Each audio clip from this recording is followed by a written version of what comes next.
All right. Well, I just loaded. I just loaded. Well, I deleted. I had to restart, so that boots everybody out. Anyway, yeah. I mean, I really don't care about this.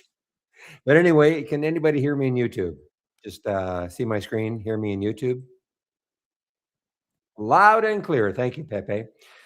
Man, I don't know what happens. Anyway, back to all this. Now, this Kelly B, I don't really understand what's going on with this one. It almost looked like I thought maybe it was a reverse split or something. I don't see really news on it. I mean, they're going to have they made an announcement they're going to have earnings on the 12th, but that cannot be the reason for this move. So there's got to be something else. Got to be something else going on. I'm just not aware of.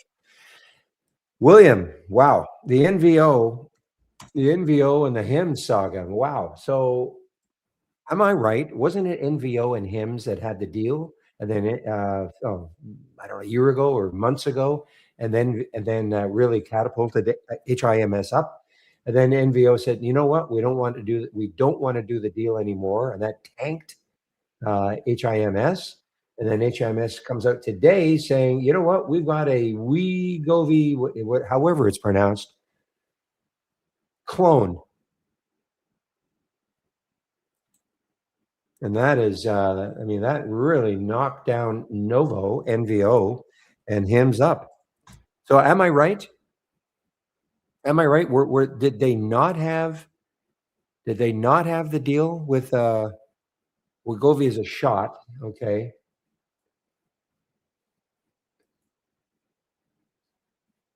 $49 monthly wait. So it's not just NVO, it's also Eli Lilly falling. A compounded version. It's a new pill, $49 a month. I could have sworn, well, it's somebody. HIMS went in with some major pharma, and then that caused this pop. It caused that pop this month, okay? And then all of a sudden, that pharma said, "You know what? We don't like what you're doing." I can't remember what the reasoning was, and that tanked HIMS. So it was either, and it was. I thought it was Novo, but maybe I'm wrong. At any rate, good for HIMS. Now, AIM. AIM. So they did have some news. Positive. It's a positive PR on their data. It's about the best I can say. Year-end positive. Phase two. Phase two. Low float. 3 million. A lot of volume already.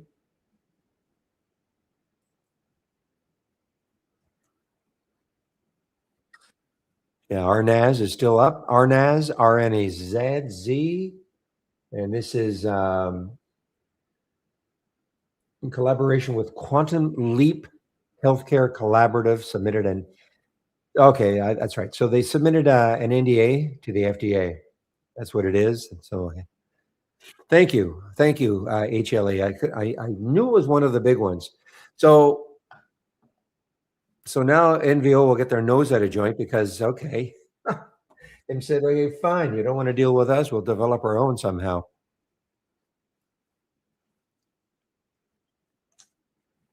Thanks for digging that up, though, HLE. BNAI. So all I could find is that they ended their $50 million standby equity deal. They basically canceled it. So that is the reason why BNAI, a little bit of a pop here.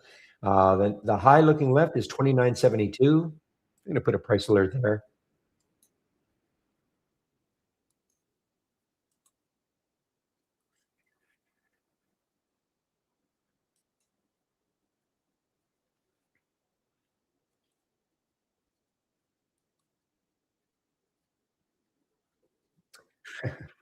One of my favorite company, Ding Dong, is DDL. This is moving down. I'm trying to see any news. What's funny, they're being acquired. They're being acquired for 100 for 717. Oh, okay. The China business, the grocer business. So I don't know what else they do. Well, it's not helping the stock, that's for sure. Coupang. Now, this could be an interesting one to follow all day. CPNG, where are you? I don't see you. Well, first, I'm going to talk about Royal Canada Goose. So, this is an earnings play. So, Canada Goose, GOOS, tanking on earnings, 20 down 21%. So, Canada Goose um, getting close to that 10 level, broke down through the 200-day moving average, that green line on my daily chart. You can see sort of sitting on it yesterday, but tore down through it today on earnings. So I want to take a look at Coupang, CPANG. See if I can find it somewhere so I don't have to type it in. There we are. So class action, but company confirmed additional data leaks. So I didn't know there was data leaks before, but confirming additional data leaks. So that's the reason for CPNG being down. So on a monthly chart, the next low looking left is last month's low around 1850. Sorry, it's already there. So sorry, it must be about 1855. So it's right there. So it's right kind of at last month's lows for CPNG.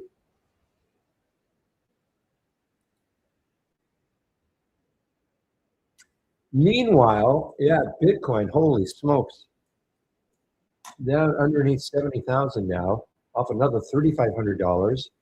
Look at IBIT. I mean, this is what I use to look at Bitcoin. So IBIT at the high 70, say call it $72, almost cut in half in how many months? Call it 1, 2, 3, 3.5 months or so.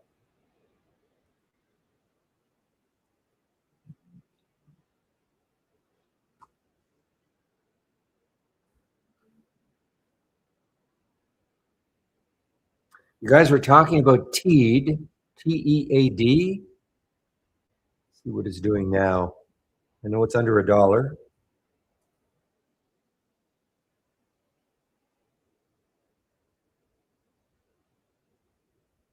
Yeah, okay. So it could be interesting. You're right. This could be interesting just because it's got Google in the press release, partnering with Google TV to unlock global CTV home screen, etc.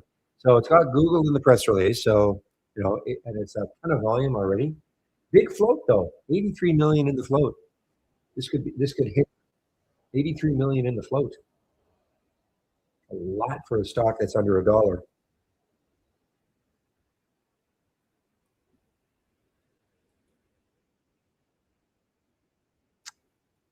Nobody's mentioning an LIMN pop. Oh, did you end up? Yeah, I think you said you might hold this one. If you're in the room, I don't know if Poe's in the room.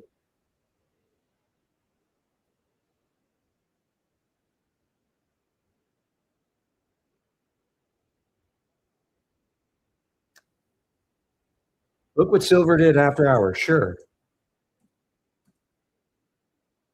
And see what silver is doing now. 13. Oh, I see what you mean. It had a little pop. It had a little bit of run up after hours. This is 4 o'clock. So I don't know if it tanked at 8 o'clock p.m. That's what you're talking about, but what we have here is it closed. Yeah, I don't have an APM candle, but certainly, man, look at that. Yeah, nice run. Look like okay. What? How about gold now? Like gold, silver, and Bitcoin. Yeah, so gold is not down nearly a same amount. Yeah, but silver and Bitcoin, wow.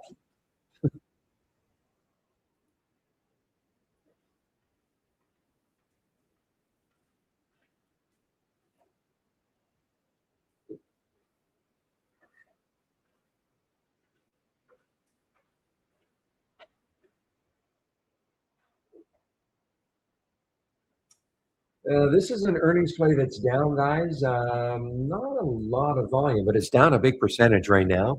LFVN. Not a ton of volume yet, only 43,000 shares. But yeah,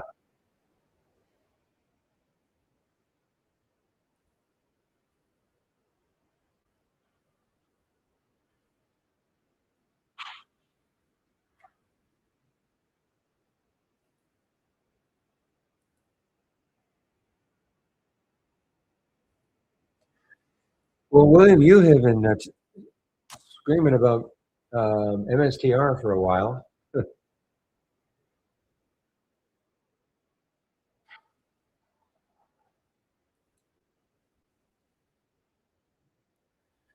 Well, Canaccord. Okay, so Canaccord's trying to prop up MSTR,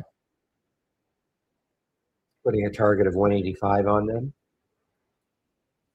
Obviously, oh, they're thinking that Bitcoin's going to have some kind of a rebound.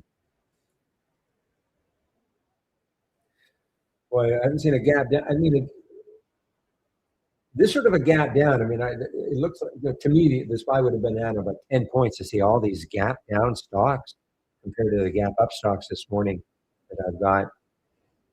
I mean, the SPY is down 4.7, but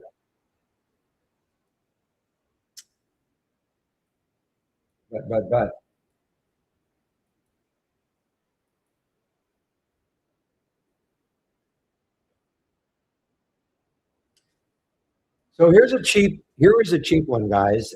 But look, it's underneath the 200-day moving average. DHX. This is an earnings play.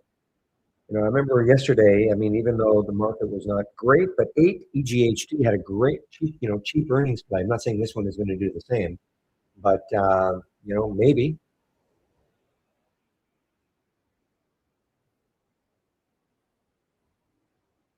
But the 200-day moving average is looming above it.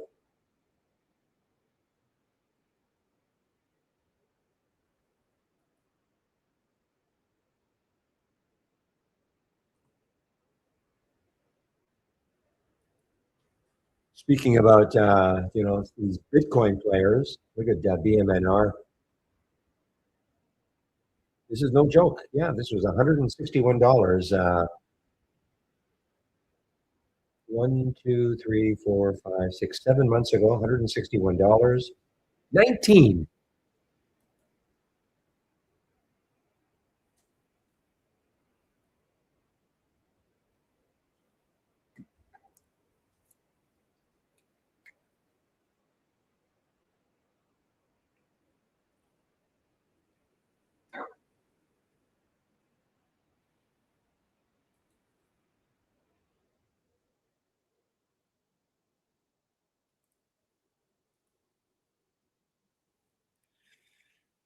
Well, it's not an earnings play exactly. I mean, they don't have earnings until February 12th.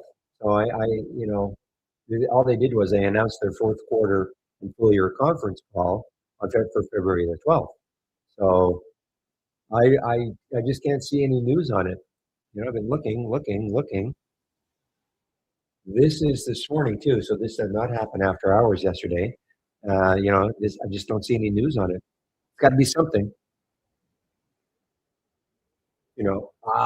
I forgot. Look. Okay, the float is probably the cheapest I've seen, or the cheapest, the lowest I've seen.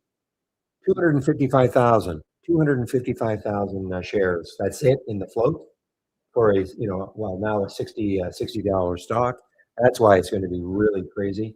And maybe it is just popping because they're saying, guess what? We're going to announce on the 12th our earnings, etc. Not shortable for me.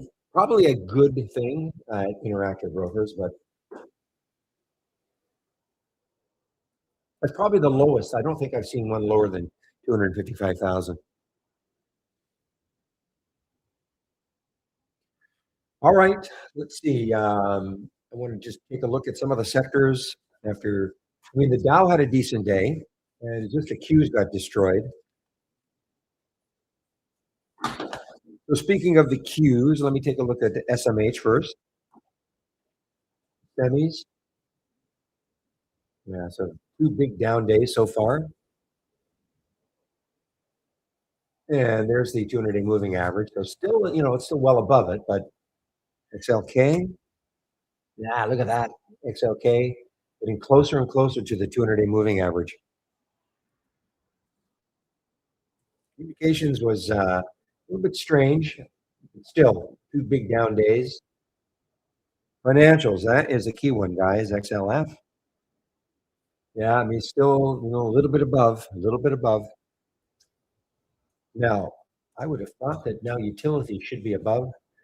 Yeah, not, I mean, it's above the 200-day moving average, but I would have thought it would be ripping a little bit higher as the market gets a little nervous.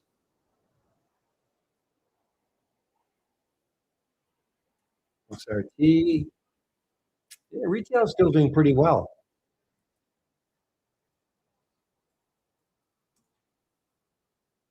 Ah, consumer staples doing great. And seriously, after months of being the only one that was underneath the 200-day moving average, it is doing great.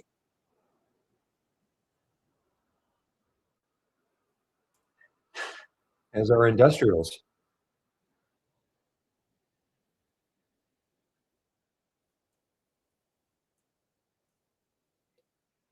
Yeah, healthcare is holding its own.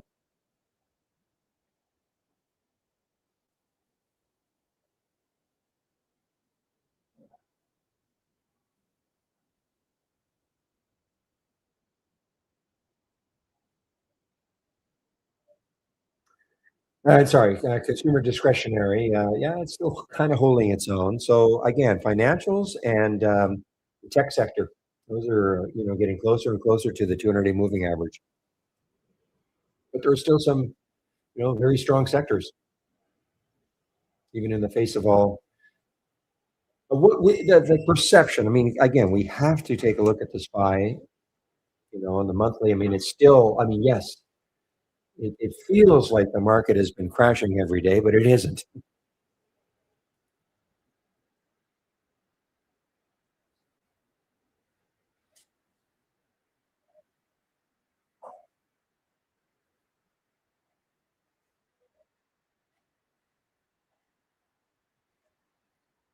So it's a Ali. It is a click on new from the toolbar. Okay, this is just a channel, and then click on dock channel bar. Okay, so click on new from the toolbar. Click on dock channel bar, and then click on the show more. These are all theme-based channels, and it's down here. So I don't have to share it with you. It's right here. Here it is, the sector status. Okay, usually look at this around sometime between 10 and 10:30. But if you want to look at it pre-market, here it is.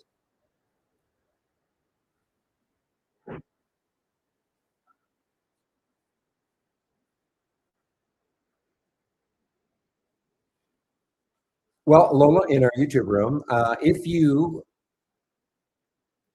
problem is you're in YouTube, okay? There is another room in which you could actually start posting. Well, actually, if you gave me an idea about what you're looking for, a possibility, I can just create it for you or direct you to somebody who can, okay? It's just a matter of, what are you looking for? A little easier, a little easier if you came into the main room to do this, but I can do it, if you just put in YouTube looking for like a price range and things like that. I can possibly help you. Okay.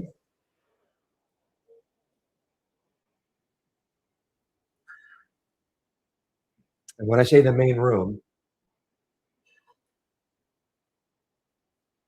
this is what I'm talking about. Now, if you already have, you see, that's the thing. If you already have the scan, you want to help refine your scan, then the best thing to do would be come into the main room because then you can give me your link, the collaboration link. Okay. Or sorry, the cloud link, and then we can take a look at it. Okay. So this is how to get into the main room. The problem with YouTube is you cannot put links in YouTube. But this is the trading room. You can come in. It's free, and there are a lot more action. There's a lot more action in this room also. Okay. So hopefully you heard all that.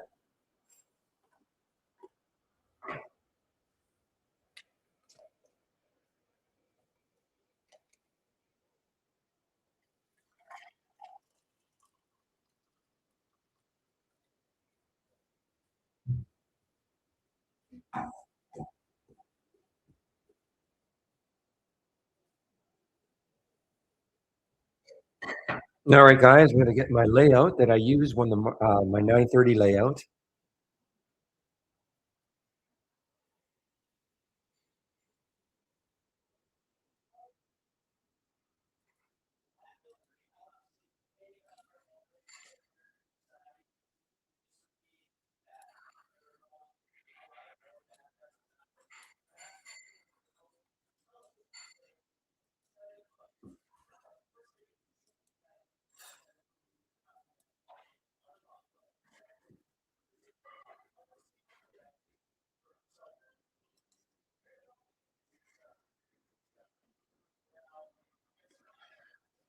All right, let me just rearrange these windows just a little bit and move them down. And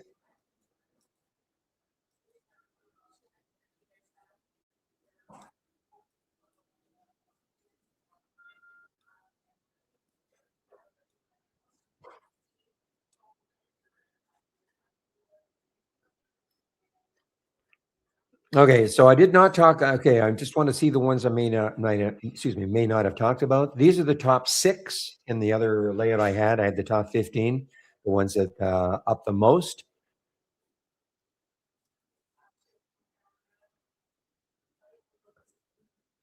So I did not mention this one though, CISS. Let's see what's happening with that one.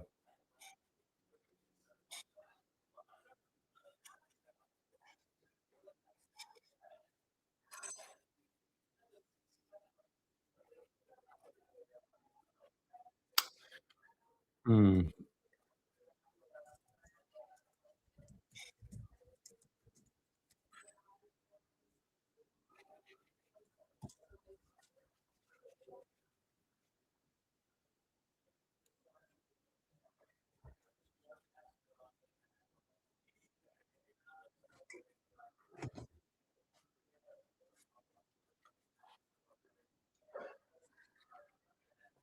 Let's Graham, how are you switching layouts? I mean, you know that you see that I do it every day, but how are you actually doing it? So I take my layout that I've got, excuse me, I save it, my pre-market layout, I save it, and okay, and then I mean, I don't know why I do it this way, but then I click on new, sorry, Windows. I close all my windows. So now I've got, and then yeah, file load from file load. But are you loading a cloud layout or are you loading from? I'm loading from my computer also. You're loading layout, yeah, that's what I do also. Well, okay, I'm. It should work both ways, of course.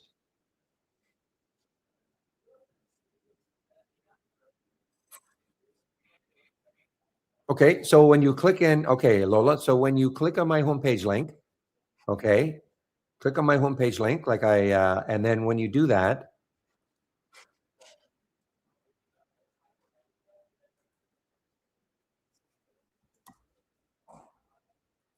so see what I'm doing? So when you click on my homepage, hey, excuse me, my homepage link, you'll be brought to my homepage, okay? And then you scroll down, and where you see trading room, click on that, and you'll get into the trading room. It's free also, okay?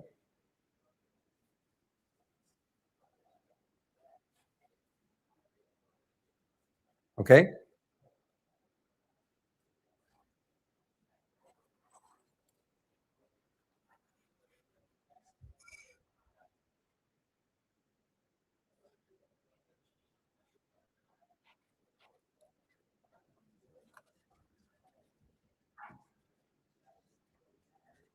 Well, guys, let's see now. I want to see any other earnings plays.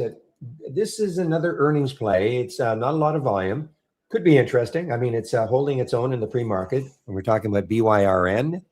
BYRN. I mean,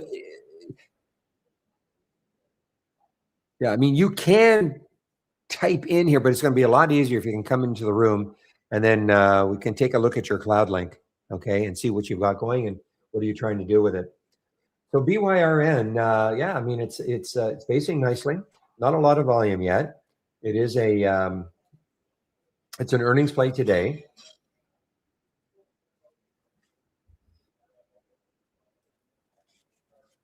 Oh, okay, Dylan. Okay, so if you can put your cloud link in, Now, I admit I may not be able to help you immediately because the 9:30 is coming. So for the first 15 minutes, but at least we'll get your cloud link in, and then we can take a look at it.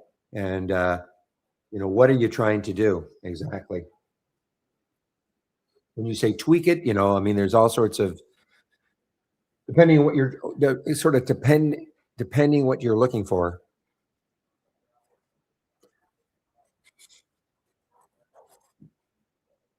I'm also sharing a lot of my scans. Less than a minute. Okay, guys. Well, have a great trading day, everybody. And my my bias is obviously short, unless we get a some kind of a rally in the market. But my bias is short again today.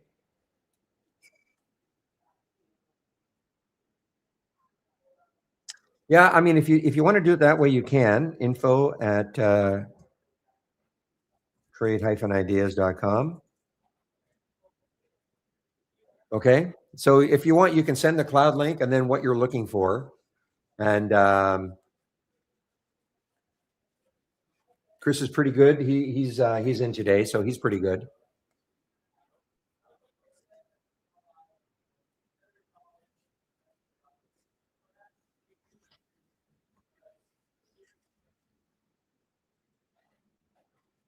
All right, guys. Well, okay, it's going to be hard for me to help you now. Okay, to do a cloud link.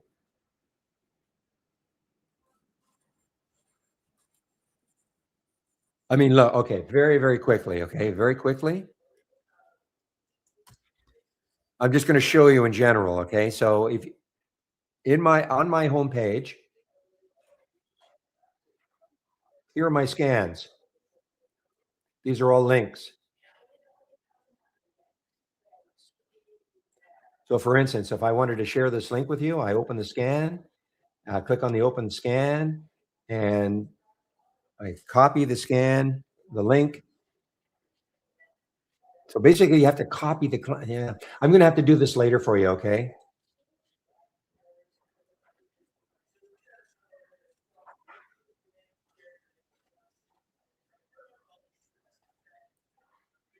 So this will be, guys. I mean, if the market continues like it is today, this will be a good counter because these are large cap gainers. Okay, which are not going to be that many right now. Why is there nothing in? Look, only one, Siri.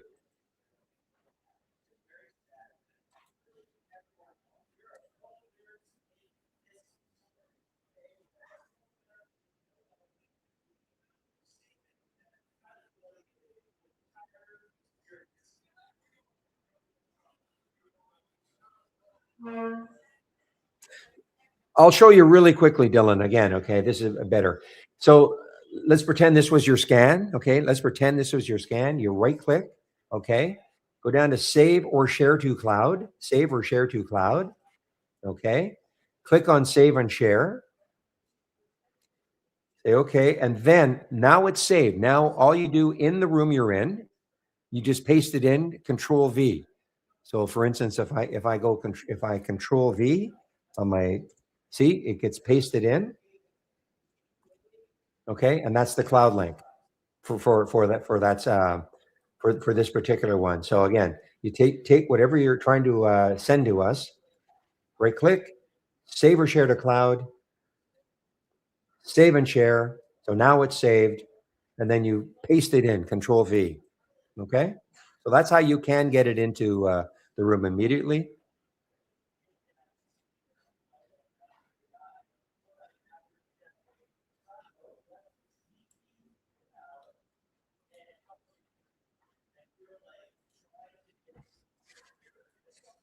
You're welcome.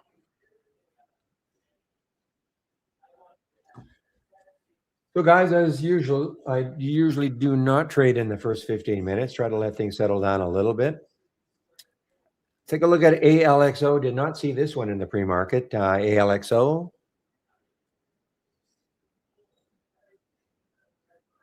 So this is Kelly A, and the other one is Kelly B.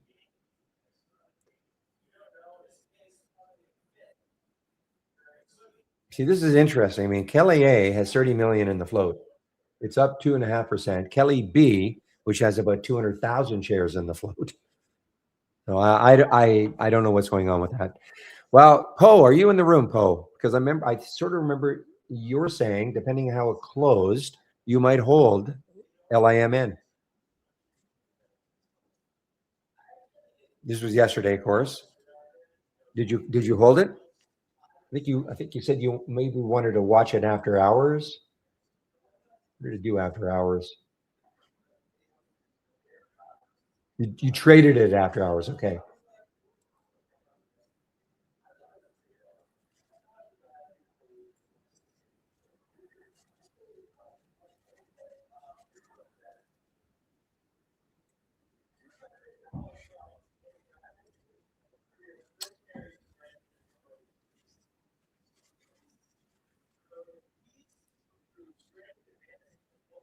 Wow. I mean, remember, this came from 50 cents just 3 days ago. 50 cents. And hit 2 yesterday.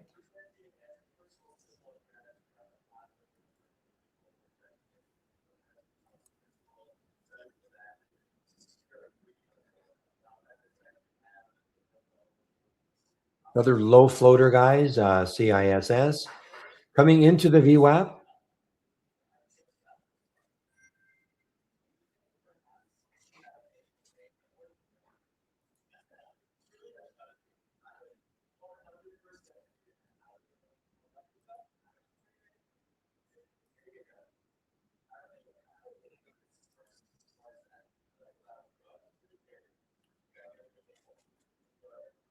Boy, nothing's meeting the filter requirements, really. Here we go. I had to sort of start it, but so Siri.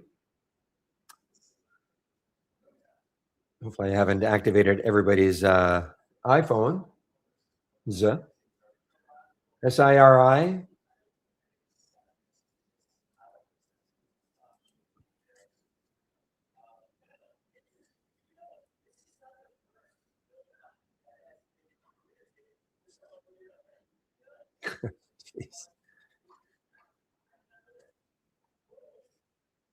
So the relative volume for Kelly B is 26,000 times normal up to this time of day, 25,000 times normal up to this time of day. Etsy, what if Etsy's an earnings play? ETS. Etsy is not an earnings play. ETSY, not an earnings play. So these are two, bucking the trend of the market. And these ones, these are just cheap ones that, typically do not care what the market's doing. Mentioned the BYRN. Ooh, okay, actually gave up that. Was nicely consolidating. I actually thought maybe this would have a nice little pop. It's an earnings play.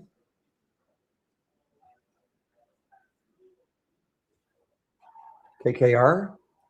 Maybe they've got an ETF. Oh, it's not okay, but it is under 100. They may have an ETF. Missed, yeah. So it's an earnings play also.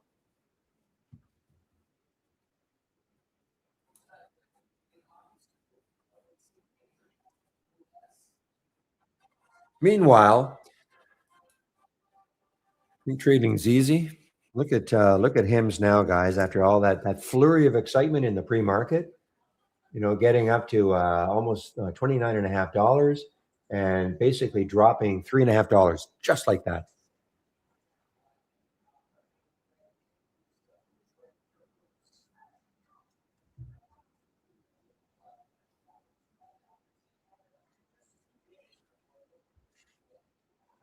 Bitcoin, well, kind of at the 70,000 level.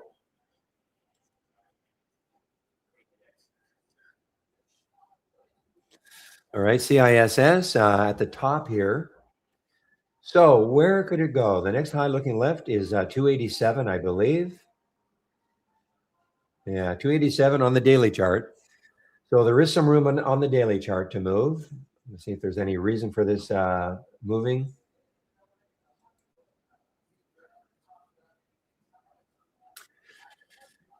So that's actually was an after-hour move that's sort of holding after an SEC filing revealed Imperial Petroleum owns 81% of the company.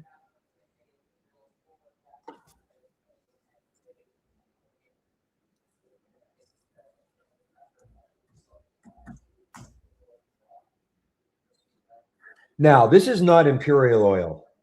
Yeah, see, this is, when you look at that, you say, wow, Imperial Oil with 83% stake in it. But this is Imperial, it's called Imperial Petroleum, is a ship-owning company, etc. So it is not, it's a Greek company. It is not Imperial Oil.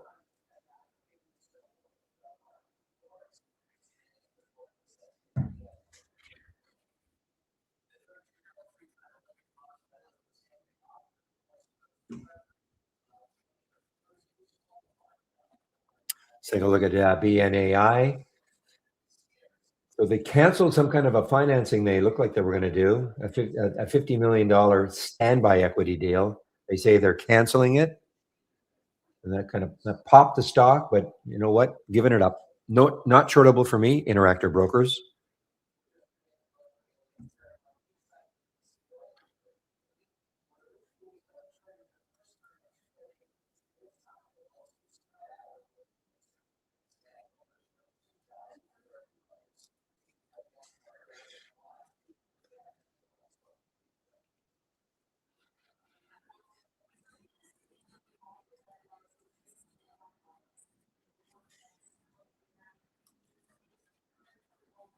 Okay, thank you.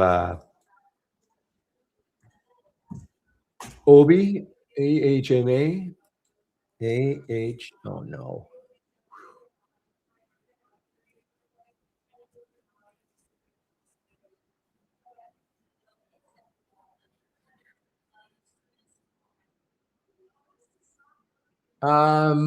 So I don't have it down $20. I have it up 8 cents right now, unless at one point it was down here, down 20, but I don't have it down.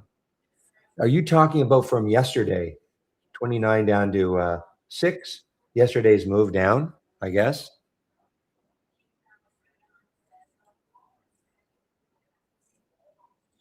Okay, yeah, yesterday's move. So he's trying to recover. Okay, yeah, well, yeah, down way more. I mean, $29 and it closed at 7.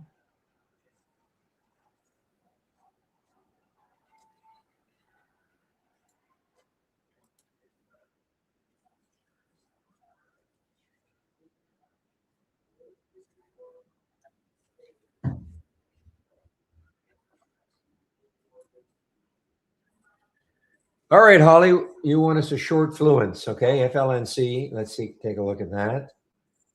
Well,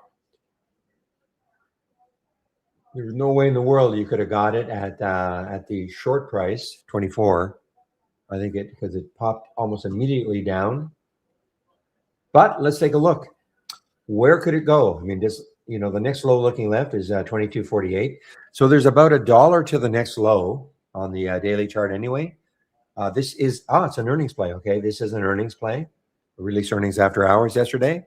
So this is an earnings play.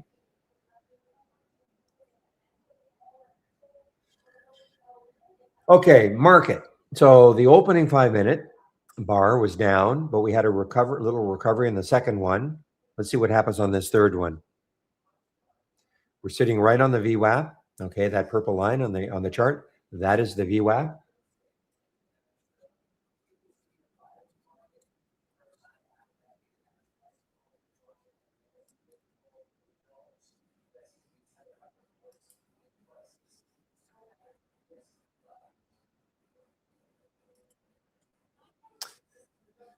So they reported mixed Q1 financial results. I don't know how they guided for Q2, but that is that's Fluence, FLNC.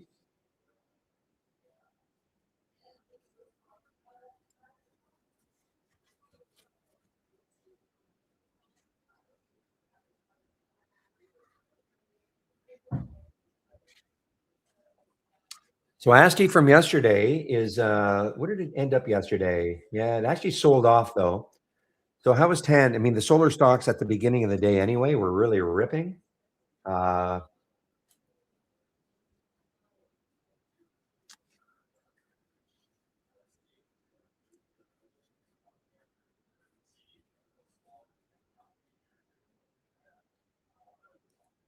This was the one that was driving the energy, the solar stocks.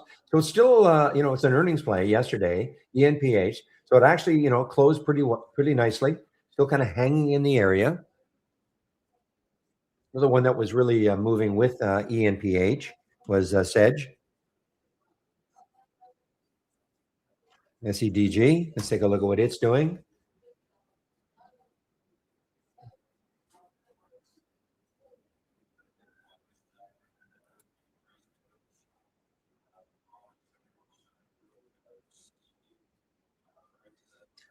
All right. Well, so far the Qs are only down 2.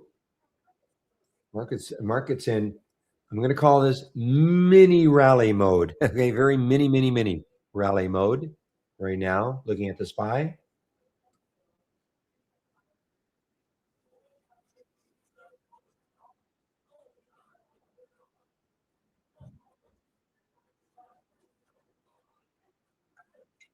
All right, let's take a look at him. It has recovered somewhat because the last time I saw it was 26 something.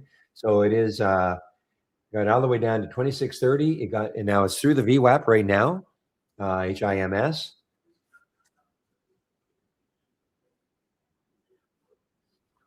So and actually we're, interesting now that the market is, putting in a little bit of a bounce. We're starting to get some large cap stocks that are moving.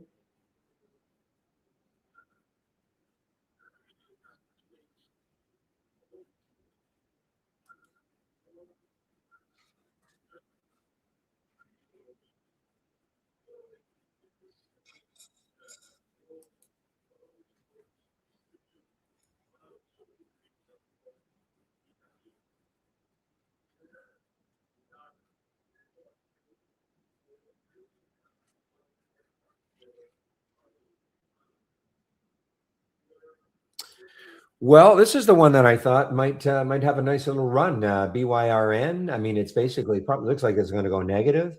This is an earnings play. I looked at this in the pre-market. Looked like it was consolidating nicely on the 2-minute chart, but once the market opened, kersplat down through the VWAP, and giving it up. The low yesterday is approaching the low of yesterday, which was 12.15.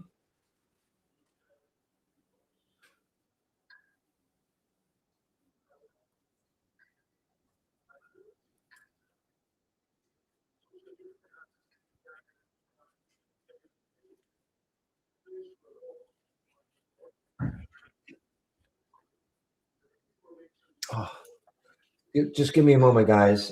I forgot to do something. Yeah.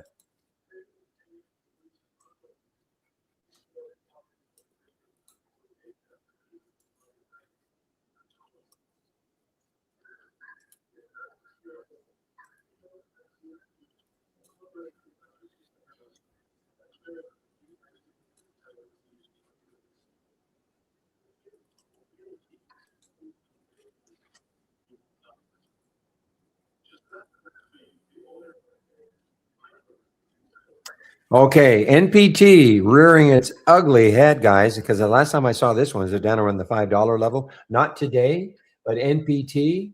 This was again a China stock that went crazy 2 days ago. Got up to $13, closed all the way down here at 7, but down yesterday down to 5. So it's trying to have a little bit of a pop. You're looking for news on it. There's probably nothing. It is halted though right now. And let's see. Now this could give us, the high yesterday is right at the high of yesterday, $7.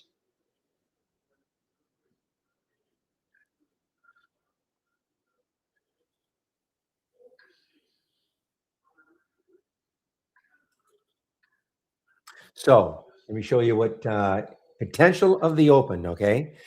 So this blue window you see here has got nothing to do with trade ideas. This is time and sales from Interactive Brokers. Okay. Okay. 705 is the halt price. This is trying to give you a bit of a clue as to where it could open, but it's not really telling us much. Okay. So more now, usually the first halt is good in that usually it'll go above the halt price. Okay, the first halt isn't not 100%, of course, but we'll have to see once it opens. If you're not used to halts and resumes, they're normally 5 minutes long. So this got halted at 9:46 plus 54 seconds. So if it is going to be a 5-minute halt, it'll open at 9:51 plus 54 seconds.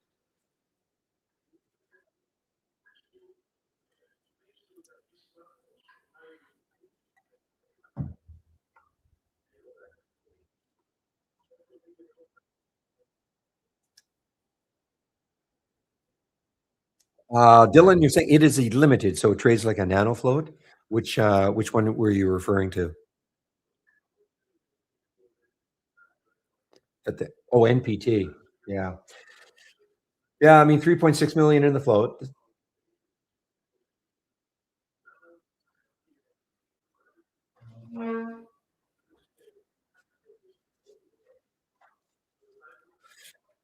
Most of the here's the eight. Well, guys, look at this. Eight from yesterday. EGHT from yesterday. Earnings play came from our AI. There was the buy flag right there. And you know what? Kind of a second day continuation of earnings. EGHT.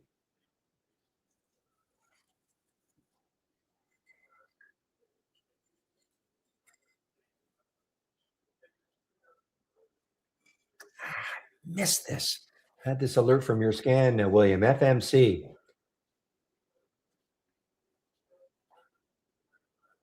I'm trying to tighten up your scan a bit, making like the relative volume has to be 8.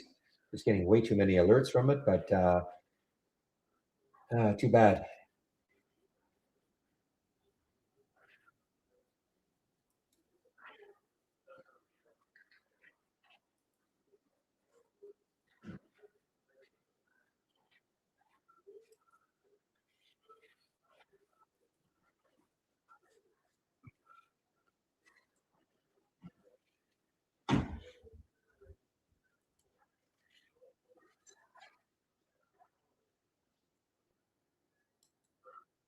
Okay, are you bounce worthy? CRNC. I think this is an earnings play. Okay, CRNC is an earnings play, but it is yeah. I mean, it's still looking bad. Well, bad. I mean, it's $7. Take a look at where could it go on the weekly chart. Can't see anything. So on the monthly chart, the next low is this month. This is back in April of last year, and the low was 588. So on a monthly chart, it has room.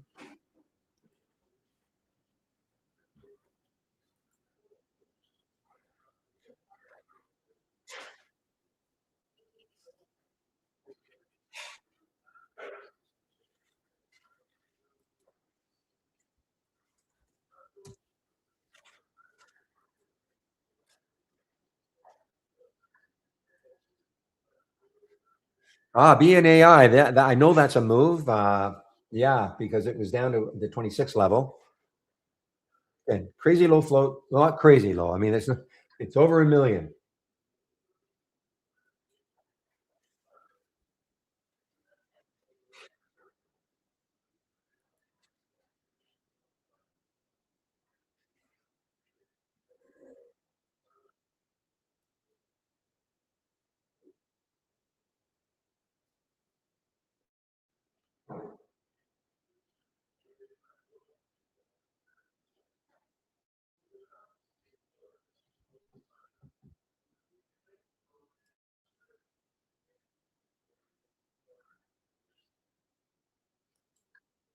So you were talking about Estee Lauder, right? Is this an earnings play? You mentioned, did you say red to green or green to red? This is down. I'm talking to William in the main room. I mean, this is just getting thumped here. Big float, 245 million down 18%.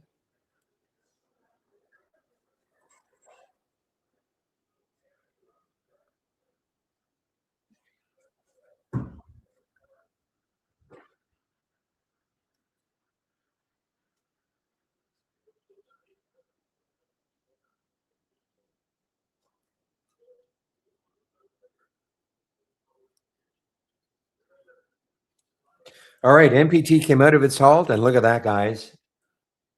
So it just got halted again. Impossible to get it, even if you wanted to. Well, maybe not impossible, but very highly unlikely. So now look at it. Is what I was saying. Usually the first halt is decent in that it'll move above the halt price. So got halted at 705. We're now halted again at 786. Potential open in the 8 level.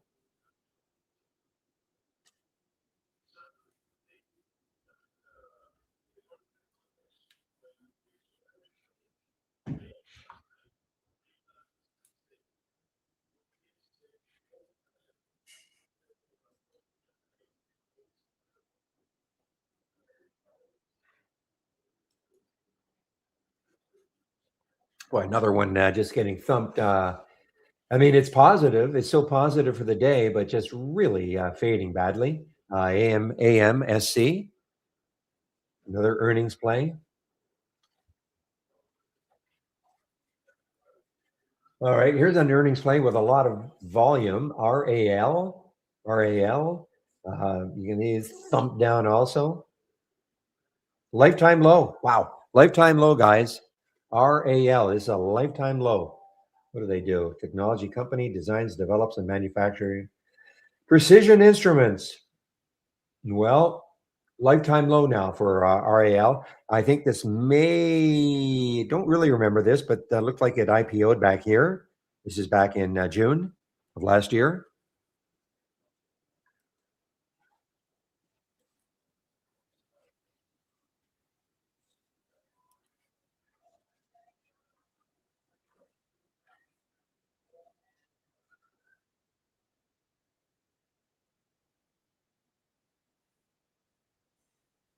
Well, your Lyman, LIMN, there it is near the top of this race.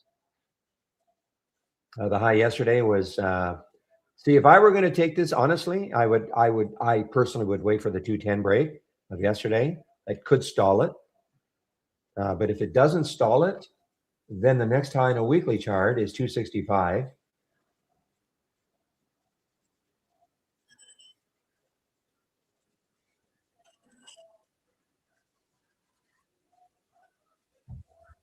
Mm.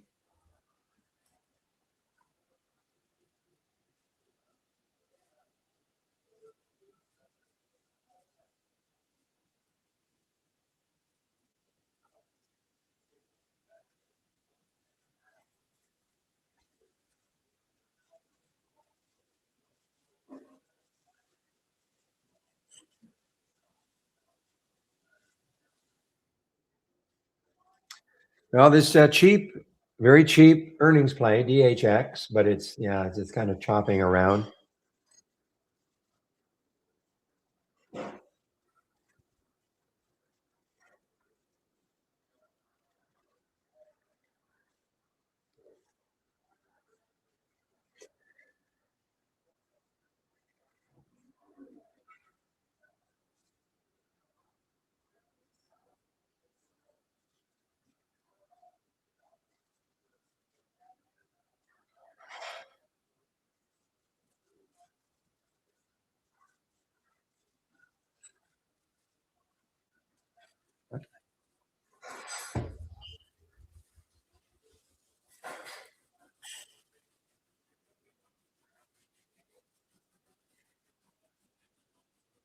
All right, guys, it's 9:57. So I think what I'm going to do is go over my home page. There's the DHX. I mean, it was, I wish it weren't doing all this, but this is a very cheap earnings play. It's look what it's doing though. It's trying. It got up to the 200-day moving average. That green line on my daily chart, that is the 200-day moving average. You can see, and that has stalled it so far. I mean, if it can break through that, then the next high on a weekly chart, it's, on a percentage basis, certainly would have some room if it got close to that 268. And this is an earnings play.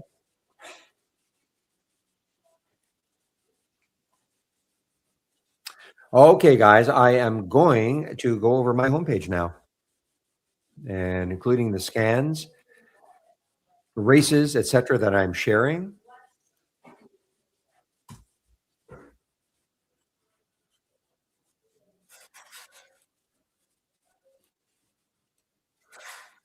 So clicking on my homepage link, here's how you can take out a subscription to Trade Ideas.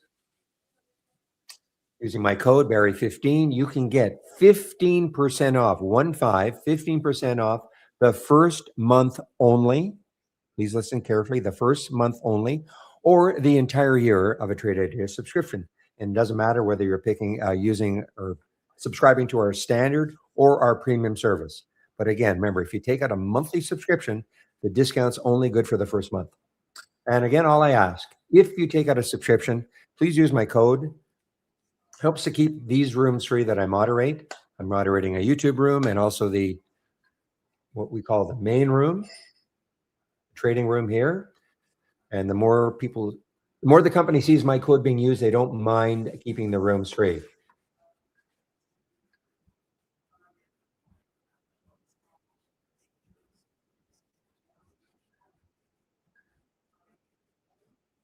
If you're looking for high of day in the pre-market, I'm just going to answer.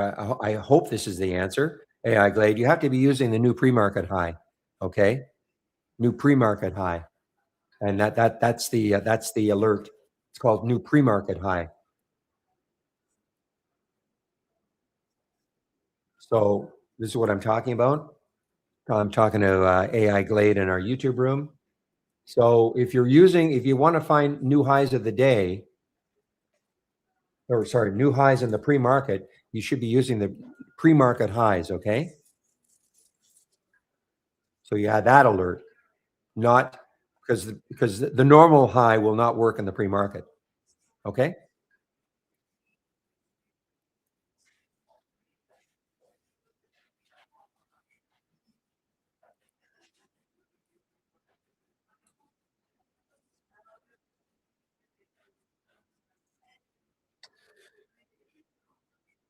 You know, one day, guys, I'm just going to have to not do any of this in the first 45 minutes. I'm just missing stuff.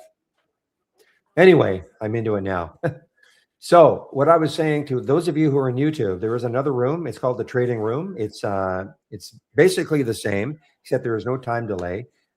But there's a lot more traders in this room. So there's a lot more interaction amongst traders in this room. It is free also. So if you're sitting there in YouTube and you want to have a lot more activity or interaction with other traders, come into the trading room. This room is actually open at 6:45 a.m. Eastern time. Obi opens it up. I don't. I live in Vancouver, Canada, so it's a little early for me. It's at 3:45 my time. So that's why Obi opens it up, 6:45 his time. Then I get on the mic in both rooms at 9 o'clock. Now, when I leave, I usually leave sometime between 2 and 2:30 Eastern time. But even when I leave, William in this room usually is keeping the room open. The last few days, it's been 3:55. It's up to him. So this room is open a lot longer than the YouTube room, okay? And there's more action in it. So if you want to stay in YouTube, that's fine. But again, if you're looking for a little more action, come into the trading room, okay?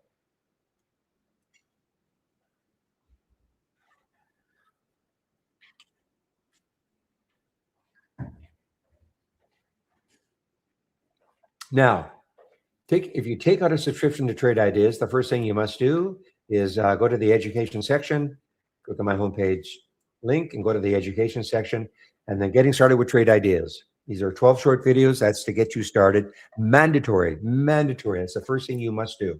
It's a software program. Obviously, there's a learning curve. Try to cover all the important ingredients of the program here in these 12 short videos. Just give me one moment, please, okay?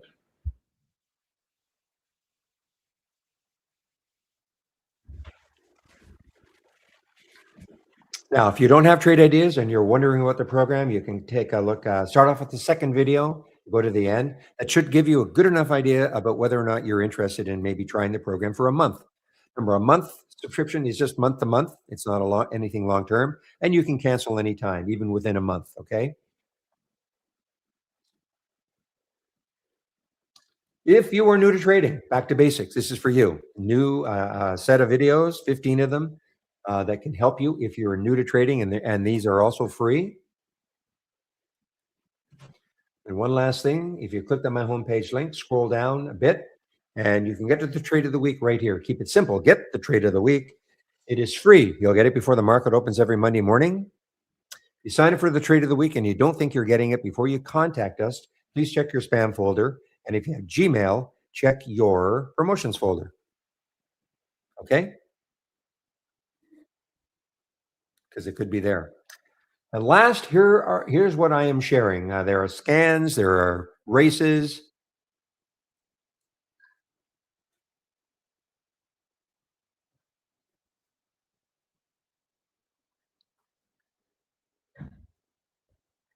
So these are the two races that you see here. The large cap gainers is up here, and then this race is a more wide open look at, yeah, more wide open race. I'll explain the differences. I'll go over this race in a little more detail later. What you can see is the halts resumes also. This is what I use in the pre-market. The pre-market actives up and the pre-market actives down. But as you can see, I do have some other scans that I'm currently sharing that I do not have up and running. Doesn't mean they're bad. It just means, I'm trying to kind of whittle down the number of things I'm looking at. But you can take a look at them. Have any questions about, trade ideas in general? Certainly, don't be shy. You can ask me questions all day long. It's a trading room, but it's also a support room. If it's an accounting type question, I cannot answer that, but I can direct you to the people who can, okay?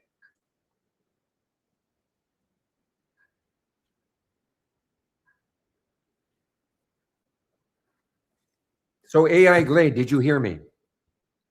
One thing that really can help me, guys, if you ask me a question and if I've answered the question, maybe you can just say yes or no or something or keep going because I just have no idea. Maybe you have me on mute.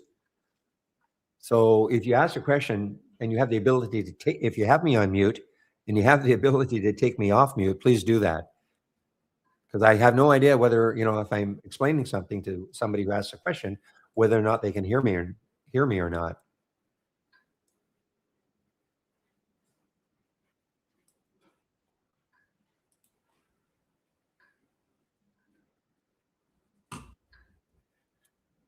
Ah, shoot. Well, missed out on the and just talked about the RAL. This was an earnings play, all-time low.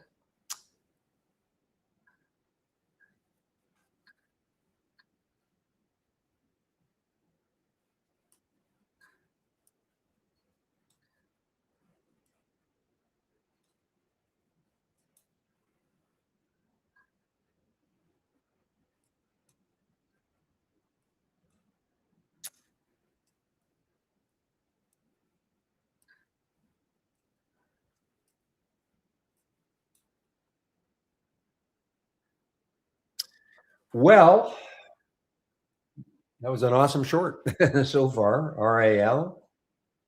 How about OSW? OSW is another not an earnings play. Don't all have to be earnings plays, of course. Well, I appreciate that, PJ.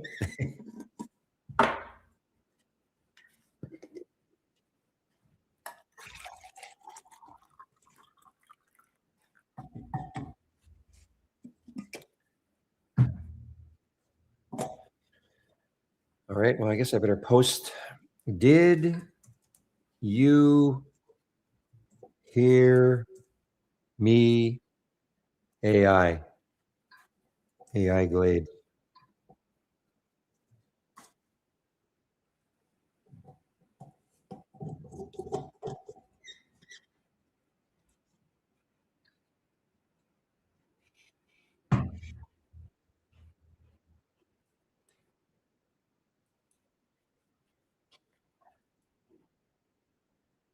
You've got a real little hate on for this SMCI, don't you, William? Excuse me.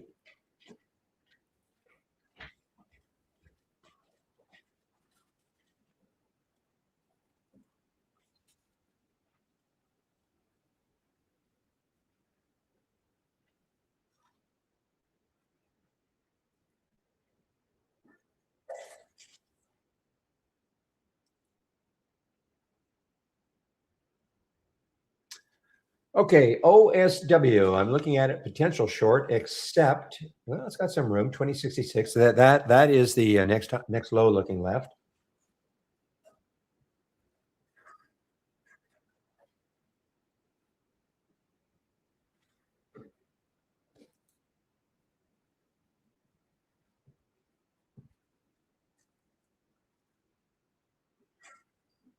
Jebediah, guys. Okay, this is back over a dollar. Seen this one 2 days ago. This got up to a dollar 34, five or so. So there's JBDI over a dollar again. Another low floater, 4.7 million. So pretty tough spread for a dollar stock. You know, dollar five, dollar 11.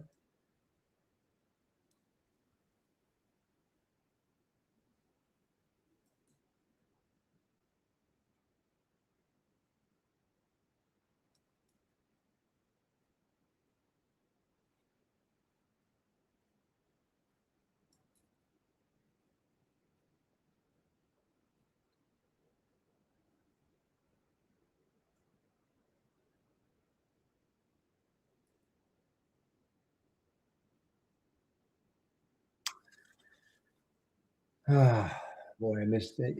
William, your scan. I mean, I know you use it very differently from me. When I see something and it's moving down, I tend to just wait to see if it keeps moving down. FMC, it was the alert was at 1393.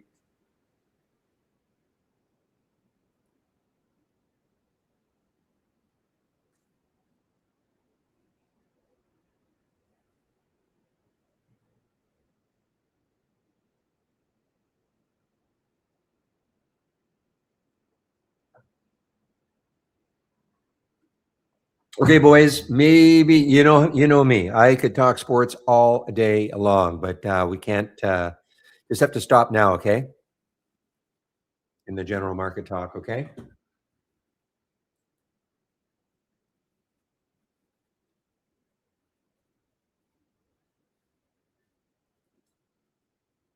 Now I do see that our I can't. Sorry, that's a little.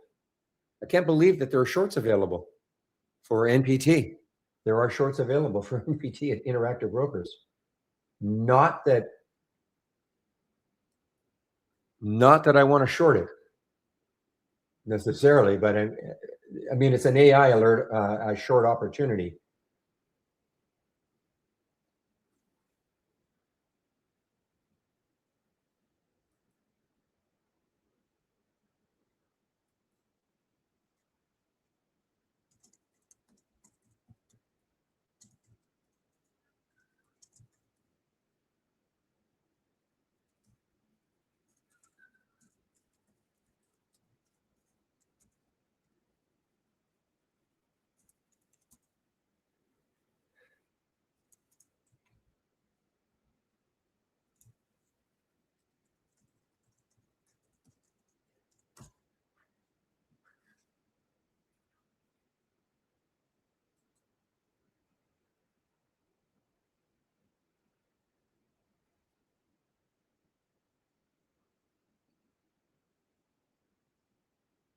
Well, it just means if I want to short it, that's all. Just means if I want to short it, there are shorts available. I mean, obviously, I mean, if there are no shorts available for any stock, then it's, you're not going to get the downward selling pressure by shorting.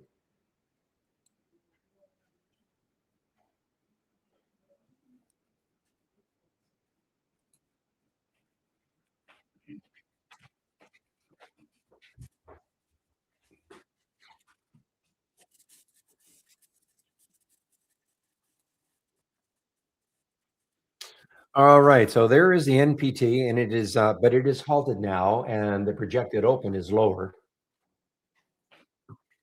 Look at HIMS. I mean, how do you trade this thing? Seriously.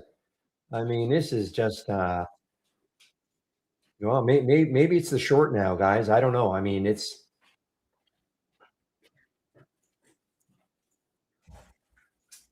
just give me one moment. I'll be right back.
All right, guys, I'm back.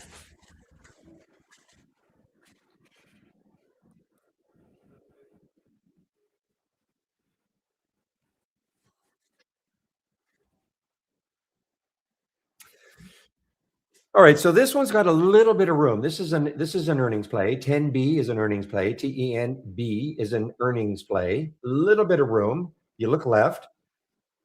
Excuse me. You look left, and 2251 is the next high. So not quite a dollar to the next high, and its trend is, it's pretty strong, and it's over the VWAP. So this is coming from the Williams scan.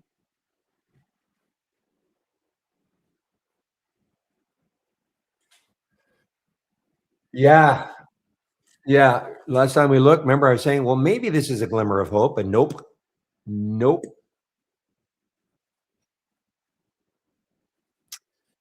It tried to get over the VWAP. It got over the VWAP a little bit, but then when it took out the VWAP on the way down, it just kept going down. Market is not happy right now for the last couple of weeks, really.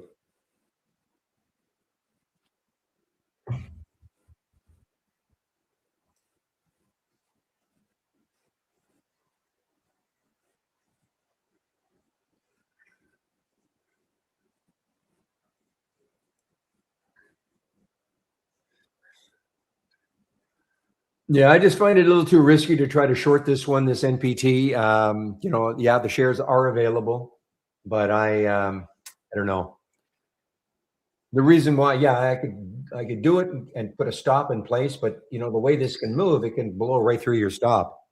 So you might not get out your entire position. So I am just going to back off it.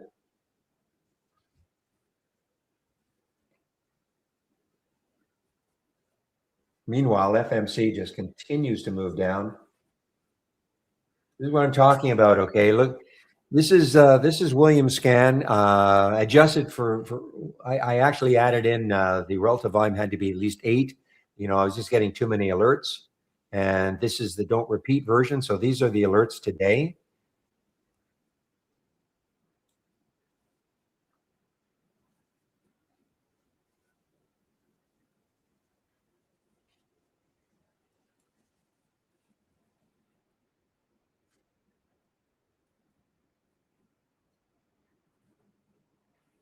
And there are only two. The only two are suggestions to go long. So here's the NVST, another earnings play, 24.50, a little bit above. Actually, it got up to would have been pretty good. 50 cents in this market would have a 50-cent move from the alert.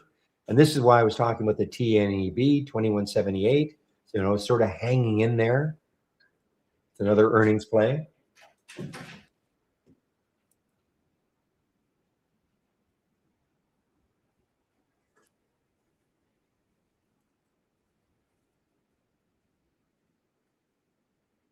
Yeah, so it's not on my homepage, okay? It's just, and let's see if I think I have a sound alert on this. So yeah, I have a sound alert, so I'll have to get rid of that. So this is the don't repeat version of it, okay? Understand what that means. It means that you're only going to see the stock the first time. All you have to do, here you're going to see it over and over again every time it made a new low.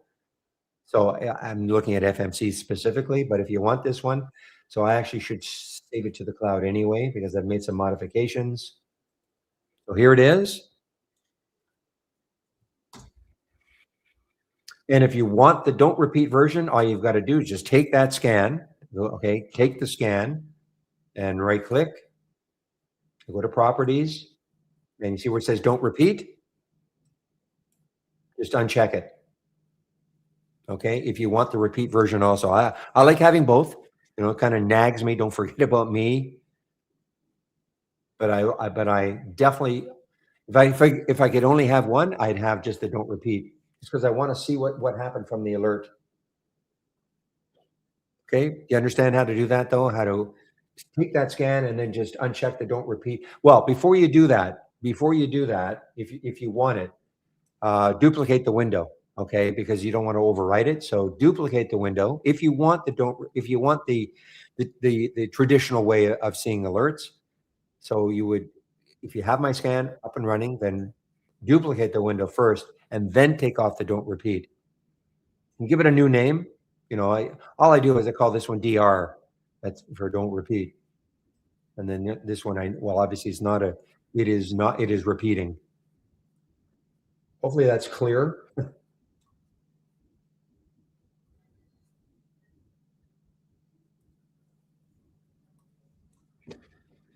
Yesterday when I was running this even the don't repeat version was full. I mean, it was, I could not extend it. So I decided all I did was I added the relative volume had to be 8 so I could get rid of a lot of them because it was just overwhelming.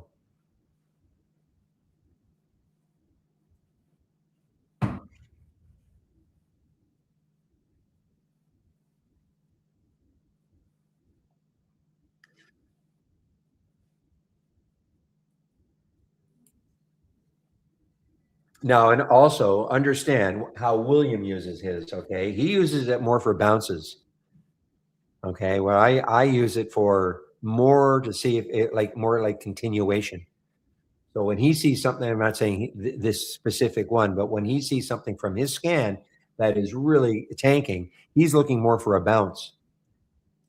And the other, on the flip side, something that is really moving higher, looking for a, and as William constantly tells me, it was designed for continuations, but that's not how he uses it.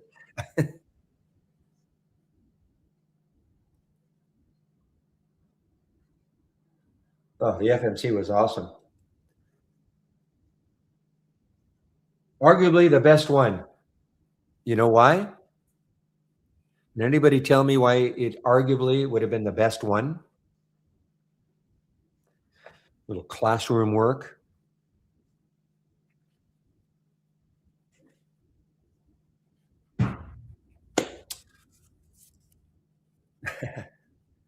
SK, even though he spelled it wrong, SKM, SKM, got it. Followed the wave. Look how beautifully it followed the wave on even on a 2-minute chart. Okay, only right there you might have taken some off. Just as the bar got into the middle of the wave, but maybe you take a little bit off there. Otherwise, you just keep holding, holding, holding until you get a trend change. You got the A plus plus. Yeah. Well, you got a D minus for spelling, but an A plus for the idea. How's that? Share the revi. Yeah. I mean, sure. Well, it's up here if you can see it.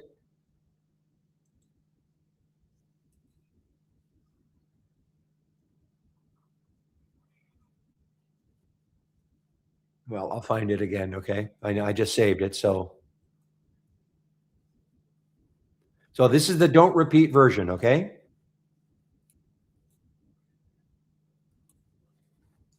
Okay. There it is. That's the don't repeat version. Oh, okay. AI. Okay. Good. Talking to AI in our YouTube room. But yeah, look how beautifully this followed the wave down. I mean, that's what you look for. Fairly narrow, also. None of the bars poking above the top. It just helps you to keep in the trade a lot longer, in my opinion.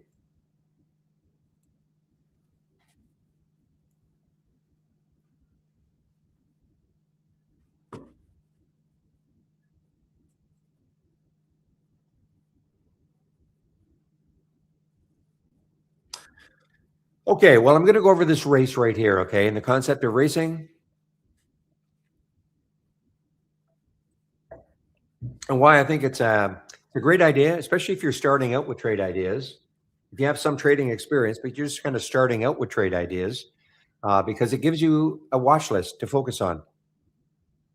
Eventually, in this, there will be 10 in this list. Right now, there are 9. And how does it get in? How does the stock get into this list? It must win a race. So First off, before I keep going,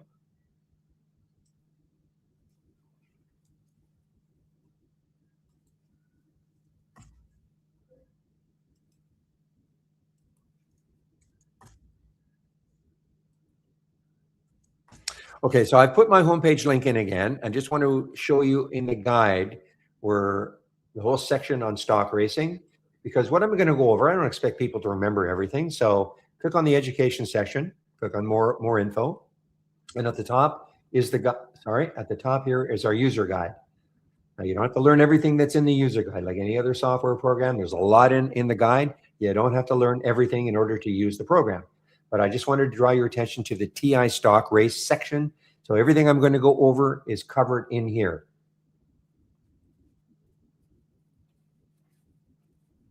So I'm running a 4-minute race. Again, customizable. You want to run a 3-minute race, a 2-minute race, a 10-minute race, a 60-minute race, go ahead. But I'm running a 4-minute race. And so what does this 12% mean? That means that since the race started 3 minutes ago, this stock, and now you see it just dropped a bit, but this stock NIVF has moved the most in the 3 minutes. It's up 4.5% in the 3 minutes. PSNY is up 3.9%, etc. Okay. At the end of the race, like any other race, there will be a winner. And did not win a race before. So if this holds, it does not look like it's not going to hold now. So PSNY now just took over. Again, it's like any other race. Jockeying for position at the top here. So PSNY now barely above EGHT. 14 seconds left.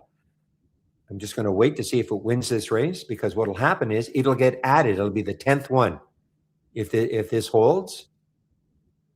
And even if EGHT wins, it'll be the 10th one. And there you go. So PSNY won. And see how now you've got a top 10 list, a watch list. And the numbers beside mean that's how many races the stock has won over the course of the day. Now, this is on my homepage. Okay, both these races are on my homepage. If you load the race right now, you're not going to see all this. Your race starts.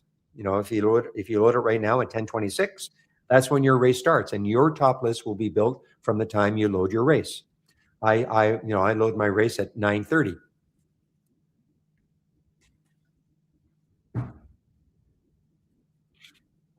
Now, you don't have to wait for our race to be over for you to click on the symbol. If you see something at the top here, just click on it. See what's happening. It may be setting up the way you like to trade. In fact, a lot of times these are not necessarily stocks that are, well, in this case, it is a high of the day, but a stock could have moved back into the VWAP, for instance, coming into the VWAP, or maybe if you have some moving average that you like on your chart is moving into it, and maybe it bounced and it's leading a race, because it bounced. So it doesn't have to be some stock that's at the high of the day. And here's BNAI. I would click on it just to see what's happening. Is it setting up at all for you? So again, you don't have to wait for the race to be over. So you can click on anything you see here if it's in this list. And also, if a stock has won a race before, click on it, see what's happening. Is it setting up? Here's Fubo. I mean, what if Fubo, instead of being, taking out the VWAP and being underneath it, what if it had been sitting on top of it instead of underneath it when you clicked on it? That might be something you might want to be looking at. A lot of people look at the VWAP as maybe a support area. So, stock coming into it. What if all this, a little consolidation, what if this had been just over the VWAP? You might have looked at that and go, okay.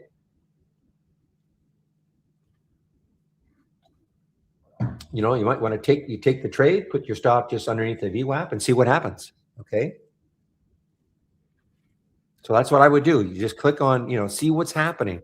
Stock that won 3 races.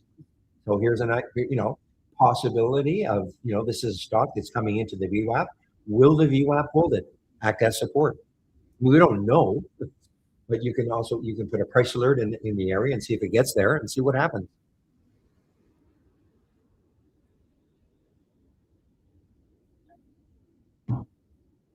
So Why are these stocks showing up in this list? So I'm going to right click in the race, right click and open top list.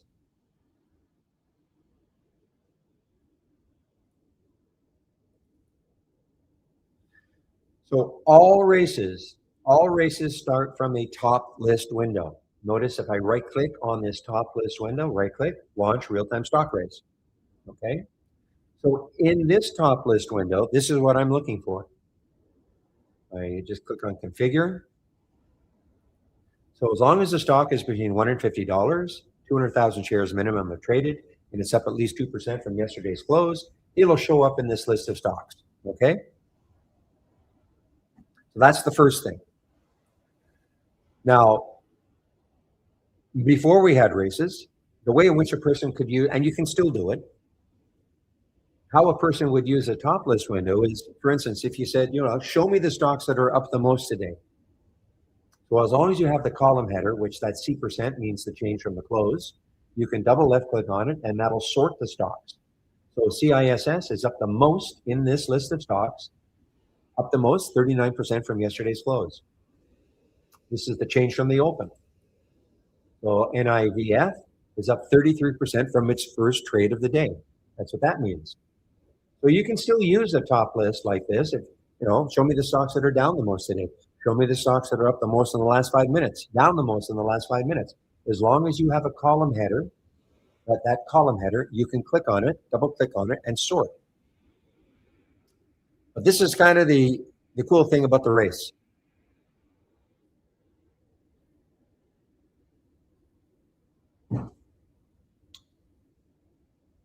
What if the stock that we've well, here's AXTI. Okay, here's AXTI. It's been a pretty active stock. It's traded 2.4 million. It's up 2%. Okay, from yesterday's close. What if AXTI just disappeared because it's not over 2%? Okay, so here's LegalZoom. This has been beaten up. Here's LZ. Okay, it's up 2.4%. What if for whatever reason LZ just started to move? It's up 3%, 5%, 8%, moving up this list of stocks. How would you ever know that? Well, that's what the race does for you. Now, granted, the race, most of the time when you see these stocks at the top here, they're probably going to be these ones that are near the top because these are super active stocks. These are stocks that people are interested in all day long. But that doesn't mean that there could be some stock here that it just starts to making its move. Because it's a question we get all the time. Well, how can I find a stock that hasn't quite, not necessarily near the highs of the day, but is just starting to make a move? Well, that's how a race can help you. Stock that is, maybe just starting to make a move.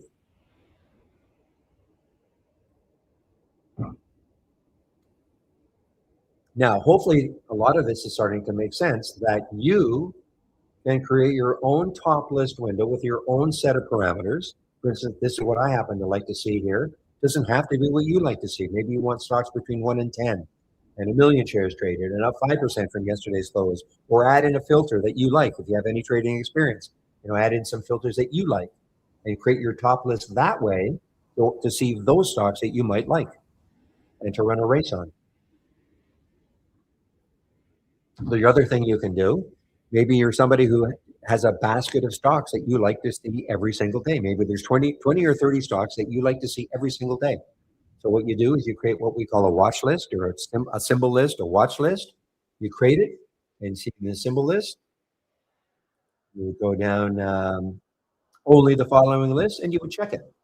Okay? Only the following list and you would check it. So that, now it doesn't have to be the same basket every day. Maybe it's a different basket every day. Maybe you do some pre-market or after hours work and you say, you know what, I want to follow these stocks tomorrow. And you put those in that watch list. Maybe in the pre-market, you look at stocks and say, okay, I want to follow those stocks all day. So, you can do things like that also. You just have to attach the watch list to the top list window and then launch the race on it.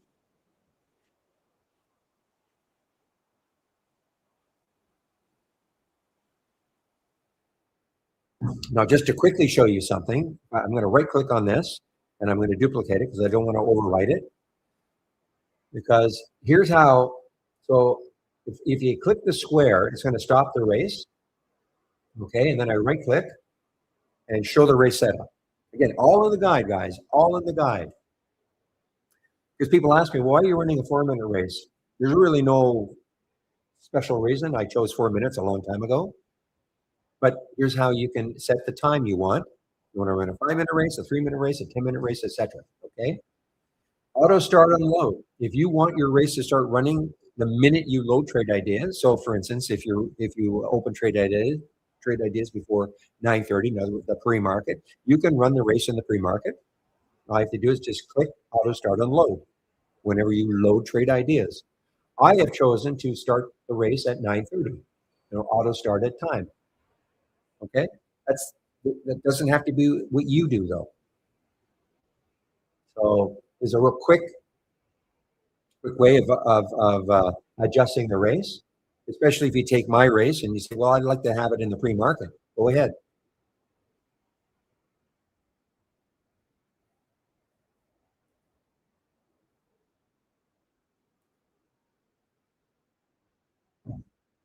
And the difference between these two races, you normally in this race, even though yesterday we had a few of them, normally you will not see too many stocks that have moved even 1% in this race. Okay. Whereas you can, well, if you've been following this, you can see stocks that are moving sometimes 2, 4, 10, 15% in this race. And that's because in this race, this is a large cap race. So this is what I've added.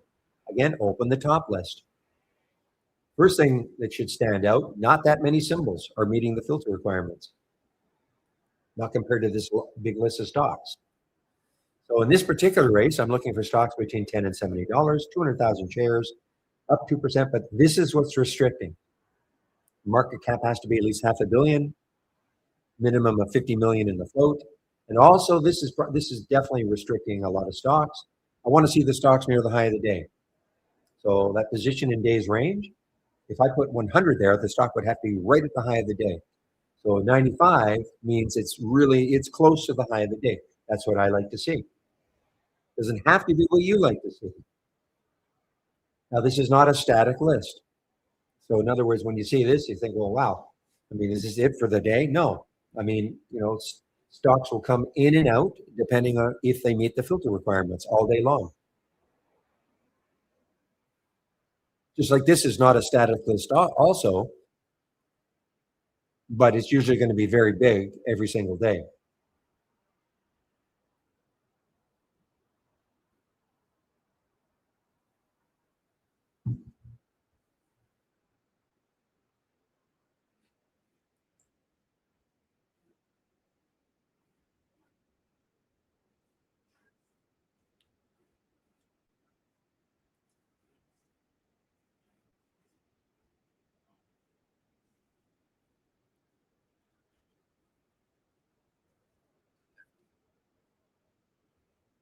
Are you talking about races, SKM, or are you talking about the 5-day range to see continuations in the 5-day range at 85%?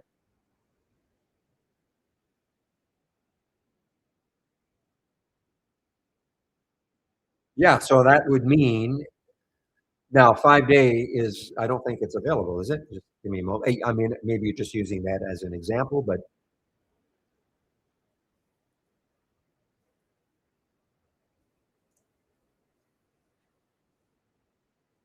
oh, we do have a 5-day range. Sorry. Okay. So yeah, so you're talking about the percent. Where is it in the 5-day range? Minimum of 85. So that would mean it would be, not quite at the high of the 5-day range, but yeah, but it is not utterly collapsed. You could try that, sure.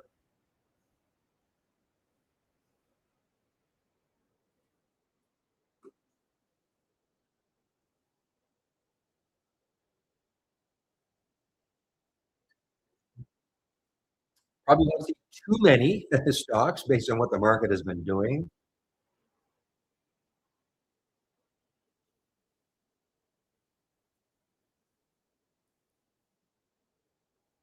Well, it pains me, guys, but I may have to short Canada Goose. I may have to short it. Let's see now. I mean, it's already down. It's showing up in it's showing up on Williams scan. Would have loved to have seen it up here more, but for whatever reason, it didn't meet the filter requirement. So I think I know why.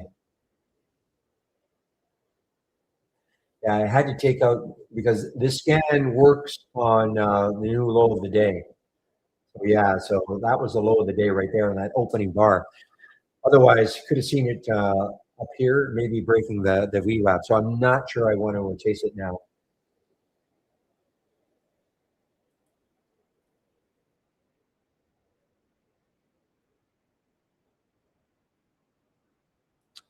Well, let's see. The 10-day is okay because you still have 500,000, right?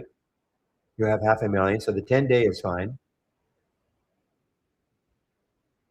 The volume is fine. But I added the relative volume has to be at least 8. So I wonder what would prevent it from showing up for you, because 500,000 is definitely well, I think you still have 500,000 average on the daily, on the 10-day. No, it's changed.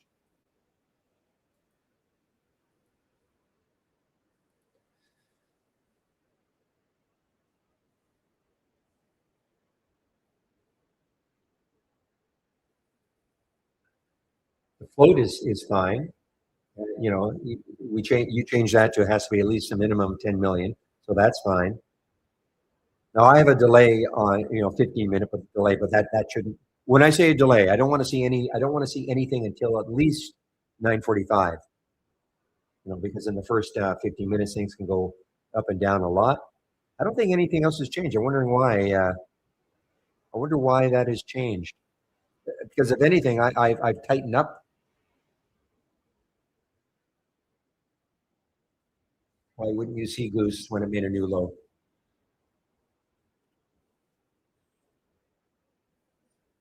Unless it's the price.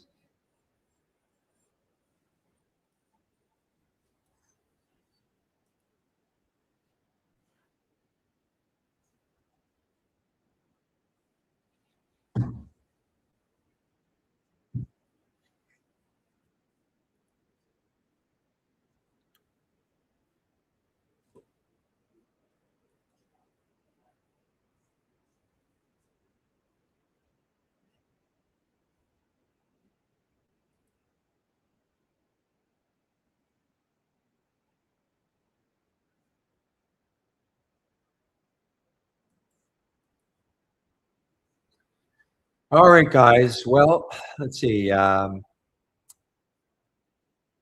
what AIM is doing. AIM was a big one in the pre-market, but look what's happened now. Yeah, fizzled out completely.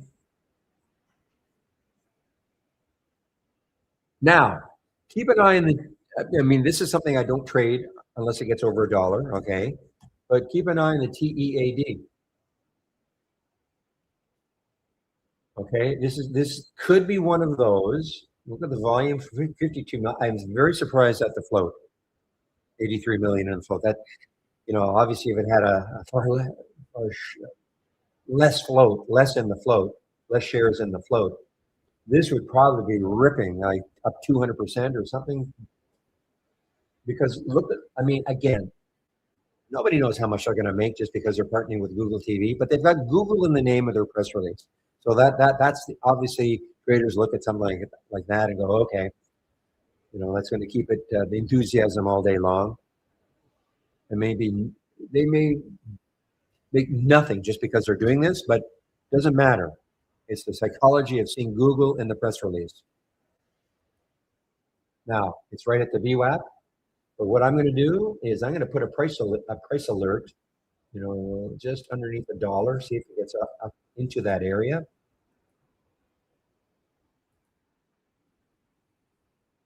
Voice breaking up? I hope not.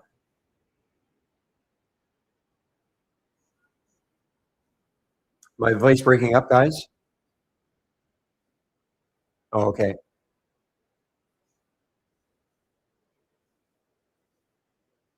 Will the CEO, is that a serious question? Will the CEO of Trade, oh, Trade Guaranteed. You're so funny. You're so funny. He's, so what William is saying, I mean, the program is called Trade Ideas. Yes, yes. And you get the ideas because I have an idea, or just because I something is happening here doesn't mean I take the trade. That's why you have to have some trading experience. That will look at the chart to see what's happening.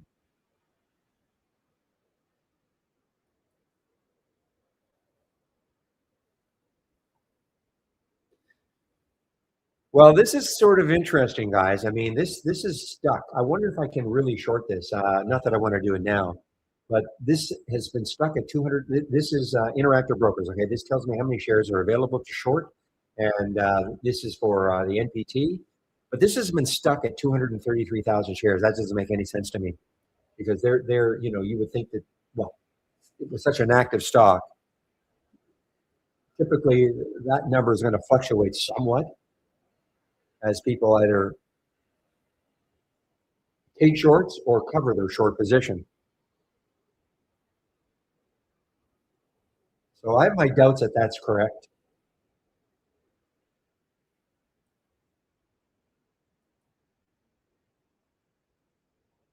Anybody try to short using IB, NPT? And if so, were you able to? Even though, I mean, I know it says they're available, but that doesn't necessarily mean that you can short it.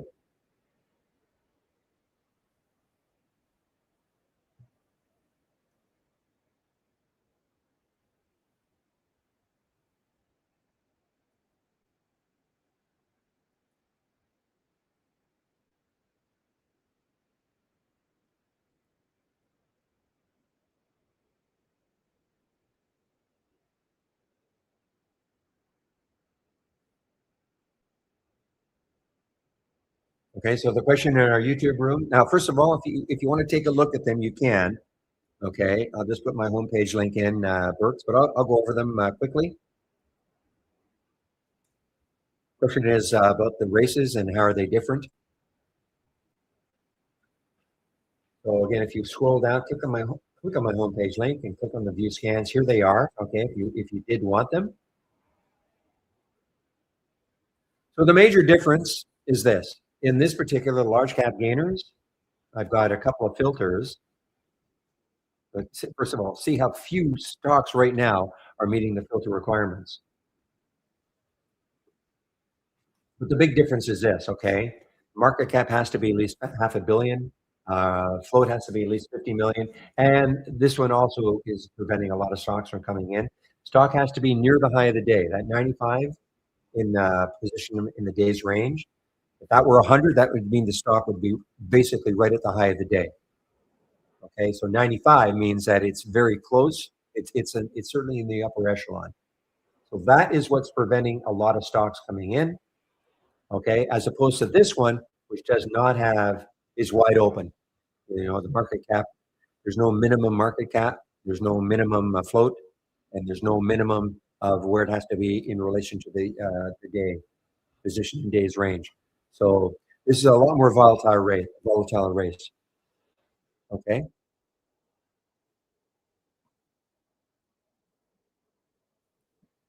I usually say that if you're starting out trading, this is probably a better race to look at, just because the volatility is just not there. It might be a little less stressful. I'm not saying there's no volatility, but a little less stressful. Sometimes you're going to see stocks that whip up and then come right back down in this race.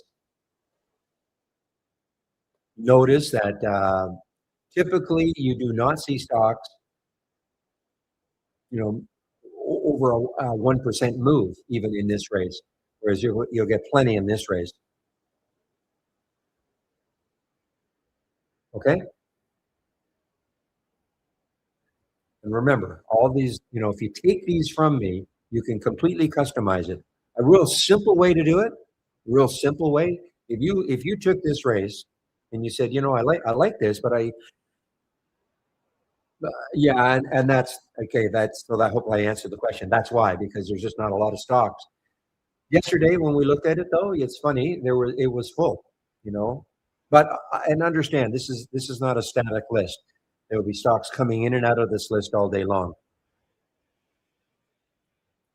So if people want either of these two races or both of them, but you want to make some adjustments to them, here's a quick way to do it. Okay, I'm just going to duplicate the race because I don't want to overwrite it. Oops. So you see the gear here, that gear.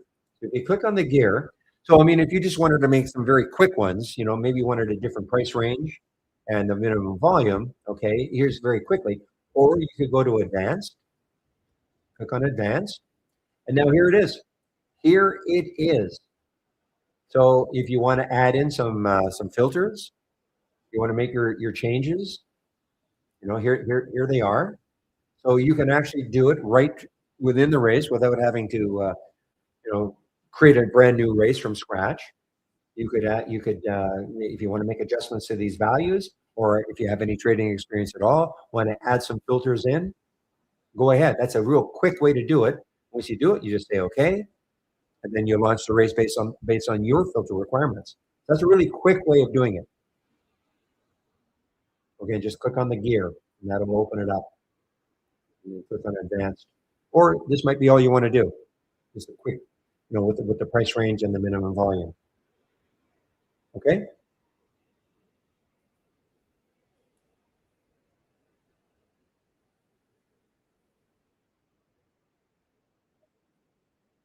Yeah, it's a nice shortcut. The gear feature is a nice shortcut rather than saying, okay, well, I don't like this, but I'm going to I'll create my own top list. And remember what I said before, you can create your symbol list with your stocks that you want to follow, just your stocks that you want to follow, and add it. Once you've created the list, you know how to create the watch list, symbol list, then you click on add existing list. You'll see it. If you've never done one before, you'll probably see it right off the bat. You just left click on it. I don't want to do that because if I left clicking on the list will move it over into this column. Okay, and then once it's in this column, then this is just a little drop-down menu, and you just say click on only the following list, and you check it. Then the race is only going to look at your list of stocks. And of course, it can be a different list of stocks every day.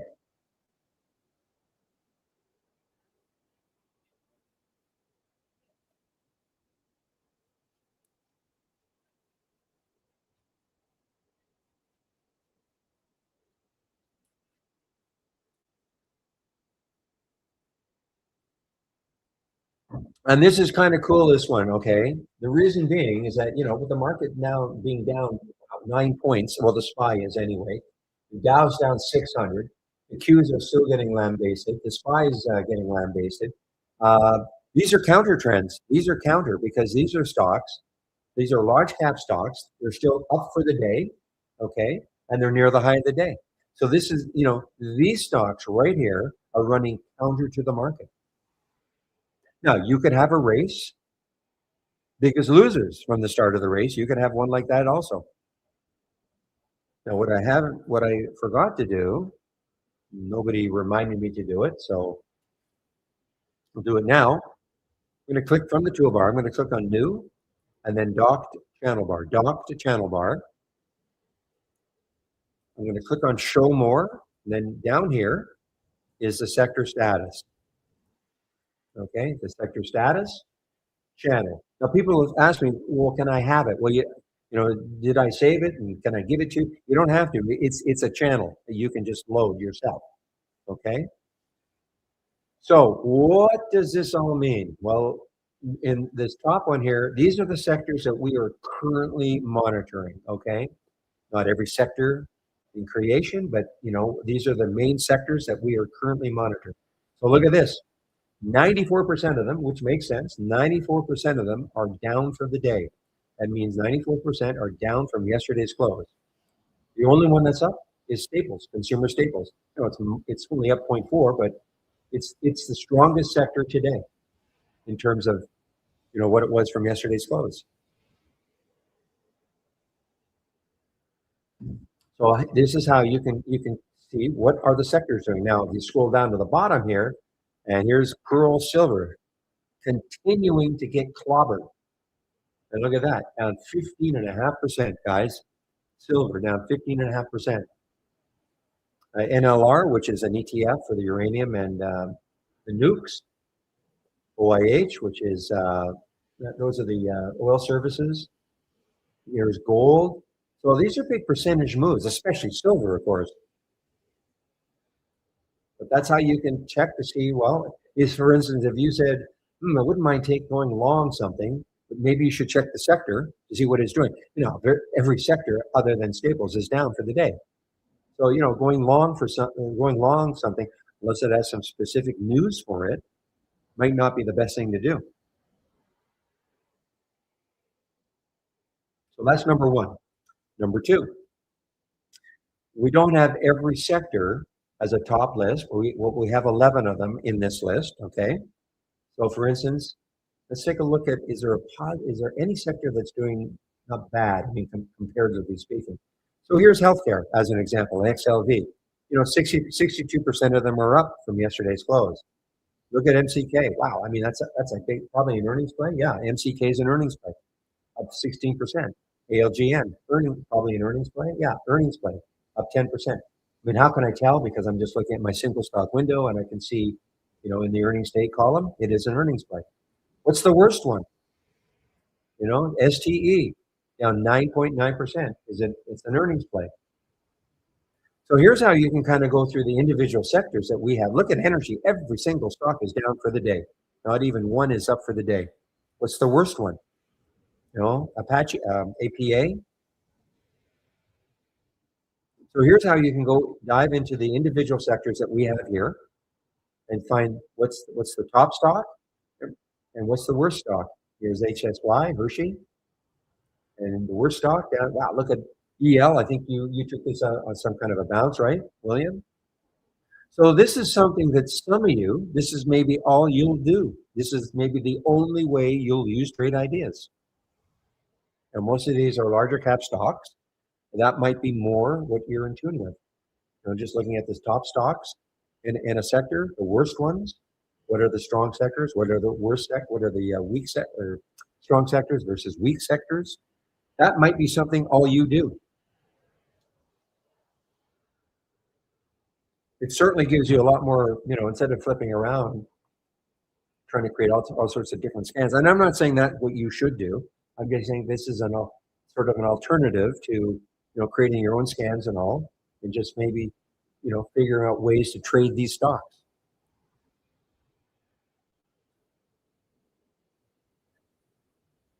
Pepe, what do you think? Well, right now you can only, paper trade the money machine. So when you ask Will, well, I can't answer that. Obviously, the company would like it, but I don't know if it'll ever happen.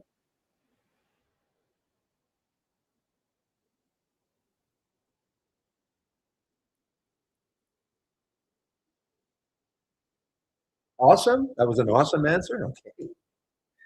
But seriously, obviously the company has been, trying to get it so that they can release it in auto mode fashion, but they just don't feel comfortable yet doing that. It's really that simple. So until they feel comfortable doing it, they're not going to allow it to be traded live.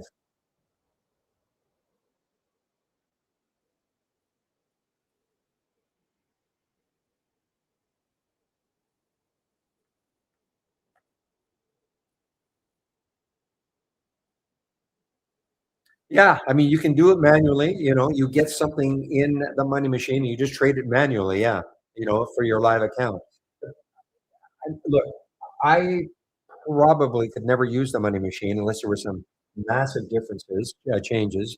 The one change, I'm in Canada, so you really need a commission-free broker, especially if you if you're going to take every single trade that comes into the money machine and, you're getting in and out of trades all day long, you really need a commission-free broker. And in Canada,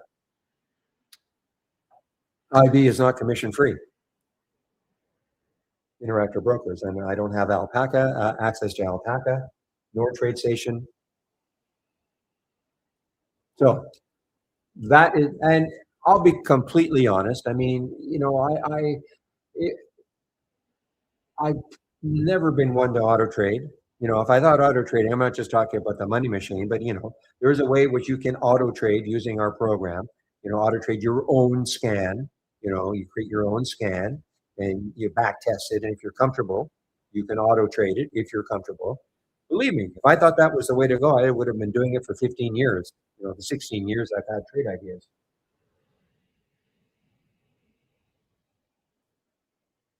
Now there are some people who are auto trading, and more power to you.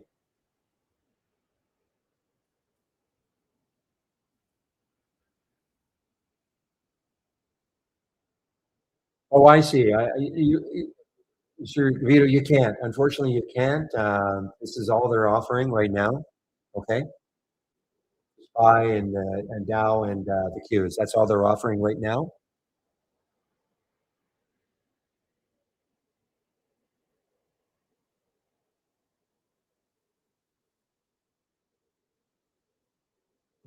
And I have no idea if there are any plans to add more.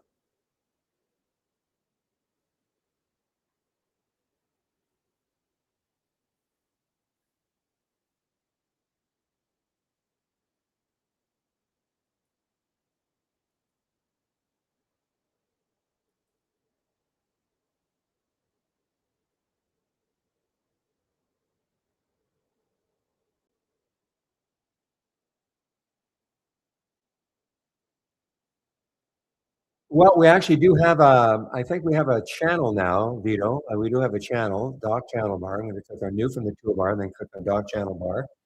And then I think we have a double. I mean, we have more. Here we go, a two-time ETF on the short side and the long side. Yeah. So is every single one in here? No, but these are at least two-time ETFs. Okay, on the move. So you can take a look at that. And these are down. This is a long down. I don't. What's this one? This is a long now. I don't know if there are any shorts in here. I'm not sure if there are any shorts in here.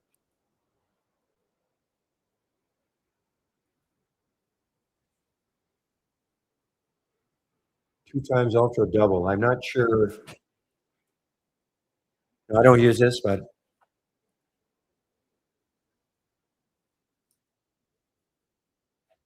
well, here's a short. Okay, so there are shorts here for sure. So if you thought coin was going to move down, you could buy this one.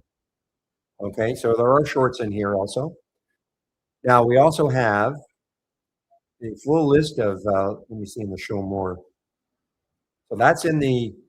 So that's the two-time ETF channel. And we do have another one, ETF Racing. I think that's the one. It has a lot of a lot more,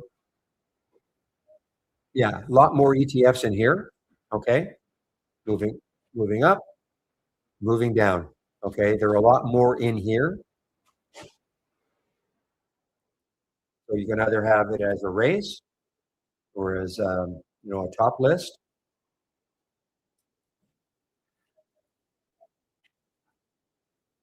Okay.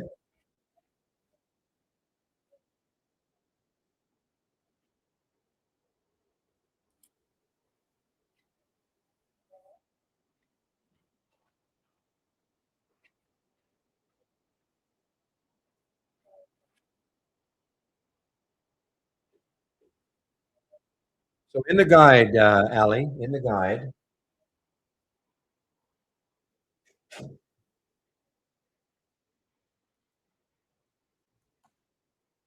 I'm going to put in my top list window again. So in the guide, we'll click on the more info in the education section, and then in the guide,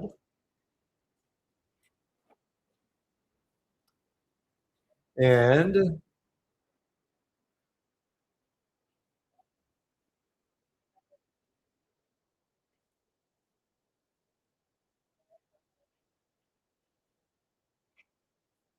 auto trading. Okay. So there it is, auto trading. And that's how I mean, I don't auto trade. Okay. But very briefly, but that's the section on auto trading. Okay.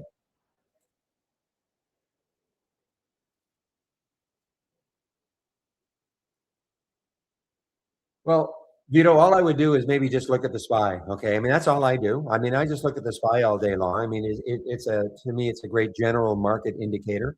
Okay, so I mean right now the SPY is not turned, but you start getting some maybe it's a bottom now. Maybe you start with you put a price alert at the top here and see if it takes that out. Put a price alert around the VWAP, things like that. I wouldn't overanalyze it. Try to look at all sorts of different indicators. I would just maybe use the SPY as your overall guide. That's all I do.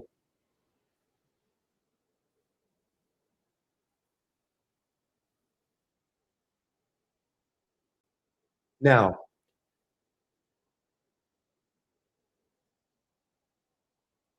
give me a moment as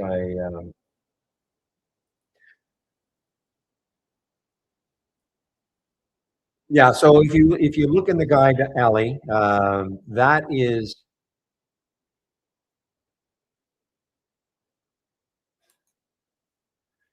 this is very.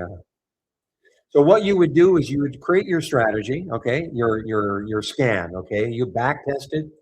You back test it to see whether or not it makes sense to even to use it as in auto trading fashion. And then if you like it enough, then of course you save it to the cloud.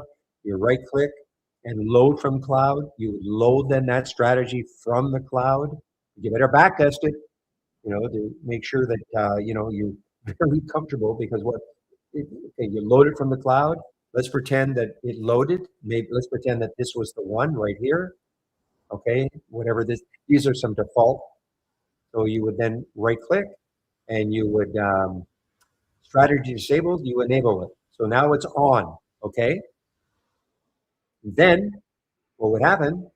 Well, it's a little more complicated, but you've got to then edit the scan and edit the trading strategy. You want to edit the trading. All this is in the guide. How do you want to trade it? Here's your entry time. You pick and choose your order details. Are you going to take 100 shares a trade or $5,000? I mean, this is all. Again, most people do not do this. Risk management, hold time, how long you're going to hold it. Okay. So I don't do this, but it's all this is in the guide.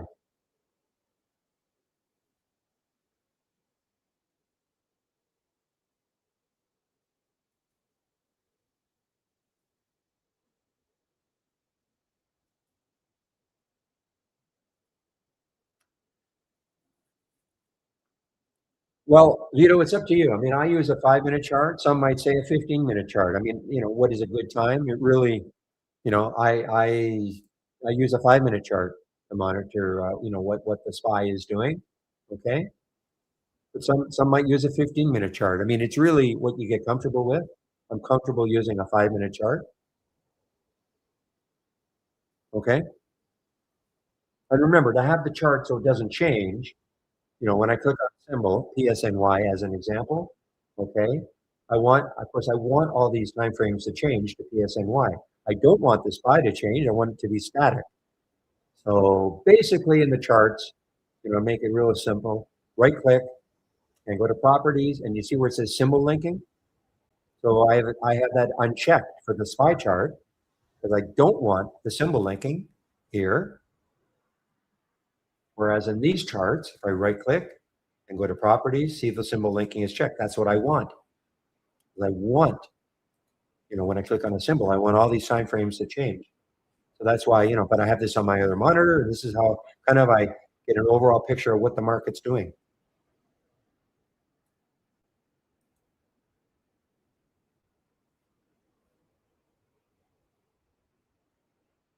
Oh, you were just curious. Okay. That's how you do it, Allie.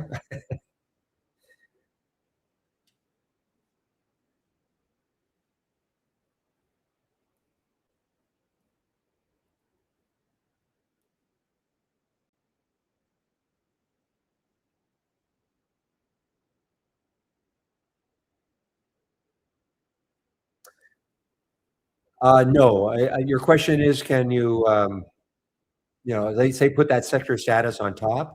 No, you cannot rearrange. The reason being,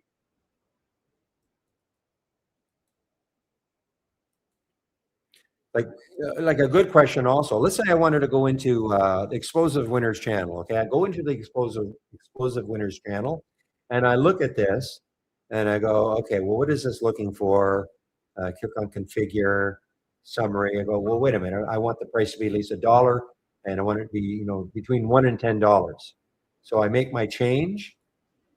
Okay, make my change $1 and $10. Maybe I add something in, add a filter in. Okay, so now I've made the change right here. So which is fine as long as you stay in the channel. But the minute you leave the channel, and if you came back, that change is not saved. The reason it's not saved is because, and I'm not picking on you, W. Harrison, just in general. The reason it's not saved is because the fact that a person wants to make a change here, this channel is for everybody. So the fact you want to make a change here does not necessarily reflect what everybody else wants to do. So that's why when you leave the channel and come back, it's not saved. Now, if you want to take this out of the channel, okay, or even kind of save the channel with all your changes and create a layout with it, you can do stuff like that. But if you just wanted to take out, for instance, this one, the sorting by the change in 5 minutes, okay? So say you wanted this, but you don't want to go to the channel every day, especially if I have to make a change and then I leave and I come back and I got to make the change again. So you can do this, and this is with any channel. You can take anything out of a channel. So let's just say I wanted this, I right click and see what it says, duplicate into free floating window. So what that'll do is it'll take it out of the channel. And when I did that, it popped on my other monitor. Now here it is. So now it's outside the channel, and you can make all the changes you want, save it to the cloud, incorporate this as part of your layout. You don't have to go back to the channel if this is all you really want from the channel. Okay?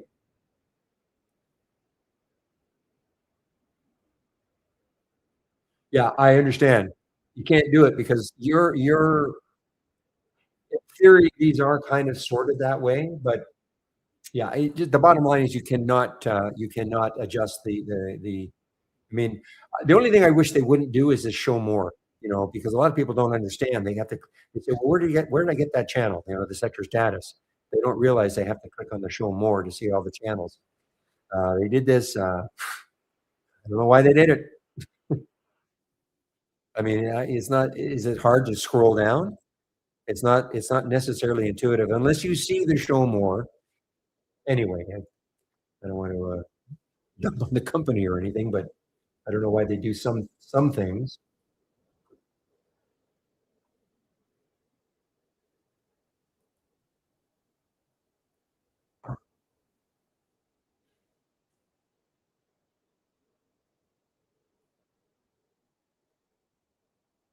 So here we go. So change in 5 minutes. ESLA. So you can see these are 5 minute changes. These are ones that are up the most. And you could run a race on that instead if you wanted to.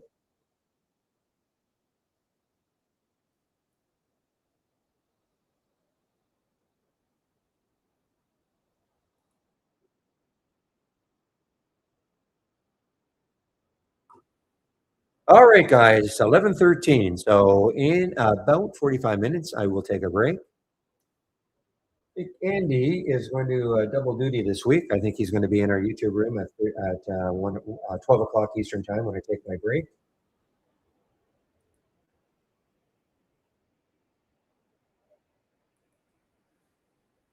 I will confirm that.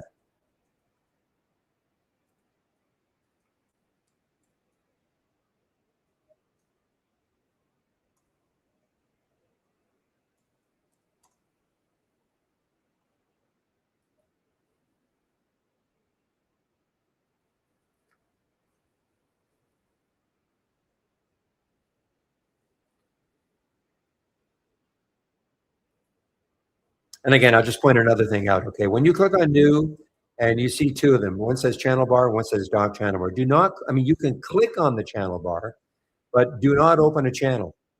I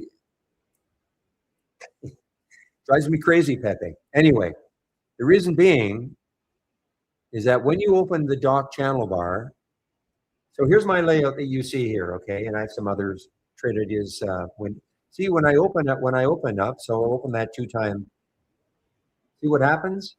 My layout remains behind, okay? In the past, before we had this docked channel bar, the only way you could open a channel was to go to channel bar. If I open one of these right now, my layout will disappear, okay? And that's what. So consequently, it was a real. People probably did not use the channel that much, the channel bar that much, because your layout would disappear. When I say disappear, I mean it's not gone forever. You know, you would save it to the cloud and all that, so you could bring it back. But it's just nice to have the dock channel bar, so it would sort of overlay your layout. You could have them both up at the same time. So do not. I don't know why they keep. I don't know why they keep having this.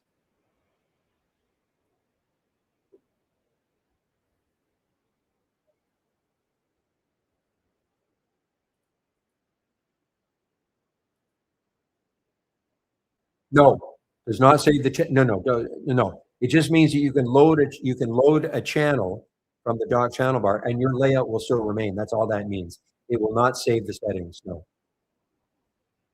nothing will save the settings. Again, think of it this way.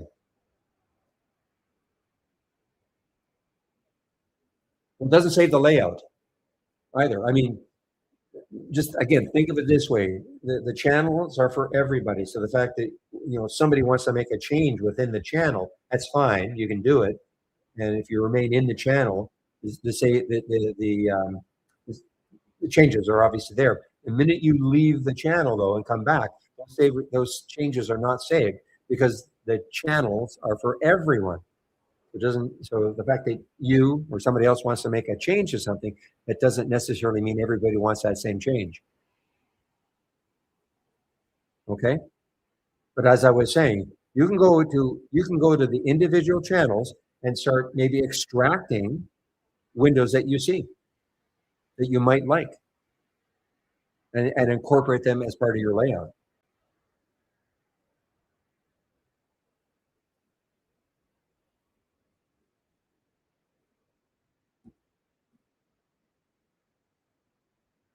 Because most of the things in the channel, I mean, they've got charts and things like that. But when I my idea would just my idea was, you just take the things you want out of a channel rather than having to see everything else that's in the channel that you don't care about. So the idea of docking was this, okay? I don't dock anymore. I used to. See, we have dock window right there. So docking would mean this.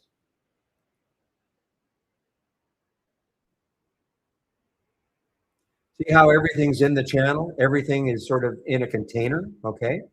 And so now I could take this and I can move it to another monitor if I wanted to, but I've got two other monitors. So that was the concept of docking. And you can dock your own layout if you want, so that when you move it around, you can take the whole layout and move it to another monitor if you want. That was the idea of docking. But it's not mandatory that you do it. I don't dock anymore because docking seemed to, I mean, I could probably do it now, but docking seems to really use up the resources of your computer a lot more. It really taxes TI. So trade ideas. But I think Pepe docks, but it depends how many dock windows you've got. Okay. Now, the reason why docking but this is something, and people should probably listen to me on this. If you've got multiple windows or multiple monitors, docking is fantastic.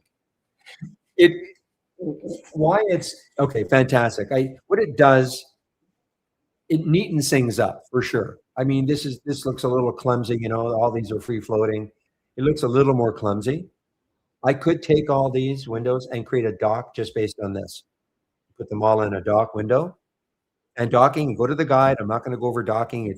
Most of our customers do not dock. But, and listen, please listen carefully. If you have multiple monitors, but even if you just have one monitor, the idea would be this, okay? You take your toolbar and put it in the upper left-hand corner of what you'll call your main monitor. Again, obviously, you only have one monitor, that's your main monitor. But I have, two other monitors, two 32-inch 4K monitors. So what I do is I put this in the upper left-hand corner, and I'm calling this is going to be my main monitor. I rearrange all my Trade Ideas windows exactly as I want them, okay? And then, on my other monitor, I've got my SPY chart and a few other things. I have two other monitors, so I've got a few other Trade Ideas windows on my other monitors, okay? So once you have everything arranged the way you want them on all your monitors, then click on File. Click on Tools, excuse me. Click on Tools, okay? And click on Options. And then you see where it says Layouts. You click on Layouts, and this is the key thing. Click on Check Open Relative to Main Window. And if you check that and then save it, then everything, when you exit Trade Ideas and then you come back to Trade Ideas, all your Trade Ideas windows will be exactly how you want them in all your monitors. Okay? So just make sure you check open relative to main window.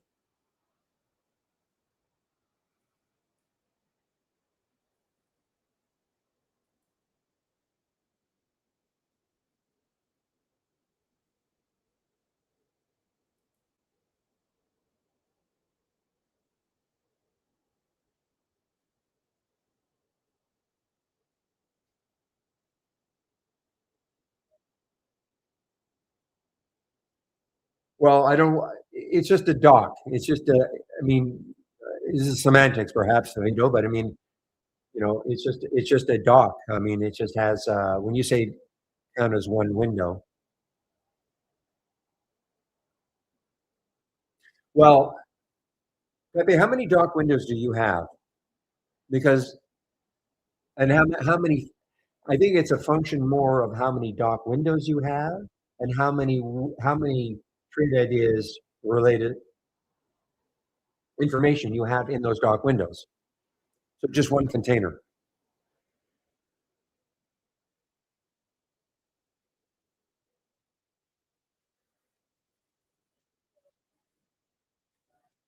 Because what I found, yeah, I mean, in theory, you can have as many different, like for instance, what if I said, you know what, I want just these two in its own little dock, and these ones you see here in its own little dock, and these ones in its own little dock. So, I could create 3 different dock windows, okay? Not probably taxing it too much because there are only 2. But what if I had one? Well, watch what happens here, okay? Look at this. No, the cloud is not a container. Watch what happens here. I'm going to open this dock channel bar. What I want you to do is take a look in the upper right-hand corner, and you see the little activity. See how it's, well, right beside the green ball. You see that is green also. Green also. Watch what happens when I open anything. Open the quantum channel.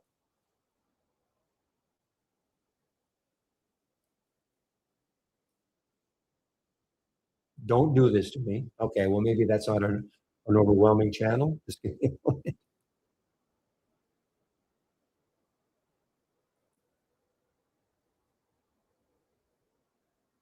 Yeah, you see, now this is probably because there's a lot of top list windows in here, and top lists, and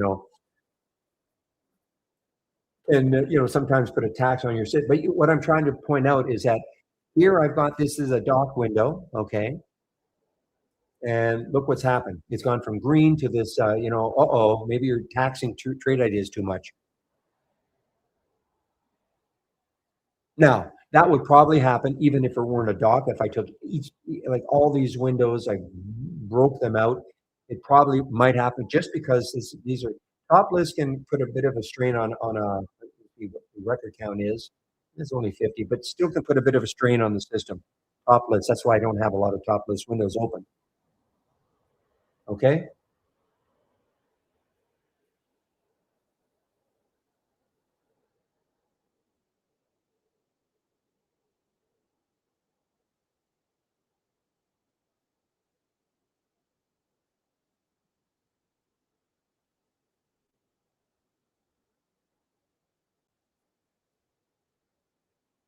It's always a good idea to keep an eye on this right beside the green ball. Okay, this is telling you how many. This is the performance monitor. Tells me how many windows I got open, price alerts, top lists, alert windows. This is what I've got open. Okay, and you can run the risk if you had a lot of top list open.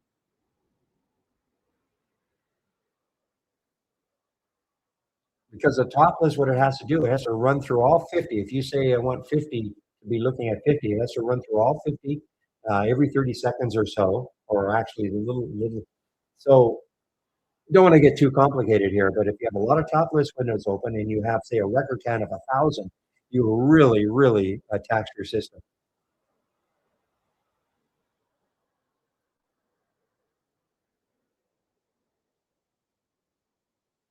Well, you can, okay, a cloud. You can save a doc to the cloud just like any other. So if I had this, if I dock these two, up at the top here,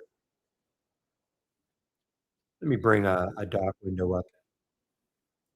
And I do have them. What I did was when I used dock windows, what I would do is I would start off, I would name it. So here's dock 6 charts.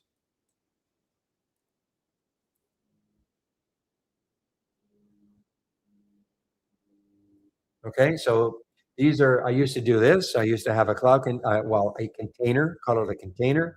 And here they are. Okay, 6 charts, created these charts.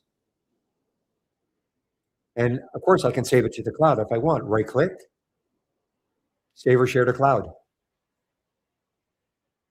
So I can save these into the cloud, but you're just saving it into the cloud. Okay, saving something into the cloud does not create a dock. If that's what you meant.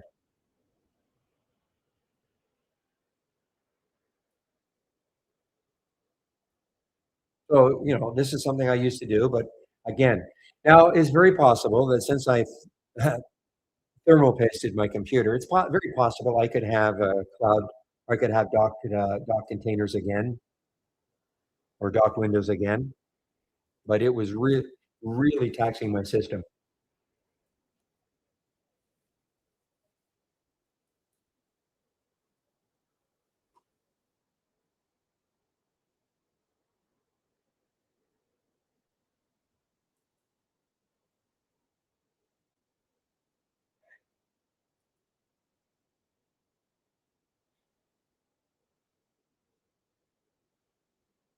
Yeah, it's called thermal glue, and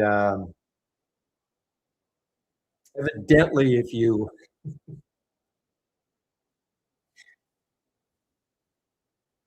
for those of you who don't know, Pepe, probably for 2 years till my computer was just terrible. You could hear the fan going crazy, slowing down.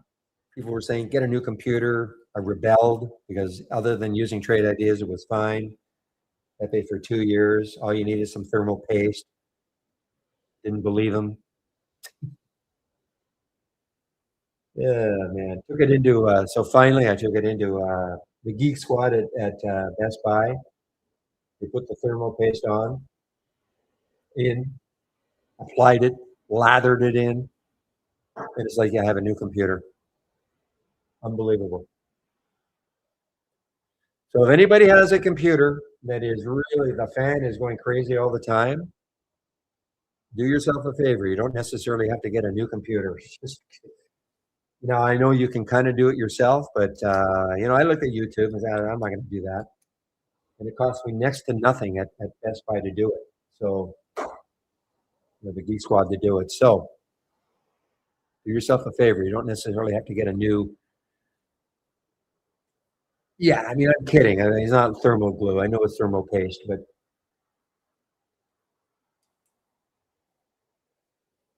it's amazing.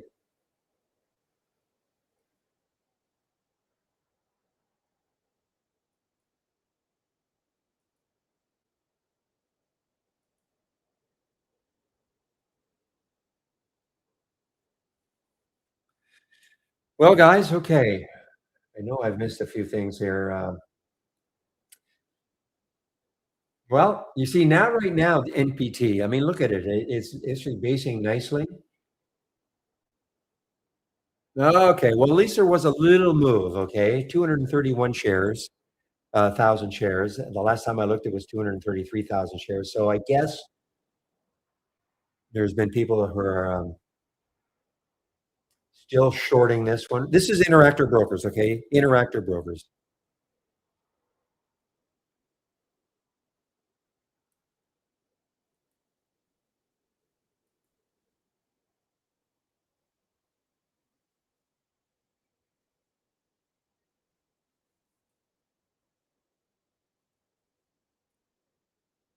Yeah, the CPU and the GPU required a thermal paste, and that was it.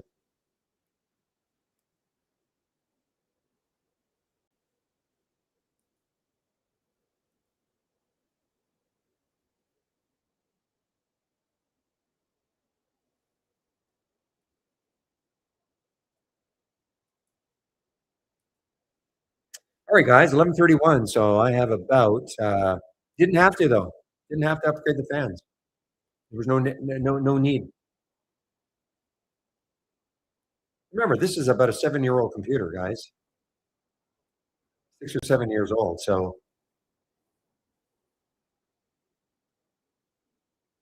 but when when Trade Ideas very kindly gave it to me, and it was as the gentleman who put it together for me. He said, "I'm trying to future-proof it so you can use it for a long time," and he did.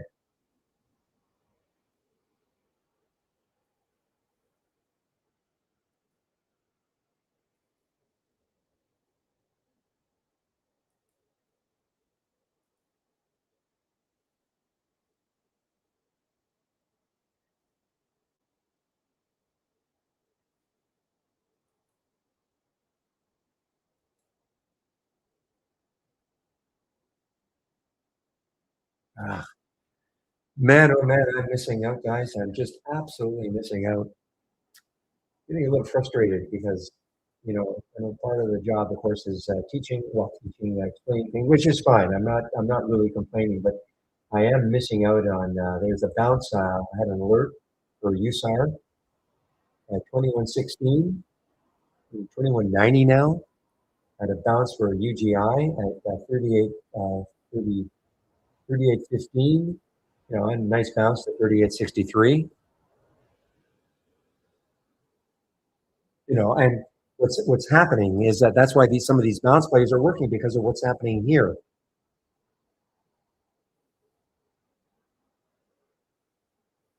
I mean, this is not a massive bounce, but it's a bounce, and it's at the VWAP now. That's the SPY anyway.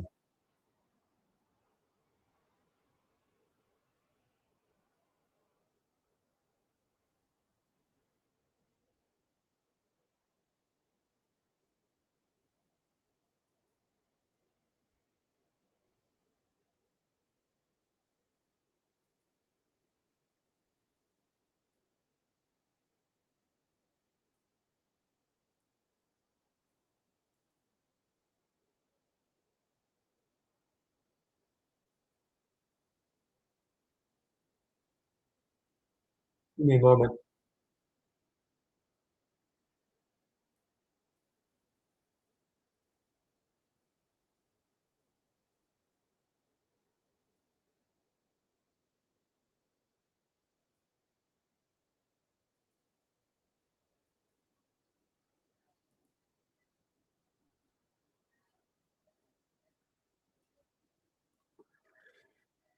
Well, I can show you what I'm using for bounce plays, Now, do they all bounce? Of course not, but this is what I'm using. I can give this to you guys. What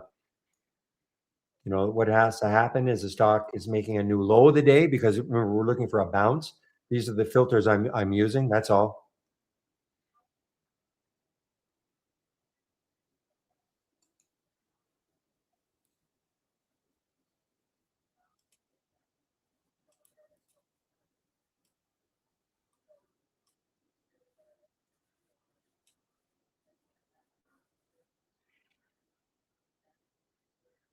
Now, I'm not setting an alert for it, okay? I mean, it's just a scan, but if I got a bounce, if something showed up in that scan, the first thing I do is I look at the SPY.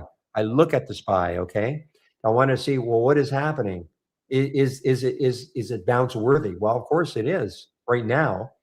If this it doesn't have to be necessarily moving up, okay, but as long as it's not continually moving down, if it's sort of consolidating a bit, then it becomes maybe bounce worthy. Obviously, though, if the SPY is doing something like this, the bounces are probably going to be a little more extreme, which is great.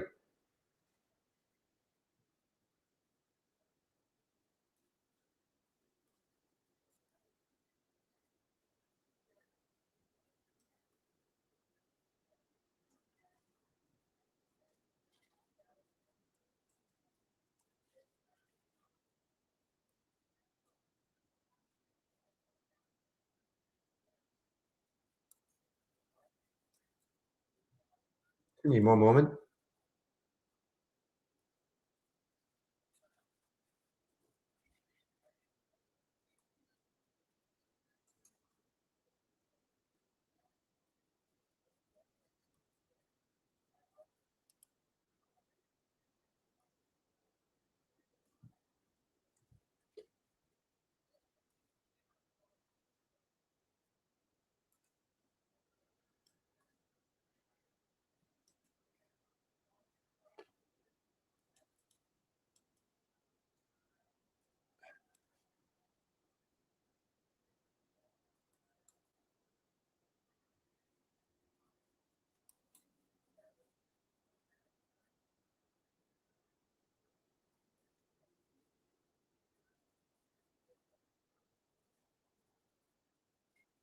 Okay, guys, I just did.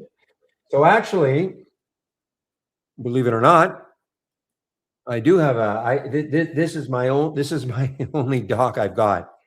The bouncers and toppers.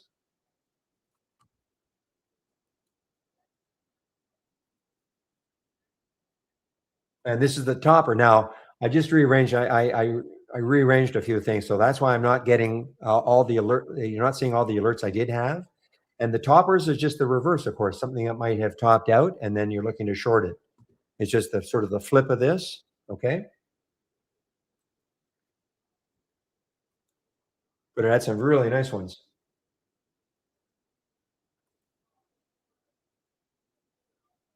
In fact, I don't think I had one topping play. Because there was not anything that was really going parabolic based on what the market was doing.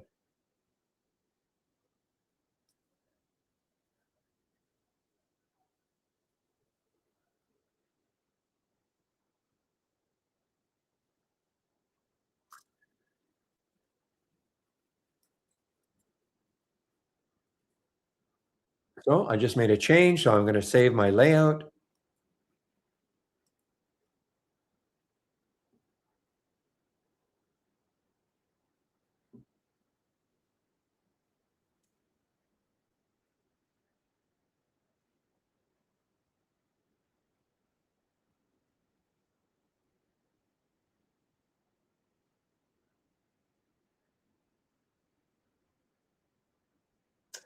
You guys are still wow. That LIMN talk about a choppy looking trade right now. Look at it on the 2-minute chart, even on a 5-minute chart, up, down, up, down, up, down.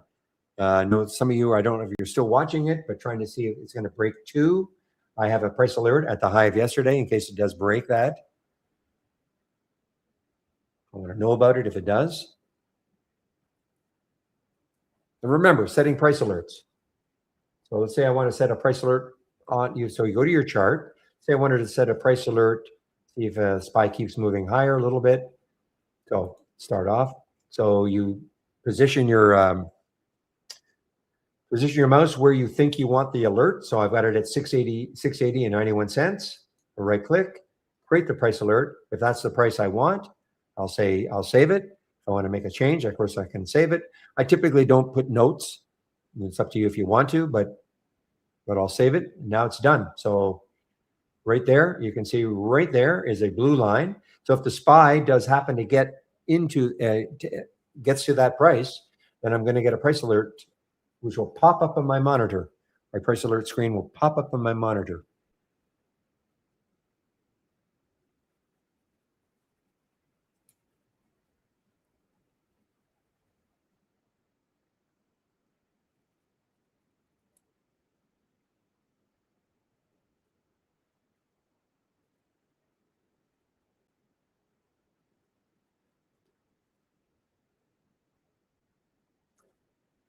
When I click on my relative strength map of tickers, the symbols don't show up on the chart. I have to manually enter the ticket. Okay.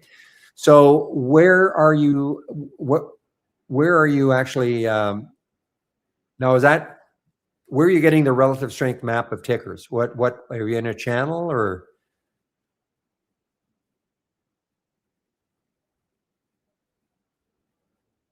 Because so are you in a channel?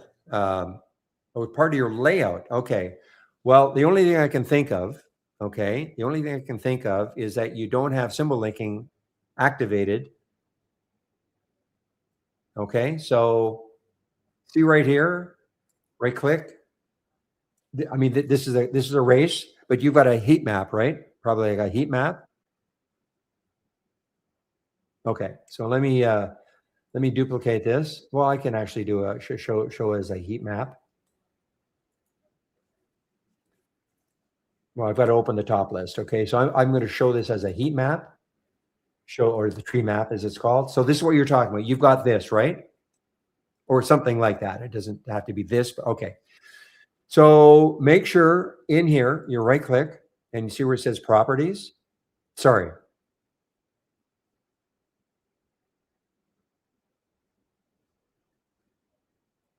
Give me a moment.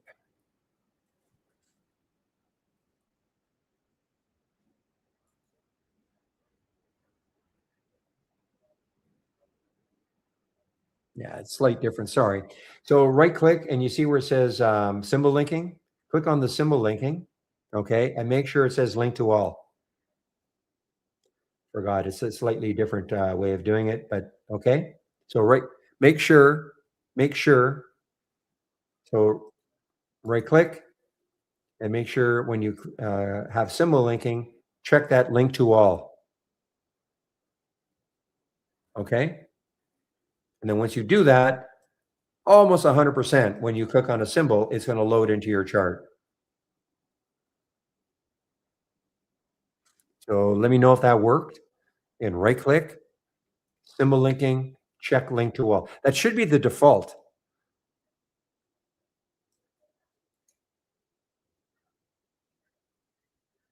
Yeah, it should be the default, but maybe you've accidentally picked them. Don't worry about these other colors, but make sure that that is checked, link to all.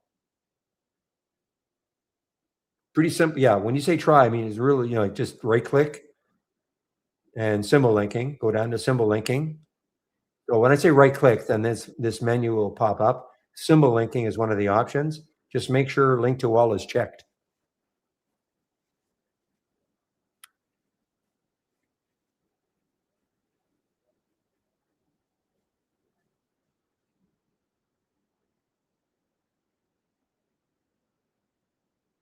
So that's number one. Number two in the properties. Okay, so that's number one. So it's possible that's already checked, because that is the default. But maybe in your chart, okay.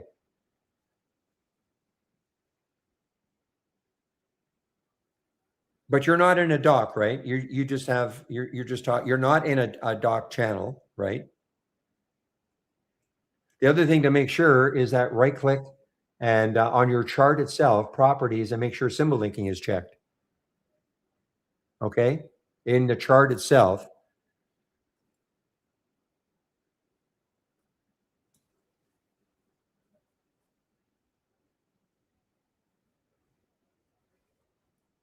Okay, so right click on your chart.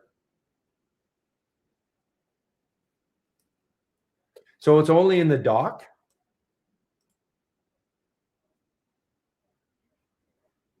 You actually did a dock channel or a dock window? Like this is a dock window here, right? I showed this one.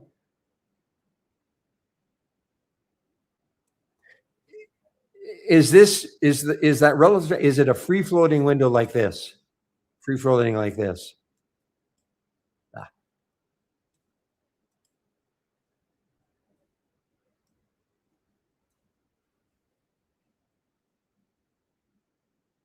Okay, so it is a docked window. Okay, so here's a dock. Okay, so imagine that was in here. Okay, so I'm going to right click on it. I want to make sure that I'm properties.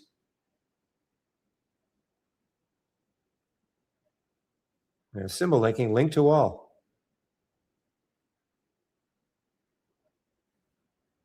The only time that won't work is if when you go into a channel, and I don't think this is what you're doing, the dock channel, okay, and I click on, say, this, any channel, and here am I, but if I click on a symbol, it's not going to change in the charts that I've got, okay? But you're not talking about being in a channel because that's special because it's directing any symbol that you click on to the chart that's in the channel. There's a way to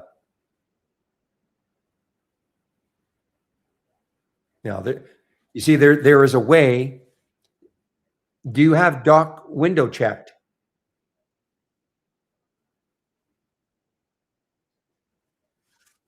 You see how and that's because it assumes that you want to be in this channel and you only want to see the chart.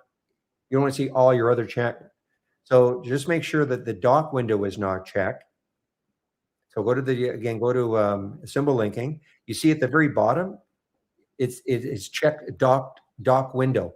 So that forces the symbol to only look at the chart in your dock window. But you may not have a chart. Obviously, you probably just have a dock window.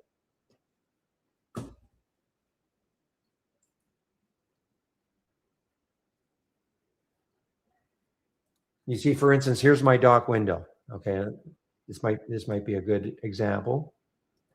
There's a dock window. Imagine this was yours, and if I right click on it and go to symbol linking, and I click on dock window, then it's not going to change.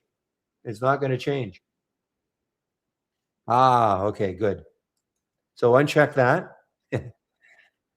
So uncheck that and link to all, and then you should be good to go. I don't know if that is actually the default to have it the dock window check. I really don't know. Now, make sure you save your work, okay?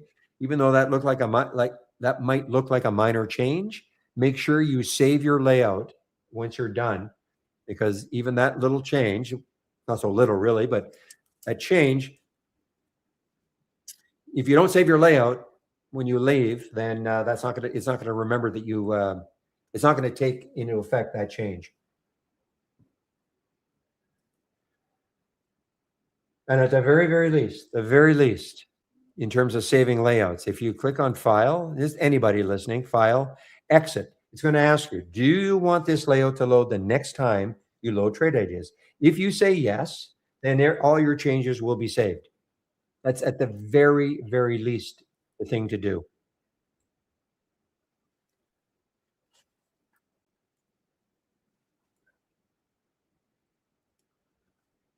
But what you really should do, anything that you create. So, you create a dock window, right click, save it to the cloud. Save it to the cloud. You don't have to share it, but just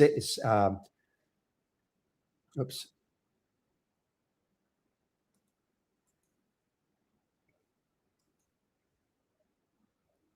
Okay, save to the cloud. Okay, save it. Save and share just means if you wanted to share it with somebody, you're saving it, and then you want to share the link with somebody. That's what the save and share does. But you should save individual scans that you create, races that you might create, anything you've taken from me, you should save to the cloud. The reason being is that if you accidentally, shut this race down, click on the X accidentally, no problem. Just reload it from the cloud. And your layout, the same thing. What if I accidentally shut down trade ideas? Okay, click on the X up here. I accidentally shut down trade ideas. Well, possibility my layout's gone if I haven't saved it to the cloud. And again, file, save or share to cloud, and the box pops up. I would probably pick entire layout, give it a name, and save it. Now it's in your cloud. So if you do accidentally lose your layout by shutting down trade ideas or some other way, no problem. It's in the cloud. Other reason for saving everything you do into the cloud is because you can have trade ideas on as many different devices as you want. So if I went out and bought a new laptop, I would just have to download the program, and then I just file load from cloud. Okay, I don't have to recreate everything from scratch. I mean, I think most people understand how the cloud works. Now, you can only have trade ideas up and running one device at a time. But saving things to the cloud, obviously, okay, you see how my price alert window, how that worked? It got into that price alert that I created. Remember when I created it, it was blue, now it's green.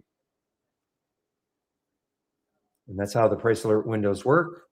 Great tool. I mean, we did not invent the concept of price alerts, but it basically what it does is you don't have to stare at a chart and see, if a stock hits a certain price.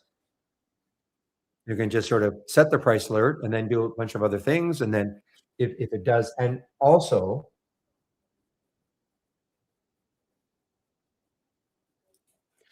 you should minimize your price alert window. Even if you've got space for it, minimize it, because you see what happens is that when you minimize it, it'll pop up on your screen, so you can't miss it if the alert hits. Okay? So that's why I minimize it. I have screen space, but I used to have it up and running, but then I figured, well, actually real in the old real. He said he minimized it and then it would pop up on your screen. I hadn't really thought of it like that.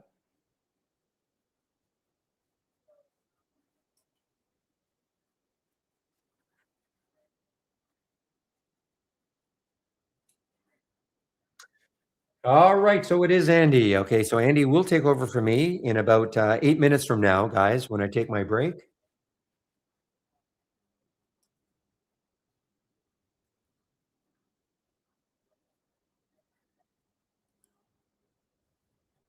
Just give me one moment, please. Okay, one moment. I will be right back.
All right, guys, I'm back.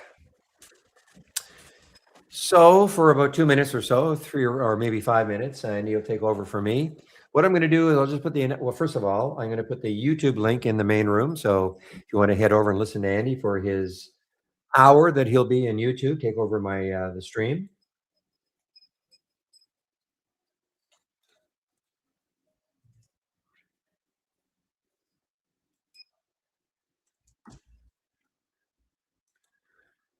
So that is a link for YouTube. And before I do go,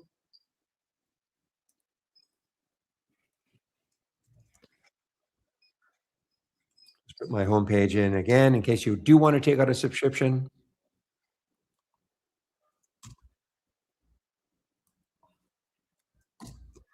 So in case you do want to take out a subscription, here's the promo code you can use. Okay, Barry 15. That'll get you 15% off the first month only, or the entire year. Doesn't matter if you pick a standard or a premium subscription. And if you're looking for my scans, okay, they're not all scans. Barry's stuff, but because these are not scans. These are not technically. These are races. This is a scan. Okay, so but this is the information that I've got here that I'm sharing.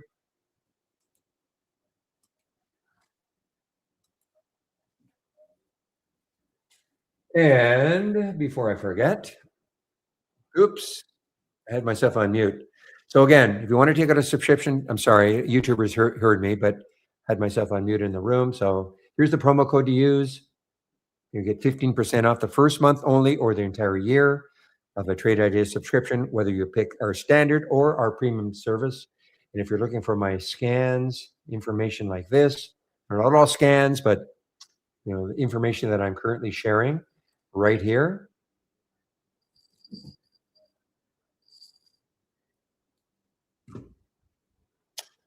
And now I will put my announcement in. I'll just wait for Andy to show up.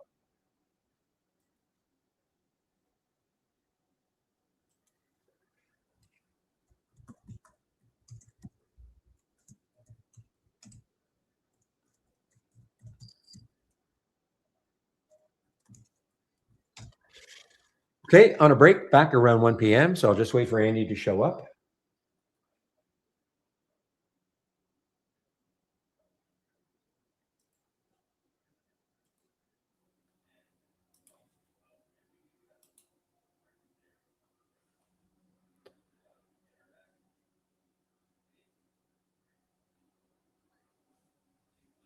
Now, will this last? Will this bounce last? Let's. I'm going to put a price alert around the VWAP just to see if it gets down to the VWAP area again. ESLA. I saw ESLA earlier. It was just over $1, I think.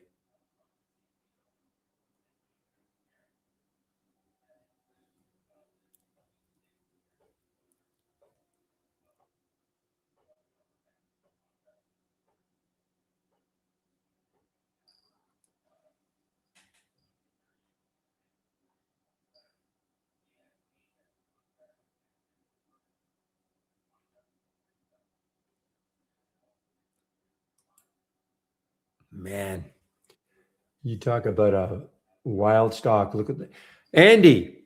Now, do we have a delay? I don't know. Do we? Well, you answered right away. Okay, good. I guess we don't have a delay. That was the test, right? That was the test, yeah. So you don't have your new computer yet, though, do you? You know what? It arrived today, so I'll be setting it up. I'll be setting up this weekend. So next week I'll be good to go. All right, but obviously it wasn't the new computer then, or your computer is working now. Because you thought maybe a new computer would solve this little timing issue. Yeah. Well, I think it was when I was showing my video. So I don't know if that adds extra. That's what I asked. Yeah, you were showing yourself, right? You're right. Showing yourself talk. Yeah, I thought maybe that might have been it. It probably was, but I can still, Barry, there's times, when I'm running a lot that the software slows down and stuff. So I do. Yeah. Okay. I do. So yeah, cool. All right, my friend. Well, what are you doing? Let's see. What are you doing Sunday afternoon? I don't know, man. Is anything going on? Yeah.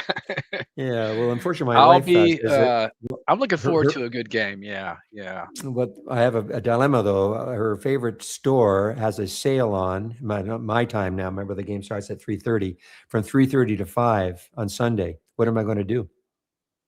And she wants me to go, Oh, you got but I'm kidding. you I'm I was kidding. gonna say, man, you better not get me going on that. No. Oh man, that would be the Oh, dilemma. Oh man, no, I'm kidding, of course, but I don't know why that popped in my head. And thought, what if? What if that was like a what if scenario? You want your marriage to oh continue, man. or do you want the Seahawks to win?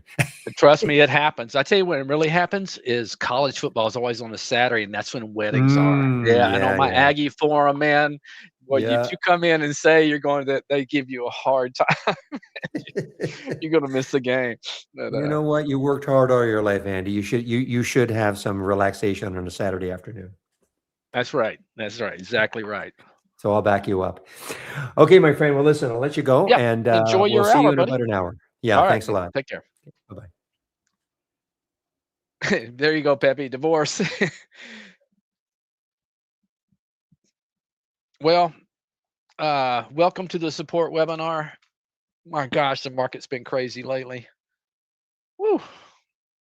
I told myself I was just going to day trade. No skiing for me. Nah, not this year. Maybe I got a real old dog, and man, yeah, we can't really, he's on medication and everything, so we can't really put him on somebody to take care of. So we just until he finally leaves us, man. We're kind of stuck, but we're uh, I'd love to go skiing. That's for sure. No, I can't ski in Frisco. I used to live in the foothills of Salt Lake City, though, and that spoiled me. I think I may have spoke with Barry about this one time on here, but oh yeah, I had 3 or 4 resorts within 20 minutes of my. I lived in the foothills up there. Yeah, it was sweet. So I got spoiled. Yeah, I got a lot in 2 and 3 years, so it's like I do miss it, but it's a lot of work now for being in Frisco, Texas. But anyway, yeah, if anybody has any questions, about the software, just fire away in the chat there, and me and Peppy, or probably Peppy, will help you. But I'll do my best if it's something. I know most of the stuff. Some of the newer stuff I've kind of gotten behind, and but anyway, no, Jayhawks, we haven't allowed auto trading the Holly in over 2 years. We don't advertise it anywhere. I know a lot of people just run across it on the web, doing some AI search or something, and they run across an old web page or something like that. But no, we haven't allowed that in well over 2 years. And hopefully, the money machine, it still may be a couple of months out, but that's going to be the new. Uh, oh, hold on here. I gotta look something. That's going to be able to be automated, but we have a new version with some new features, and that's going to have to be tested with beta. So I just cannot give you a date on that. I'd like to, but it's hard to do. And I need to clean out some of this stuff because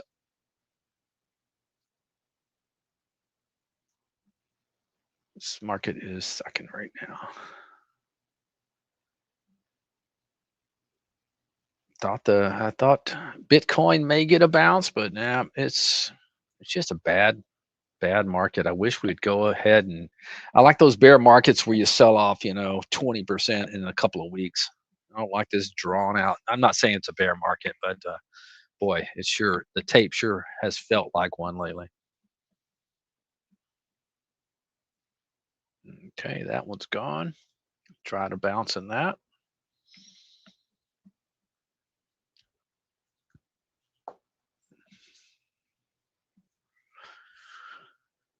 But yeah, let's take a look at the market real quick while we are waiting, and let me just make sure half of that is gone now. Since no, it's not. My bladder's not quite as bad as it says over here, but because a lot of times I'll put stops and I'll forget to put them inside my software. So I got to catch up here.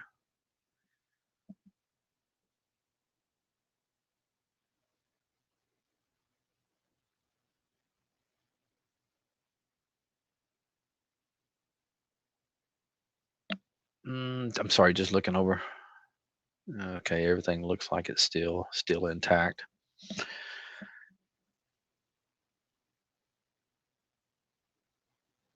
Yeah, yeah, and you know what, Jay Hawker, when we were able to trade for several years, the I have found that the most people that traded it manually did far better than the ones that auto traded it because you're not going to like every trade you see in the AI, and uh, and a lot of times if you're patient, you can get better prices than the AI.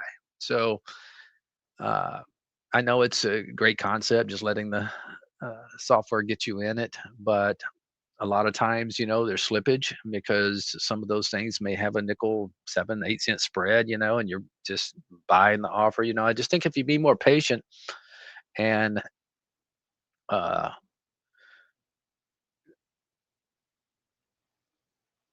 yeah, nope, no, you're right, Trader 77. XLP is not in a bear market. But anyway, uh,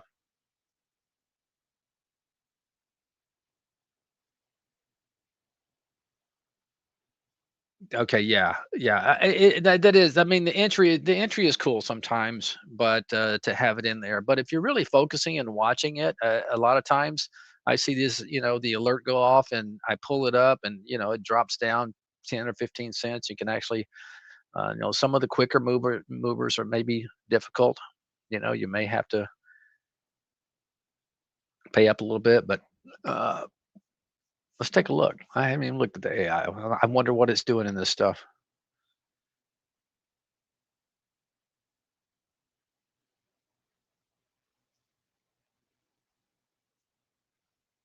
Oh, doing pretty good. Shorts. Look at here. 3 million float. That one would have been tough. That would have been tough to get. FLNC is good play there. But let's see. Okay, entries. See 2412. I mean, look at there. If you would have saw that go off at 2412, I mean, even if you didn't chase it, you could have gotten it real close. And the high, the next bar was 2409. So it's not like, and really, this is kind of a pattern where you let the next bar see what happens, and you have a down move, and you have like a spinning top. That's a good setup, and then still a really good short to be had in that one. Uh, but I've seen cases where you get in, and the next bar just reverses all the way. So this is something you could be patient in, and I can promise you, if the trigger was at 2412, your fill probably would have been about 24. This one was at 98. 899. So got back up to 99.72 the next bar. So you could have offered out because, like I said, you would not get that trigger price. I can almost guarantee you. Uh, Series short. This one's still in the works. This one was at 2309, and it popped back up to 2333 right here. So you can. And like I said, there's some trades. I don't know if you experienced trader or not, but there's some trades I see, and it's like, yeah, no, that doesn't fit my style. Yeah, hold on just one second, guys. I gotta check something out.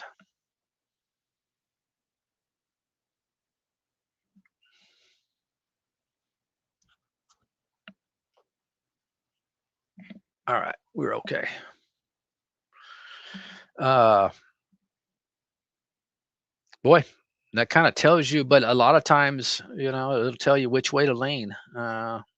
It's definitely the short side today. There's a lot of selling going on. A lot of selling has been going on honestly, the last month or so. I mean, like a Trader 77. says XLP. I mean, home builders. I'm going to close this so I don't get any lag on. What's the home builders doing today? Look at there. About to break out to all-time highs, is that? No, not quite. But look how that's holding up. XLE, it's been strong. Not sure what it's doing today. Giving back a little bit today, but look how strong that's been.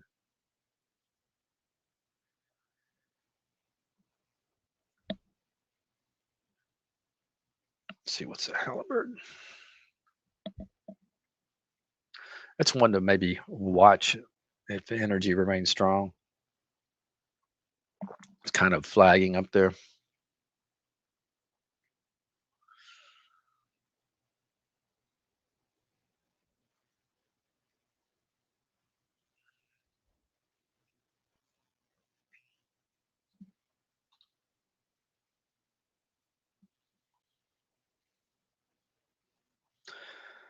But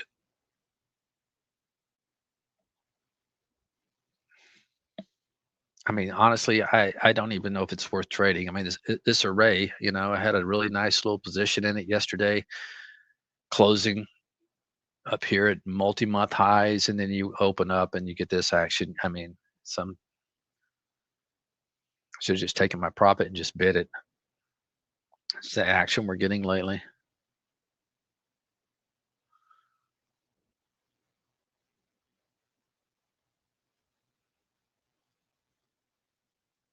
Yes, yes, yes, you're right. And when she calls a stock under 500K volume, and sometimes it's much lower than that, under 100K. So yeah, it's very, very difficult to trade. And that way you can back off if you don't like it. If you this is not enough volume.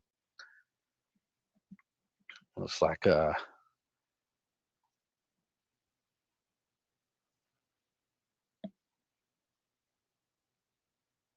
Bitcoin is going to lows. That thing cannot find a bottom.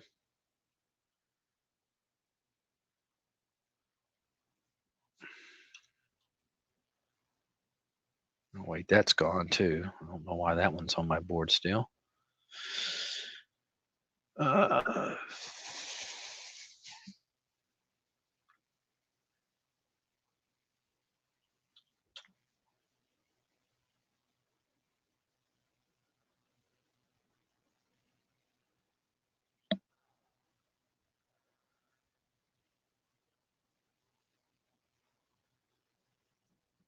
All right, got to keep in this stupid market. I got to keep an eye on my positions over there.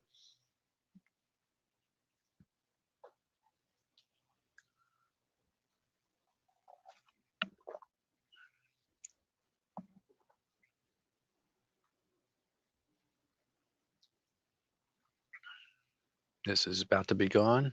Let's see if I got it. Okay, just thought I'd give that a shot, and very little patience in this market with anything.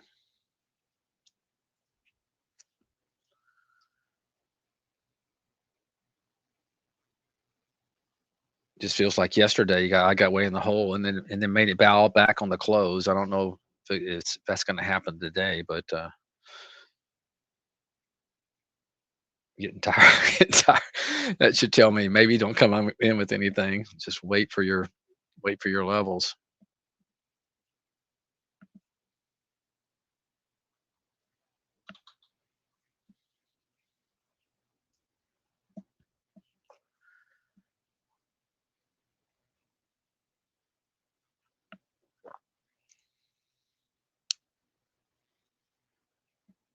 Really surprised at this SMCI. I scalped out some money and held a little over yesterday. I had a nice little scalp uh, and held some, but man, what an ugly bar today. I thought maybe with that volume and that little spinning top, of course, market may have a lot to do with it. Uh, I'm sure the market has a lot to do with it, but it's still pretty ugly. That one just cannot get going. I thought the earnings were pretty good.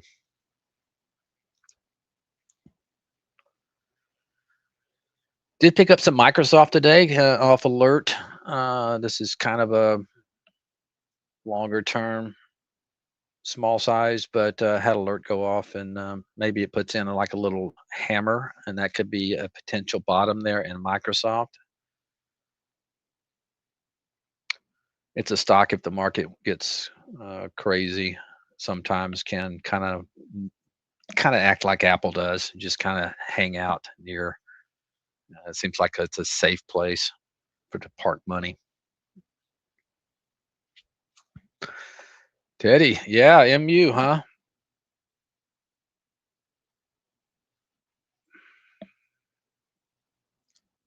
Yeah, I tell you what, I put alert in that one just in case it does a bar reversal there.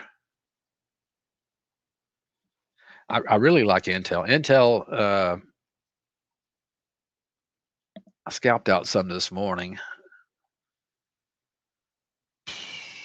and got back in, but this is one I just feel like it's been holding these moving averages. It does anytime it tries to break, it pops back up. I just feel I love stocks when they get hit for a few days off earnings and then rebound right back.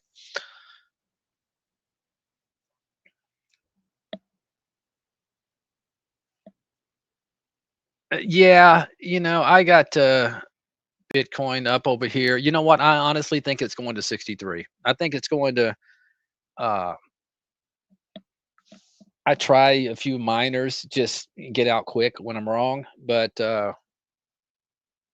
just like I did on that Mara, I grab some size and I scalp it. I scalp out some, as soon as I get a move, 10 cents or something like that, uh, just to bang some out in case it's not a bottom, and sure not, it's not. I'm just thinking 50% haircut of 126,000 is right around 62, 63, about 63. And I think that would be, from zero, that's your Fibonacci if you start, from the pennies. Put up the daily and take a look. Uh, it always kind of overextends. Uh, Everybody, I know a lot of people were thinking 70K, but it never seems to just hit that number. It always wants to maximum pain, we call it. Uh, Max pain, I think, would be around 63.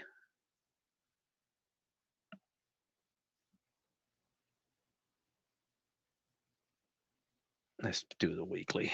That'd be better.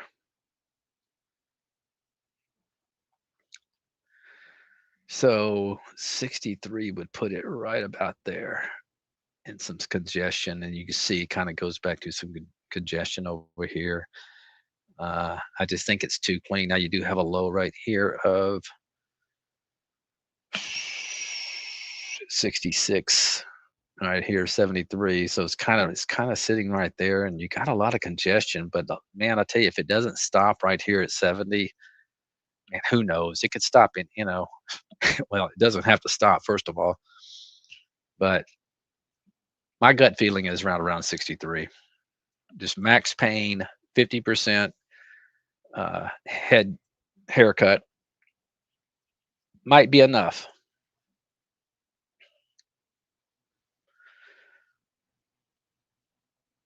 Yeah, I don't use them that often, Teddy. I'm just kind of, and I'm really and typically when you do Fibonacci's, you don't go back to zero. You go back to a point in the chart or something like that. So, but I'm just doing it in my head.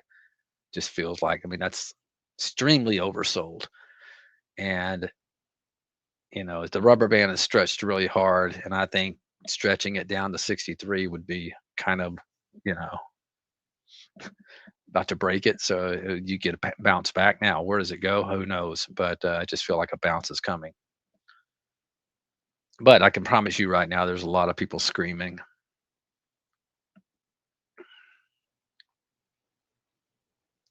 You gotta, there's nothing wrong, I don't think, with trying to play, bounces on bottoms and things like that. You just got to be real disciplined, man. You're wrong, you get out.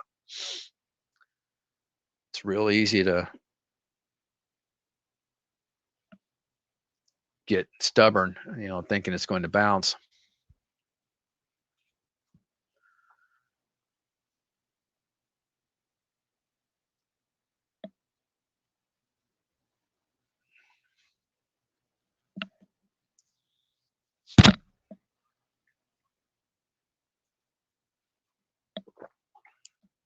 Speaking of which, iBit is on lows. See which ones. See how Riot's holding up. Riot's actually probably holding up the best. Nowhere near lows. So you got coin on lows. You got probably have Master Blaster on lows. Yep, close to it. You got Mara basically on lows.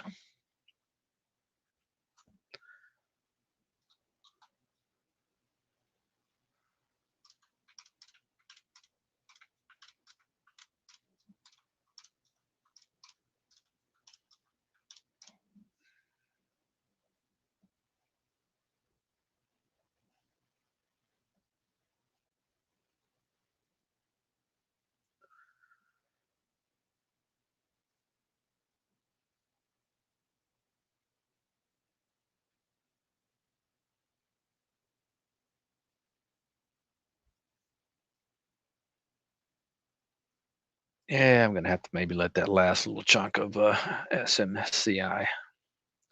I was hoping it would get a bounce back up into.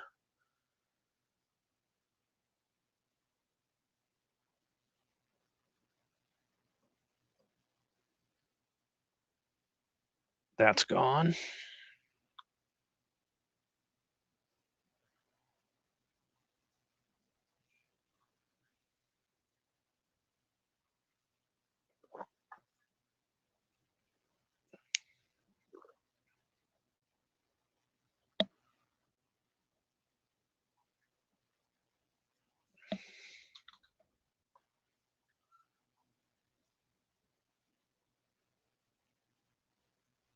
So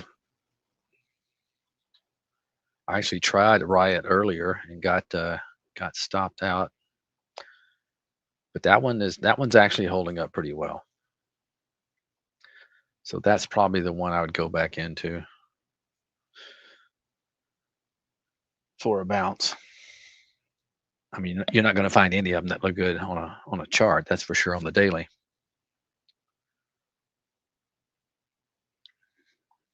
Gosh, boy, some of these things have just been destroyed.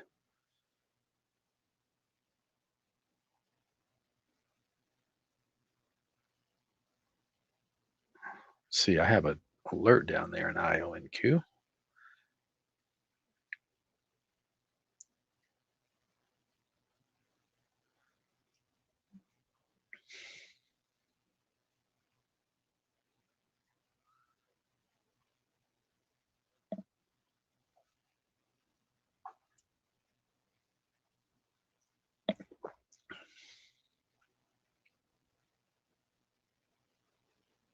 Pfizer is trying to turn around. I actually held some of this into earnings, and I got out quick, and because I could see what it was doing, but and then I bought it back on this next day after earnings, and then all of a sudden I saw volume coming in and taking out the high. So I am in that, but I don't know if it's going to do anything.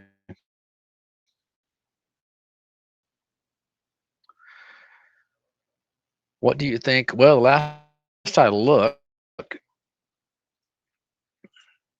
not bad. I mean, a lot of these things I know like some of these strong sectors, but it's just like this mosaic. It's like I bought this yesterday, had a nice little trade, closes near highs. I said, "Oh, great, man! Tomorrow it's going to go through," and then it opens up and just gets whacked. It's really a tough market to buy. I think anything up around near highs. Market's getting a little bounce again.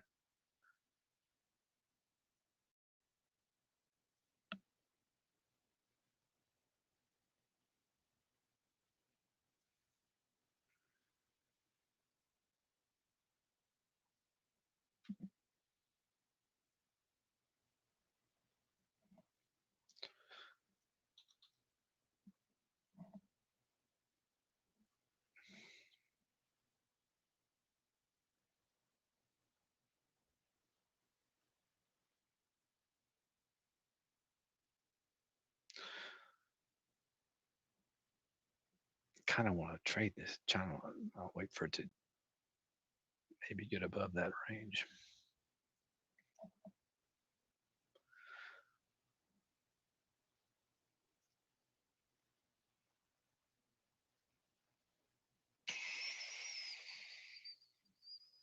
Market, nice little bounce here in the market. We should take this SMCI. That one stopped.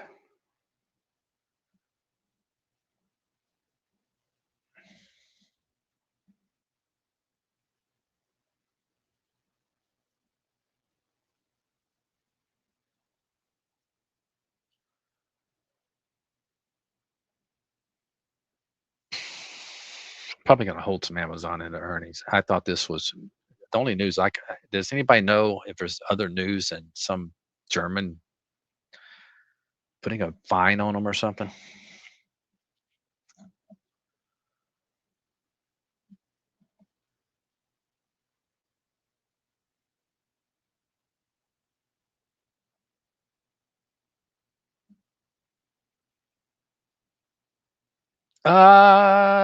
Silver.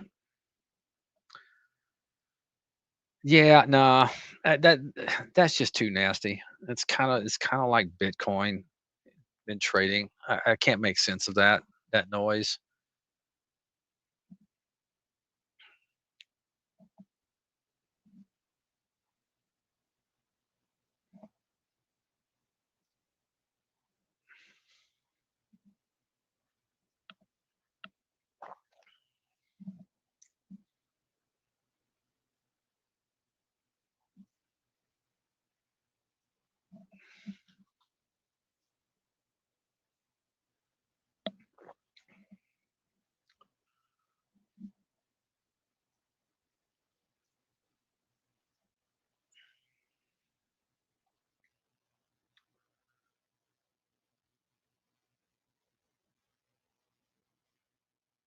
Tell you might see some of these might see look at some of these overbought, oversold.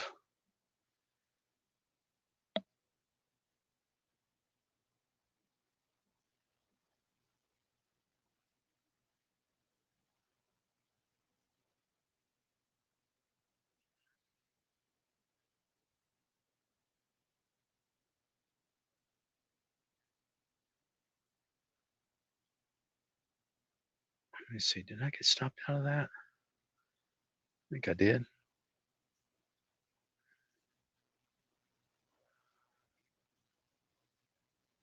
No, I did not. Where's that stop? I thought it was 69. Maybe it was 59.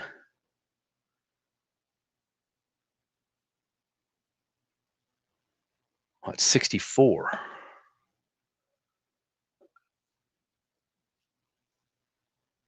Oh, missed me by a penny.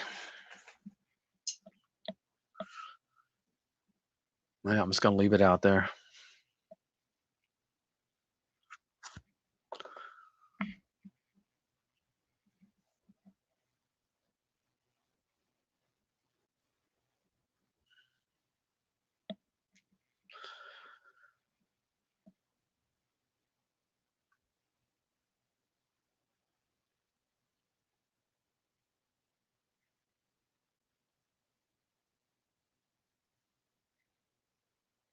Let's see. We got who else we have today? We have Amazon. Typically, we have some other ones with Amazon. Is it Meta? Let's take a look.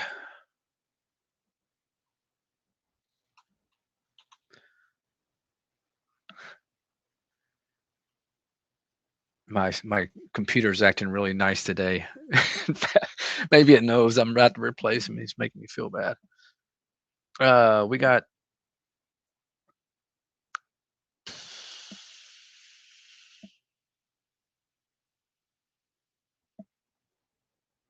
Amazon, Adaptec.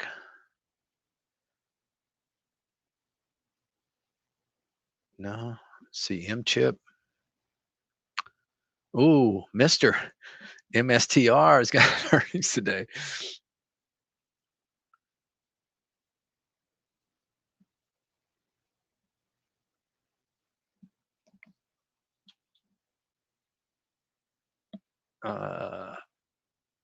Reddit.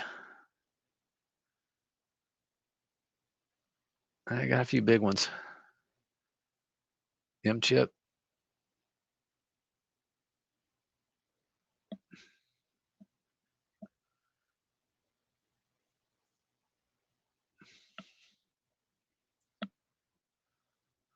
Pfizer trying to get back over 27.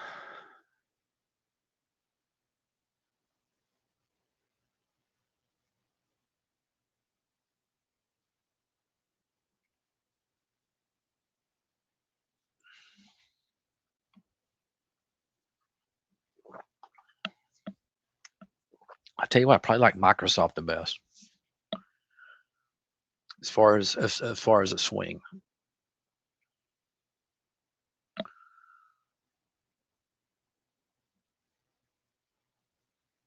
That and maybe Intel. It needs to. I don't want it to close like this though. Yeah, it's Andy. It's not Steve. Steve is finishing up his ski trip. He's been he's pretty beat, man. He's been skiing hard for 3 days.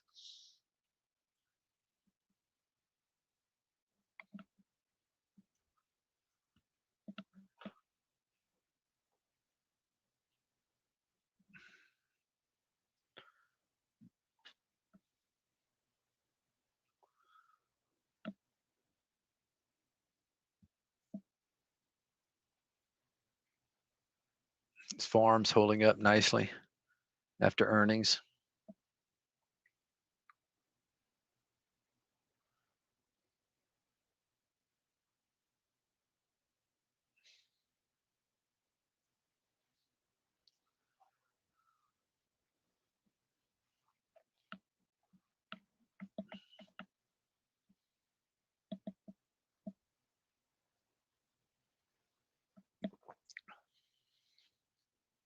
Oh wow, you're in Nashville, huh? 3 Sharp. Yeah, I heard, man. You guys were down for a long time. I think some people were down for like 10 days, weren't they?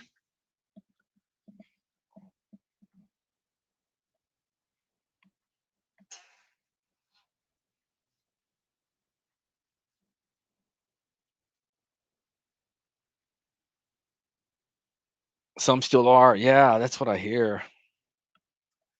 I saw that on the X the other day, or just yeah, yesterday, I think. It's crazy. Yeah, we went through during the polar vortex, where there were some areas they weren't down that long, but they were out for a while. Luckily, we had rolling blackouts in my neighborhood.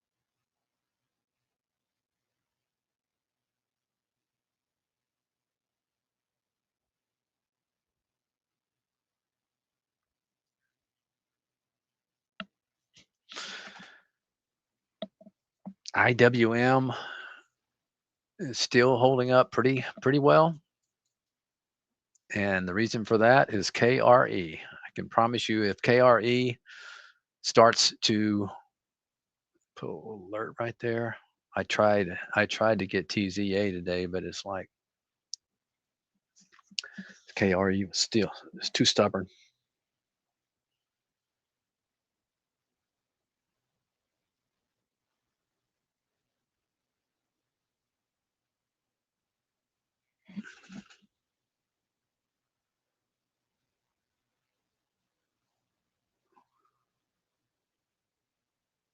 Not a whole lot of semis are actually up a little bit on the day.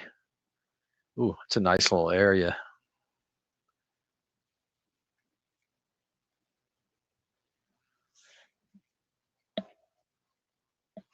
Nvidia is actually up on the day after being a dog yesterday, but nothing to write home about.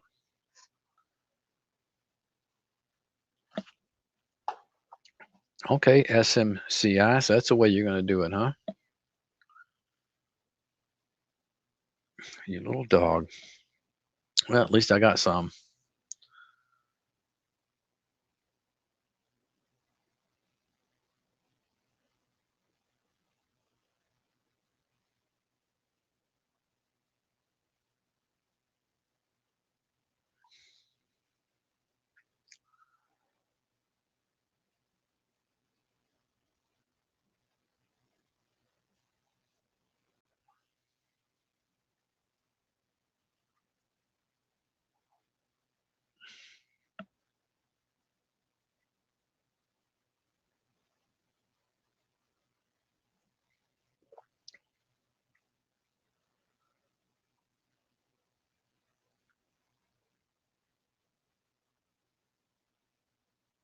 No real resistance for a while in this thing.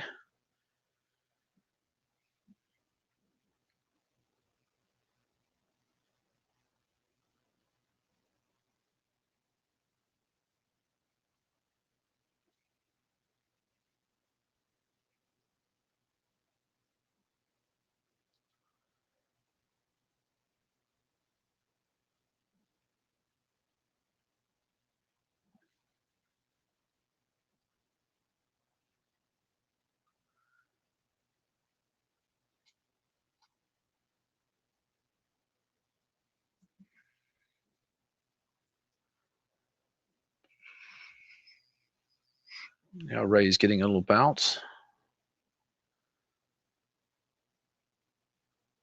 It's like every day, man. Every day, whatever you're in just gets slammed. And honestly, I think a lot of it is like coordinated freaking activity.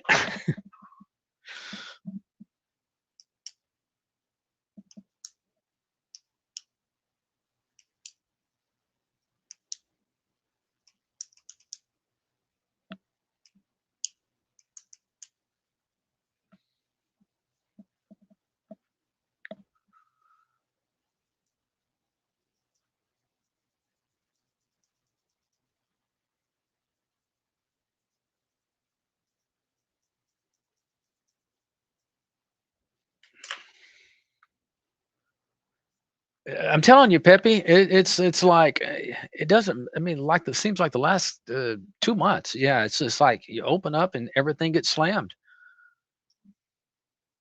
I'd be okay if you didn't have these stupid little rallies. That tells me something's going on. It's like they can all get short and just slam. And then I use the word they, and I don't know who they is, but uh,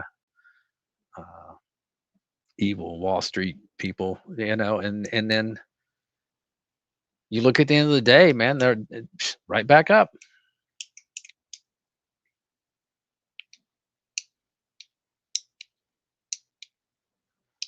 Yep, Citadel,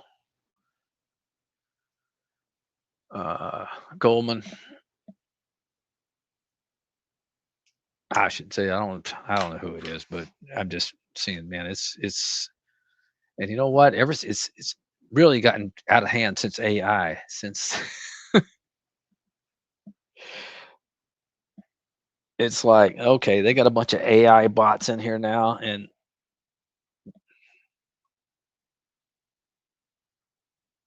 I mean, look, this SMC. It wouldn't be a bit surprised for me if this one went back green. It's just,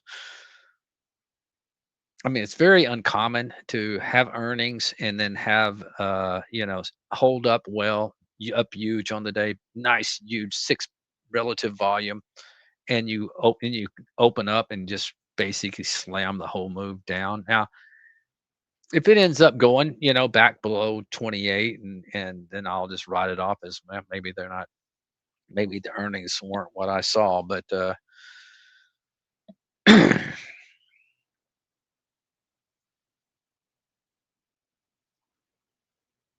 yep.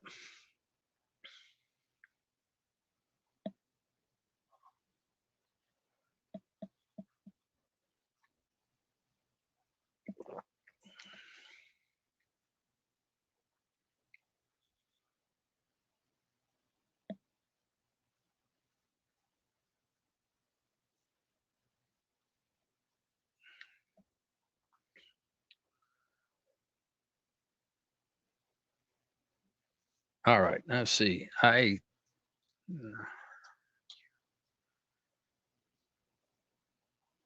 am going to nibble on this one right here.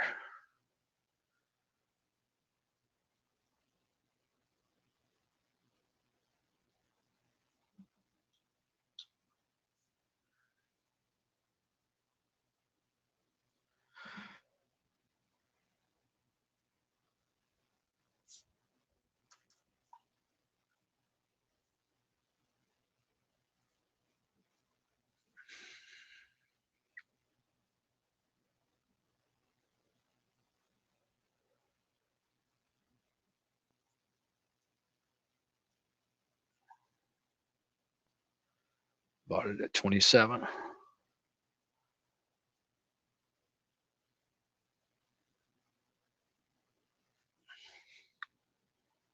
Look at this SMCI now.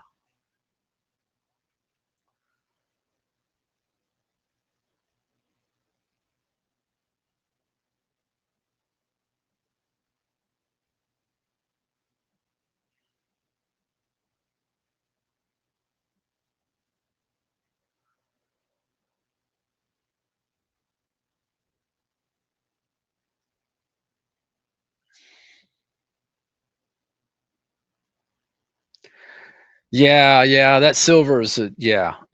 I know.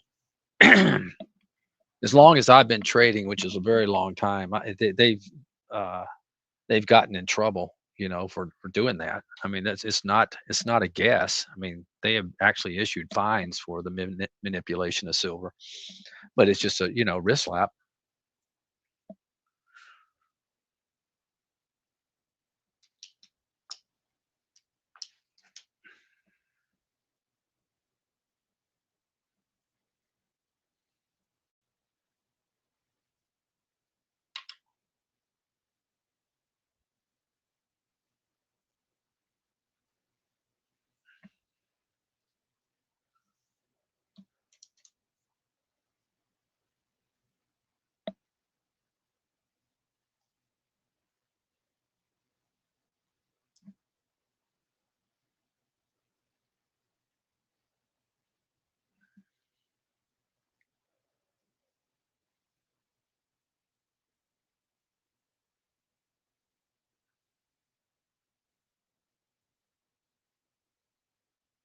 Let's take a look at some of these ones. Uh, Ons.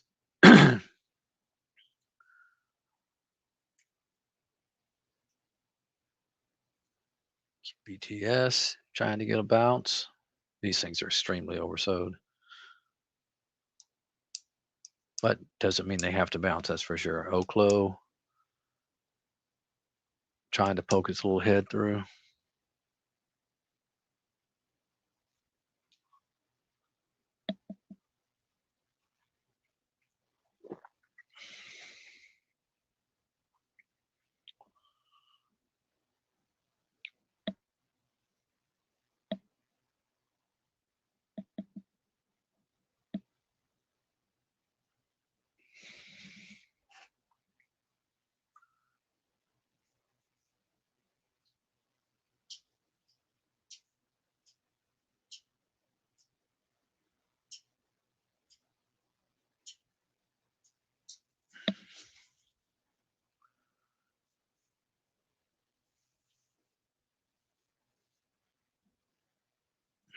Let's see. Amazon, I do want to know if that goes to highs.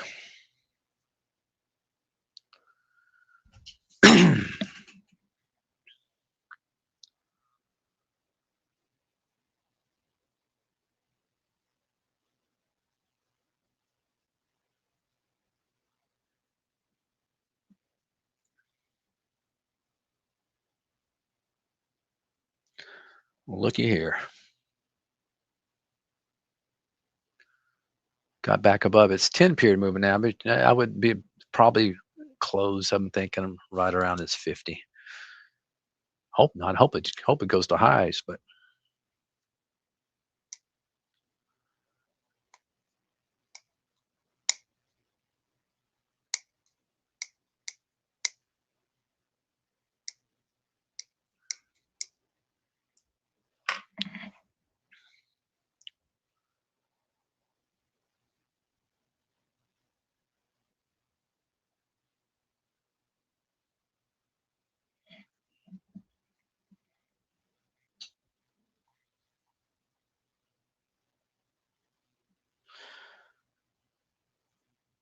SMAR, it's a different game, playing weakness versus playing strength. But unfortunately, a lot if you're going to play anything, a lot of the stocks you're playing is weakness.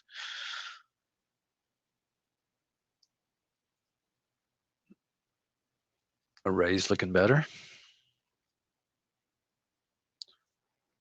Mosaic is trying. You know what? It did. It did, but that's what I was just complaining about. 3 Sharp. It's like it looked beautiful, closed. It didn't get back. I think it printed it yesterday. Yeah, it did. I look on the right here at the very end. It closed there. It went above 1201. But you can see, look at all these wicks down. It's like every day. It's like, come on. Now, I think when it does go through, it's going to explode. It's got a pretty decent short float, or I should say, if it goes through.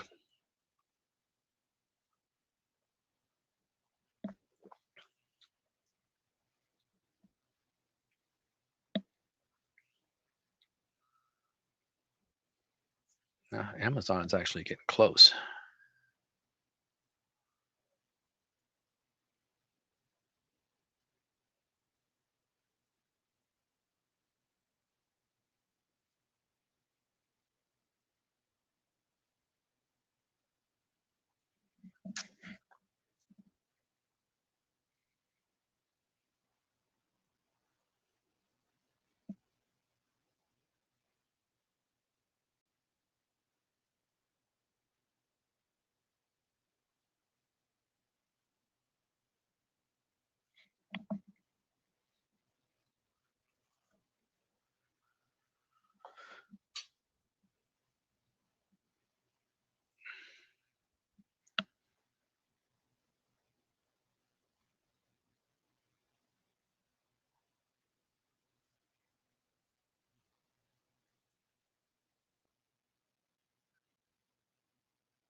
And then all of a sudden we get some ugly little red ticks.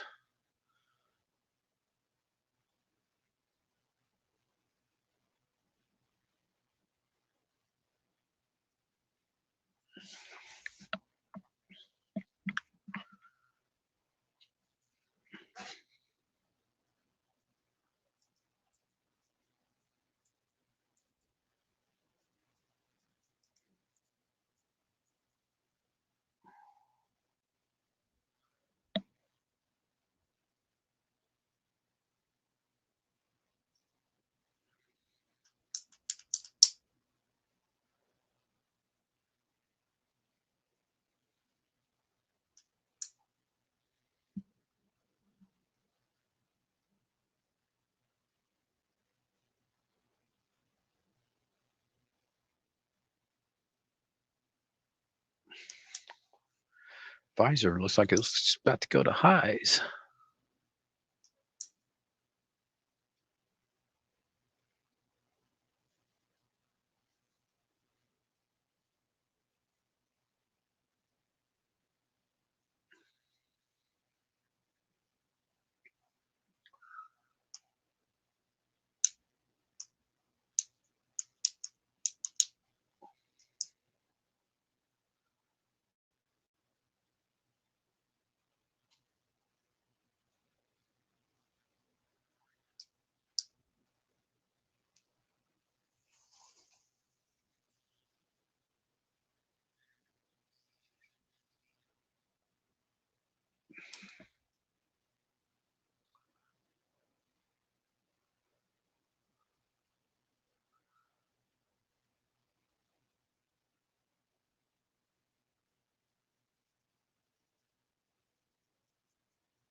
This is what these stocks that are beaten up like this. What I'll kind of watch is when you get these red ticks in the market. How bad do they pull off? If they don't pull back as much like they were and catching their moving average and holding on, could be a sign that they're tired and maybe some going down, and maybe some short covering, coming in. But we'll see.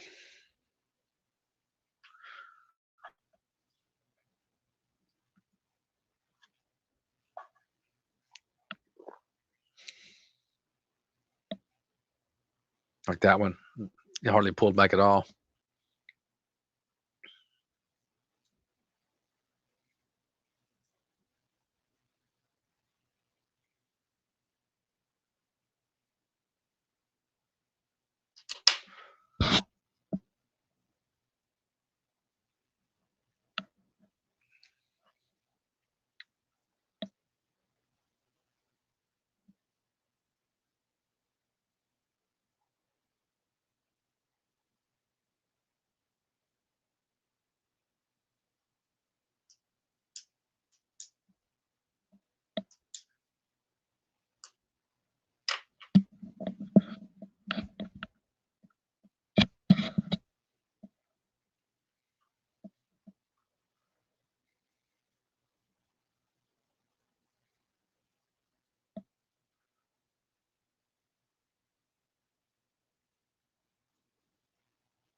Well, let's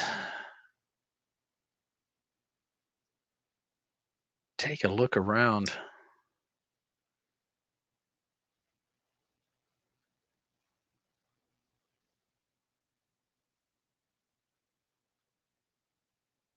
XHB, man, just levitating up here.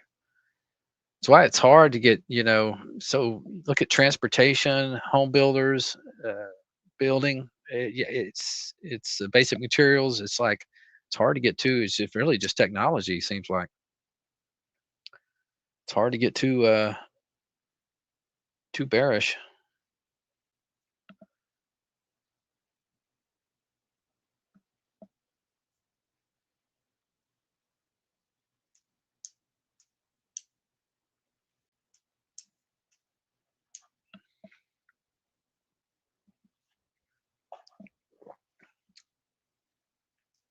Oh, and financials, especially the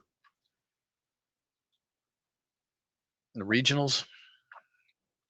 See what XLF is doing. Yeah, hanging in there.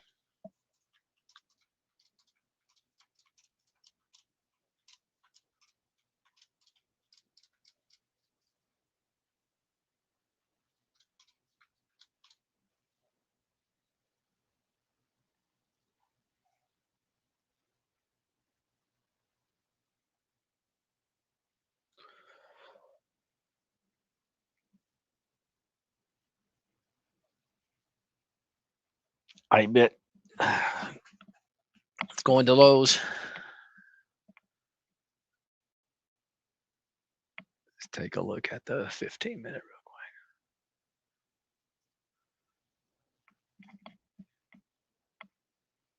Well, yeah, a lot of volume, but man, a lot of selling still.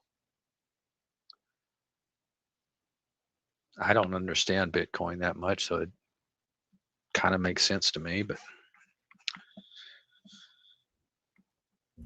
Oh shoot! I was just going to ask you, should we be buying Bitcoin right now? wait, 63 at 63,000. Yeah, that's where you want to buy it. 63,000. Is that the magic number? I think so. I'm just doing a 50% haircut from highs. It's like 126, okay. right around there. Yeah. So just doing a 50% I'm looking haircut. at IBIT, and so IBIT's high was about 72. So at 36, well, it's almost there. Yeah, it's almost there. Yeah. IBIT is almost at a 50%er.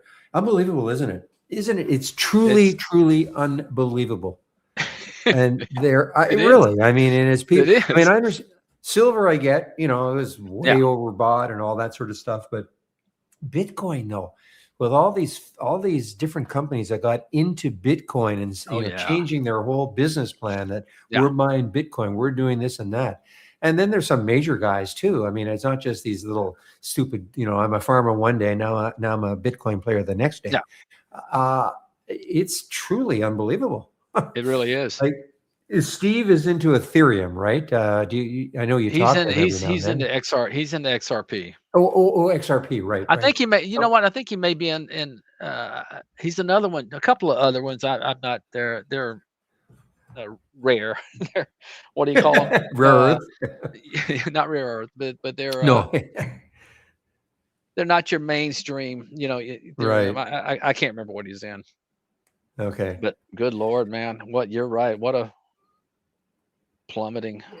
And it's relentless. It's funny. Now, when you saw SLV, let me just get up SLV. When you saw SLV, um, not so, well, okay. 3 days ago, and then 2 days ago, and then yesterday, and you saw that little run. Did you kind of think, okay, maybe it's over? I mean, in terms of the selling, did you You kind know, of think that? yeah, you know what? I had a scalp in it on this sell-off day right here, but Yeah. yeah, but I didn't have the guts to stick with it. I think I held real Hmm. small size. I think I held like a quarter of my position to the next day, and then I got out real quick, and then it came down. Right. But look how it's going up. Even on these days, it's going up in red bars. That should be a kind of a warning Yeah. sign, you know. Yeah. Exactly. Exactly. But it was, what was it, down at one point about 20%? Now it's only down 12%. So, I mean, I don't know how people. I did hear one thing. I know we were sort of on this time delay on Tuesday, but I think I heard you say something like, you know what, I'm going to have to go back to my day trading roots, I, something to you, that effect. and you know what? I wished I had, Barry. Oh, okay. Yeah, You I did didn't. it for one day, and I did really well, Okay. and then but I had some positions, I said, these look pretty good," you know? And so Okay. I held about, you know, just 4 or 5 of them, and then, of course, the next day, the same story, opens up and just gets slammed. You can't Right. even think fast enough, I'm not the type to like to use stops on the open because you get those washout moves, all the time Yeah. anyway. But if it keeps And going down yeah, on the that's the open. problem. Okay, yeah, Yeah. it's like, all right, this washout's long enough. This this washout move's going on 3 hours now. Yeah. That's funny.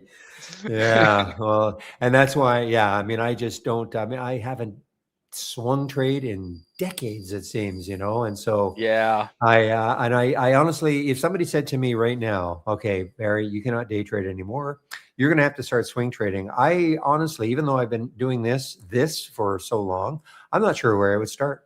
I'm yeah, not sure how I would even try to figure, do I want to do I want to consider silver now as at a low? I don't know. I really yeah, don't know. I have yeah. That's no true. gut feeling for any of this sort of stuff. That, Yeah, is it finally over? Is it going to rebound? Not just silver, but this stock. I really don't know.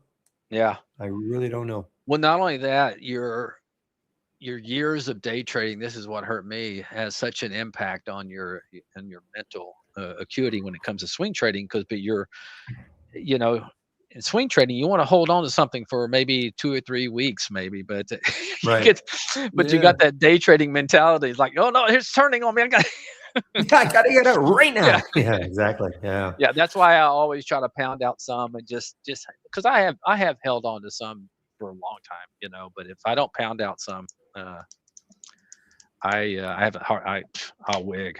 Mm. Well, see, and that would be my problem, staring at my P&L as things are sort of. I mean, listen, not every trade I take works, of course, but at least I have an out, and it's a manageable loss. I don't agonize over it. I don't say, "Oh my God, why didn't I get out before? Why Yeah, didn't I?" I just exactly. obey my stop. I'm gone. Yep. But boy, if I had a bunch of swing trades and I'm sort of, it's going to turn around. It's going to when is it going to turn? Well, it's going to turn around next week. Okay, not next week. Okay, it's Yeah, it would drive me crazy. It I truly would know. drive me crazy. I know. So And see, historically, what I like to do, and in normal markets, when it's not as volatile like this, I have no problem. But I'll have like 15 or 16 positions. It's nothing, mhm. But nowadays, I just throw up my hands in the first 30 minutes and say, "Okay, let's see what's gonna happen after Yeah, the." Yeah, because you can't manage. Like I said, you can put stops in, but ah, I don't like getting washed out though. yeah. Well, Uh, interesting chat there, Andy. yeah. So I guess Steve is back for tomorrow. Unless he can't tear himself off the mountain. Oh, they had some nice spring weather up there Yeah, for this I saw time of that year. picture. Yeah. Yeah. Wow. Or Okay, that there's the video. Intel alert. So I'm gonna be buying some more of this. But Oh, Intel, INTC. Okay.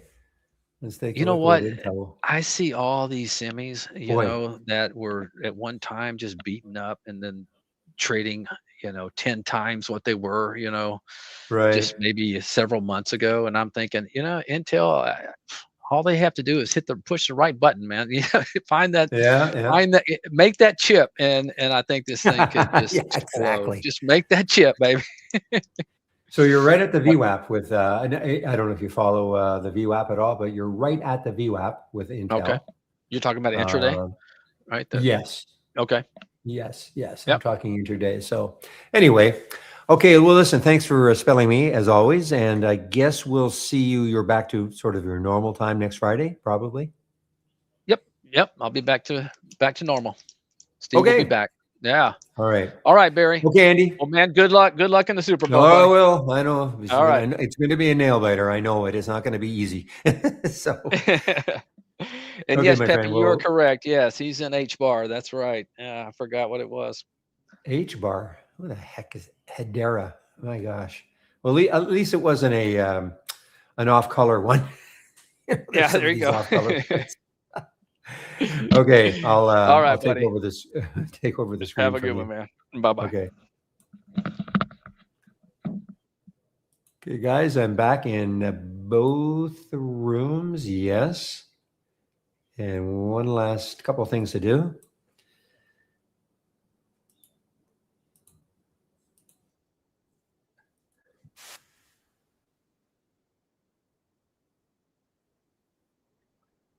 Rooms and look at hymns. Look at hymns now. I don't know if it's gone negative yet, but yeah. I mean, it actually went negative. I mean, I sort of joke, and we think trading is easy. I mean, you read the press release, they come up with their version of the pill, Lilly, LLY, Novo, tank a bit. This one soars, and then never mind. I mean, it's not even that, you don't expect maybe it to keep going higher and higher and higher, but to actually now be negative. It was actually negative. And this was the news in the pre-market, introducing a cheaper.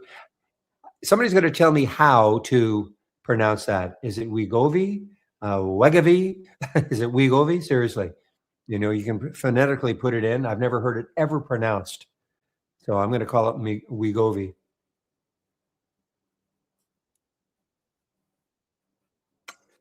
There were no plans, Full Moon. Any plans to include the Keltner channels as an alert feature? More than likely, well, I would say no, there are no plans. I mean, you can always, but I don't want to snow you or anything, but you can always ask a feature request, but they haven't added anything like that, any new alerts, new filters for years. And I just don't think they're going to. Okay. So I don't want to, say, oh yeah, they probably, just ask for it and they'll give it to you. We don't need, well, we have, so is this Keltner channel, not as an alert, that Wegovy is the pronounce? Okay, thank you, Pepe. The Keltner channel, you can add it onto your, but you won't get an alert. Okay. You will not get it as an alert. It's just that you can add it. You can add it on the chart though.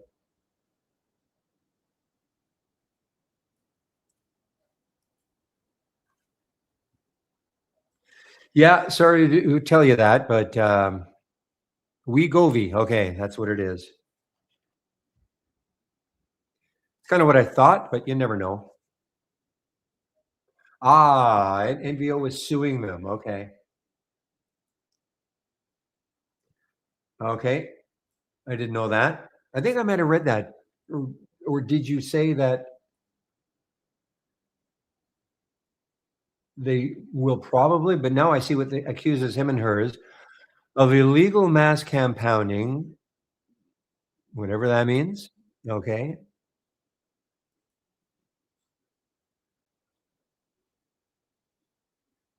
And that was early too. I mean, that wasn't just, I'm looking now. Take legal action, 1052, issue statement, 1048, 1045. So this probably happened pretty close. 950. Wow. That's pretty, I was gonna s that's pretty darning. No, but seriously, the CEO, the Novo CEO says people taking Hims compounded pill will be wasting $49 because the compound will not be absorbed. Well, that, could they be sued for saying that?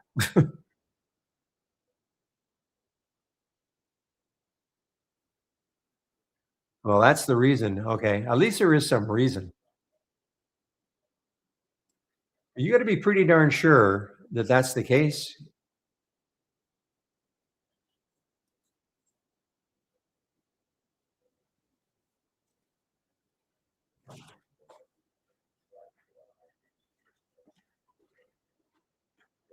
Give me one moment, please.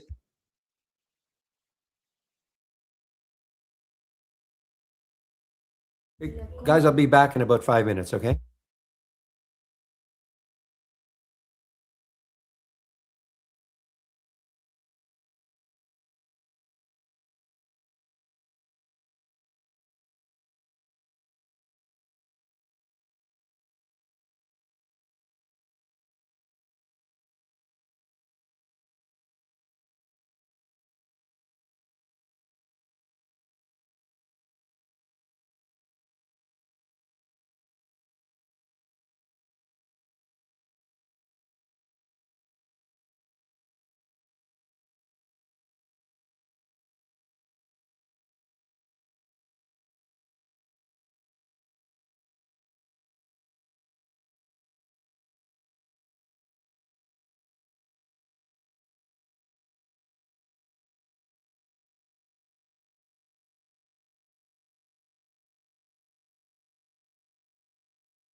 Okay, guys, sorry about that. I am now back.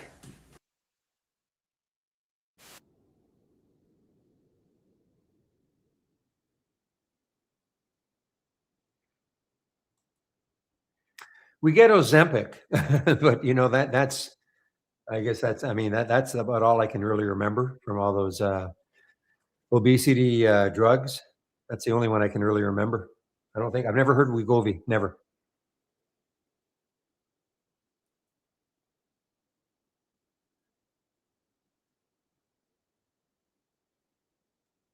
All right, I might be looking at this. Well, this is a earnings play though. Okay, AMSC. I'm looking maybe as a potential bounce.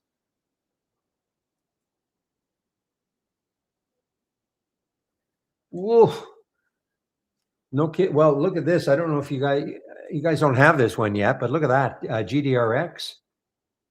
Now, the way I look at these is I have to wait a bit, to see whether or not it stalls at all because the first alert was at 233 and then 257, but these are within like seconds of each other. And then finally it got up to 269, and then that was a great short. And there are a lot of shares available, 5 million. So I'm gonna have to wait. I didn't see it because I wasn't I didn't well, I just didn't see it.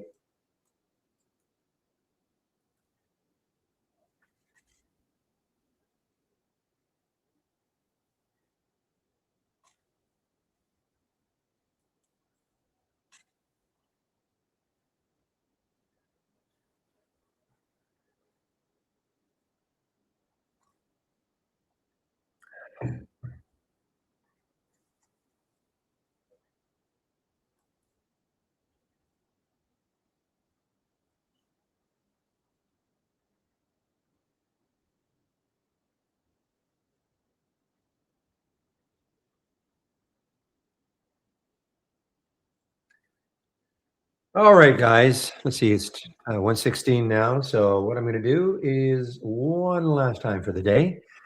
Go over my homepage.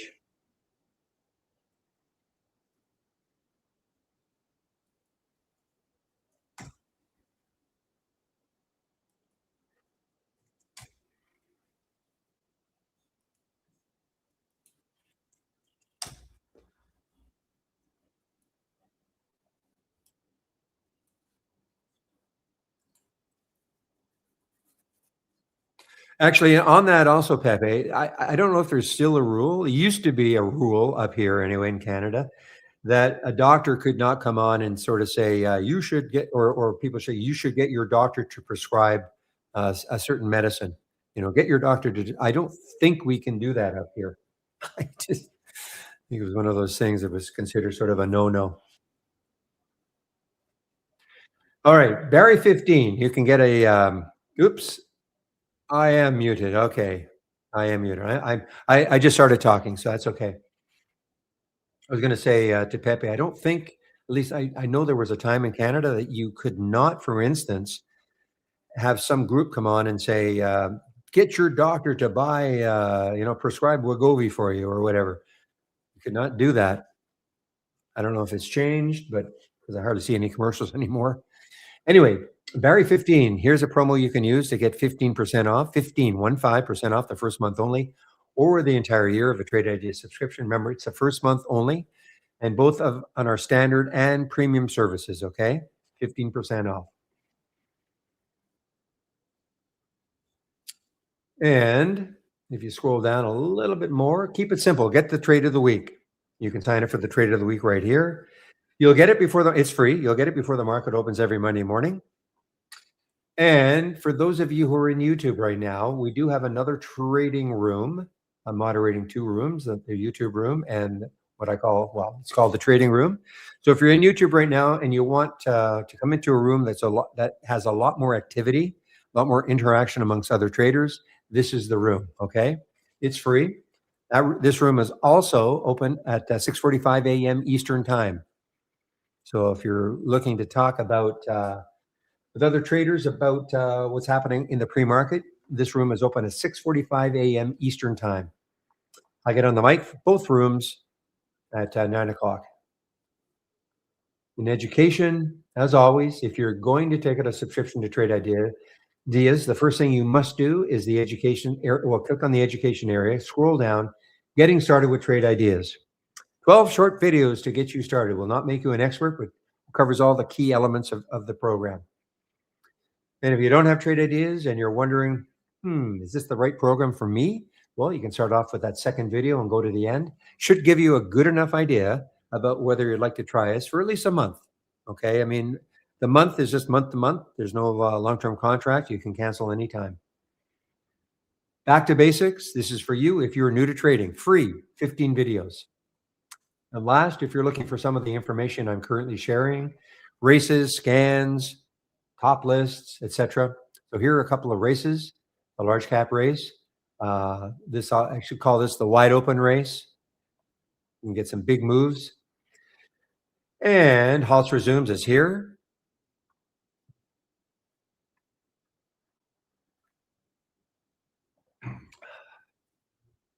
But as you can see, I do have others. This is what I use in the pre-market. The pre-market act is up and down. But as you can see, I do have a lot of other scans that I'm sharing. You can take a look at them. So any questions? I'll be here for probably at least another 40 minutes, 40 minutes. Maybe later if there are questions. Wow. No kidding. I'm looking at so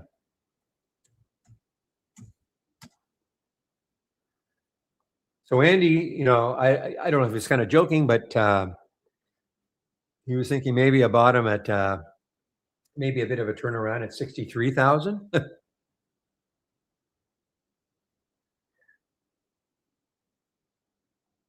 What he said, he was looking at it, about a 50% haircut from this.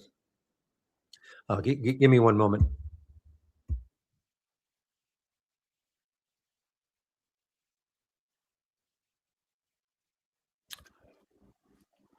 So a 50% haircut from the top. Now, if you just look at IBIT's high, call it 72. So, 36 would be the 50% level. That might equate to about 63,000 for a Bitcoin.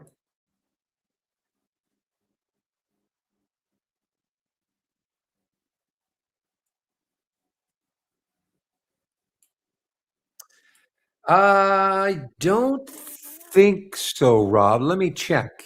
I mean, I think you asked that question earlier. I don't think you got any response. Is it the same as the free one and Robinhood? I have no idea.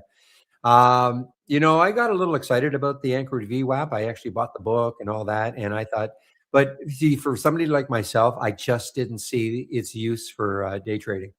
It's that simple. I think it's probably very, very good it can be good if you're into swing trading, and you get your anchors in the right places on weekly and monthly and daily charts, I guess. But I just never saw. I never saw really. It overcomplicated. I tried, even though the statement is yes, it can be used for day trading. I just found that having it on my charts is overcomplicating things. So, but I cannot tell you whether or not it is the same as Robinhood's free version. Let me ask the question.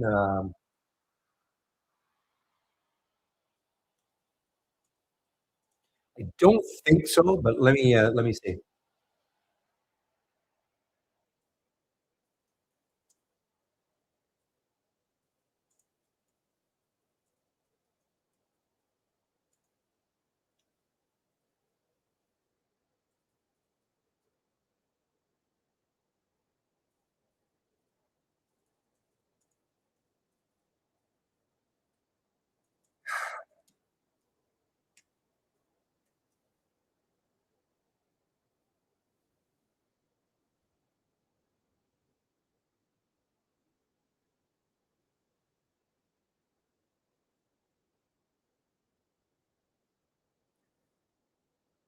Probably, yeah, it might. I'm asking the question right now.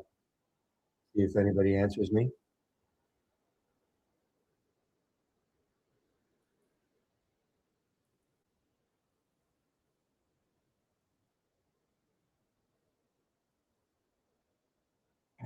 Okay, and Pepe says it does. It does. So you can use Barry 15. You'll get 15% off. First month only, though.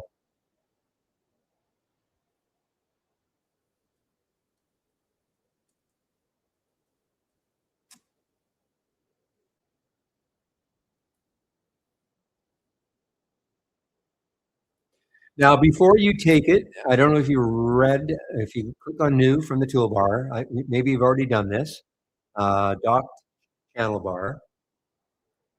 And then where is that channel? It's down at the bottom, I think. Oops.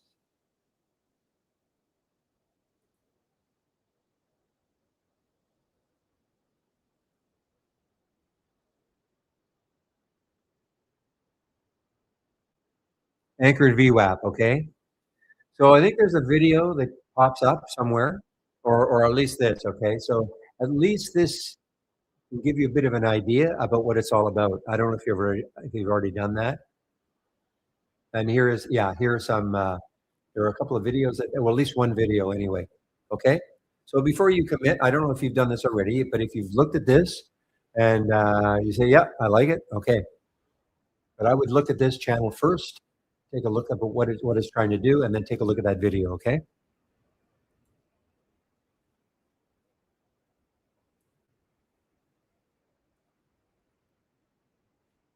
Well, I'll sell you mine for $1.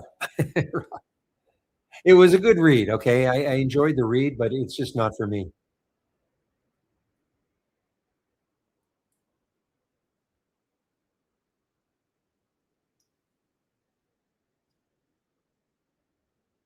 Well, I was very keen on it. I have to admit, Pepe, you know, when it was first announced that we were going to be doing this deal with Brian Shannon, and there are a lot of people out in the trading world who know Brian Shannon. He's written the kind of the book, several books on anchored VWAP. I don't know, maybe I didn't give it enough time, but I just found it was sort of cluttering my mind too much. You know,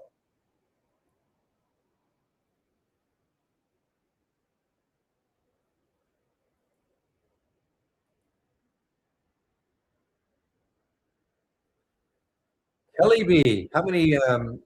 So that's been 23 halts today, guys. 23 halts, and I think it's halted on the way up a little. Yeah, 23 halts for Kelly B.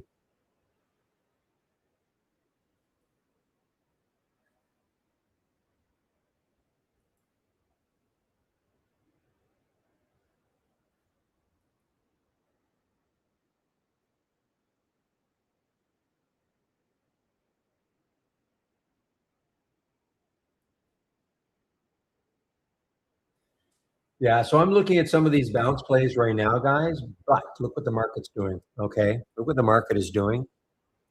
So again, I just wouldn't be too interested. Some of the bounce plays that came from that scan earlier when the market was doing this were really good. But you've got to have an eye on what the market's doing. And the market doesn't have to be ripping higher for bounces to work, but you don't want this action. Okay. And this is, you know, people are probably thinking, oh, finally, we're through the VWAP. Maybe we're going to go. Maybe we'll actually. And now, no.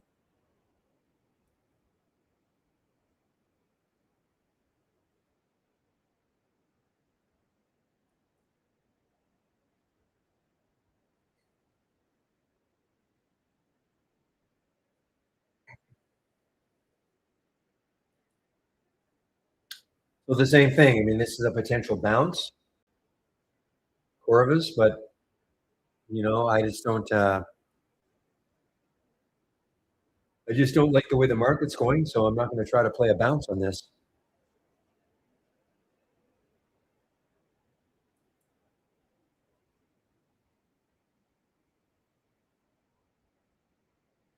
Now, this is another potential bounce, but you know, let's take a look. Where could it go? I mean, it still has room on the weekly chart, 24.95. So let's call it 25. So it still has room on the weekly chart to keep moving down if it wants to. Now, if it was bouncing into the VWAP or maybe a moving average or the 200-day moving average or something like that, you know, it becomes a little more attractive. Even if the market is doing this, you might get a small bounce on it. But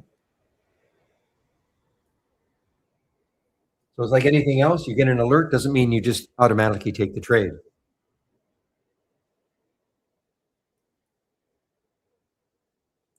Goose was early. I mean, I remember Goose was at around 10.50 or so. What is it now?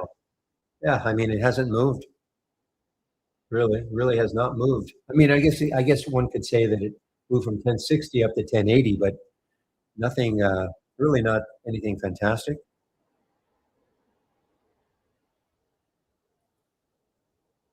Got to get Tim's up again because for Novo to say that.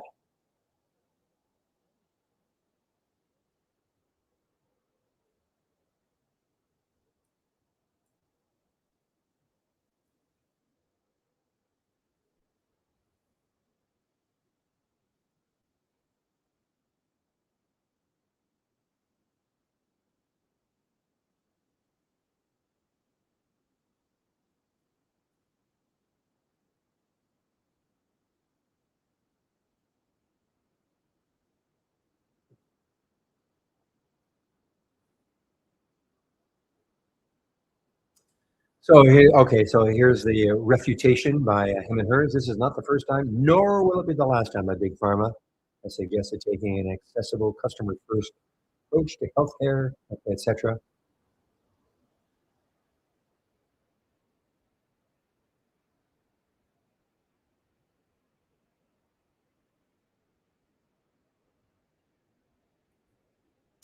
So this has been ongoing, yeah. This has been ongoing. Yeah. So yeah, we know that Novo had this deal with him and hers because, as it says, because they made a big splash. I mean, that really shot him and hers or him's HIMS stock up when Novo made the announcement that they were going to be collaborating with them. At that time, they were calling it a long-term collaboration to directly provide Wegovy to him and hers patients. So they were doing this last June, selling cheaper copycats of the drug.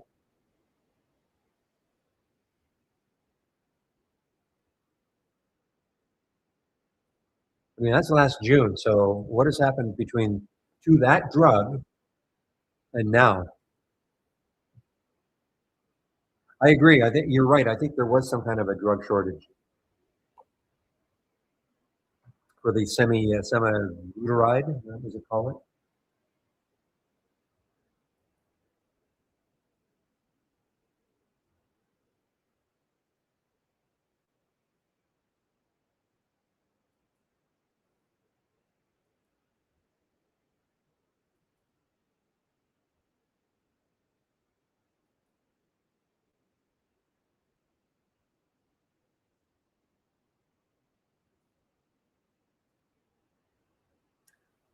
I think Sono is probably a continuation of earnings. So it didn't have a great day yesterday. Got up to this earnings play got up to 1741, closed down here at 1550, so dropped $2 from the high. It was above the previous day's close, yes. So it's sort of a continuation of earnings. So no,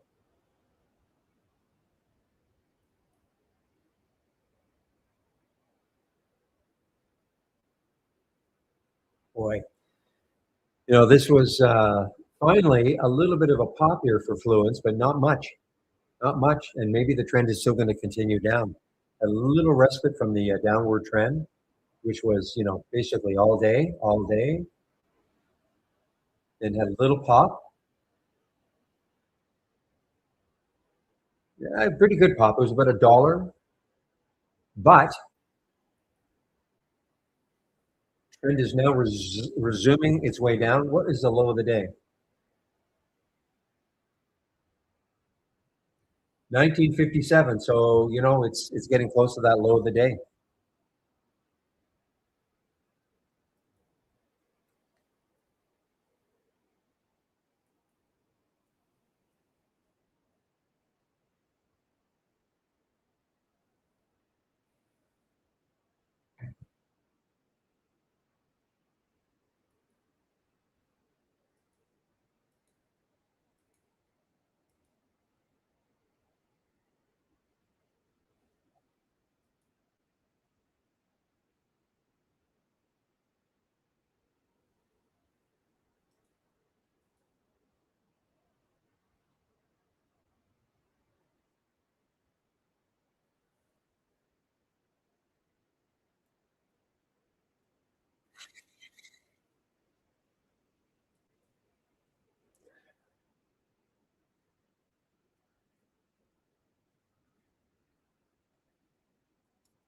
Okay, guys, I'm definitely watching this one to see if it holds underneath 20 in a big way. 1984, 1988. I'm talking about the FLNC, and see if this little pop up here is just was just a short pop, and then the resumption of the move down. It's an earnings play, so whatever they said, the market doesn't like it.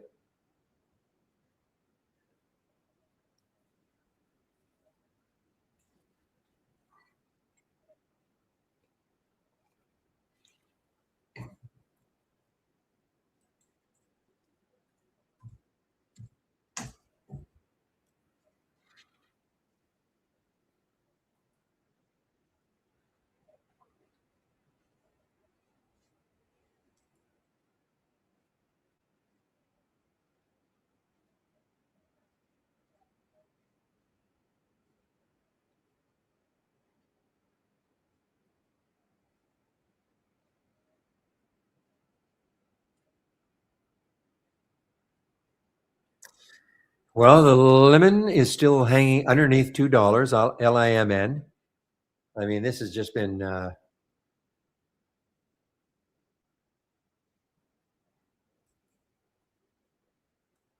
boy, I mean, it got close to 2, and then look at this. Look how choppy. Doesn't mean at the end of the day, I mean, if it takes out yesterday's high, I mean, what's this? The float is 8.8 million, a lot of volume. Turn the float over a little over 5 times.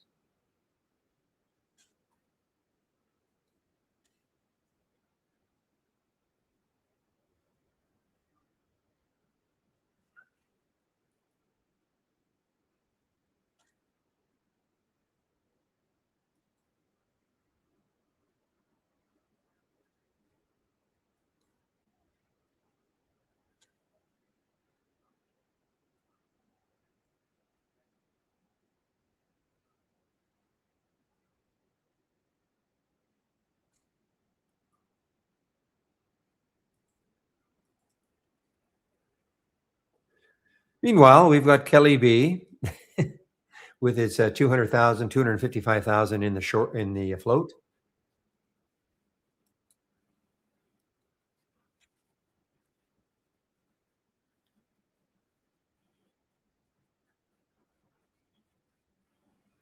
Let me check the spread on that one for a while. What is the spread? Well, of course, it's hard to tell. Right now, it's halted. Looks like it's going to open above the 50.89.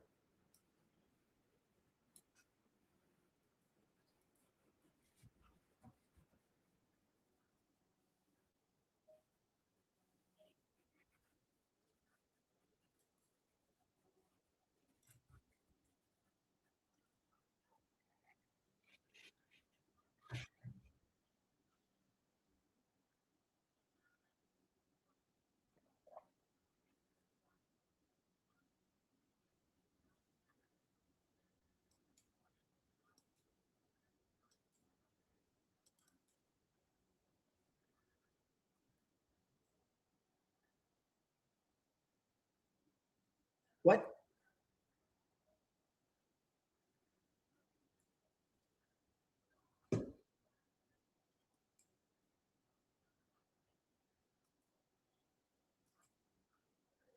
Okay, I'm watching Fluence, but all of a sudden took a little pop up into the 20s. So I might have to just kind of forget about it.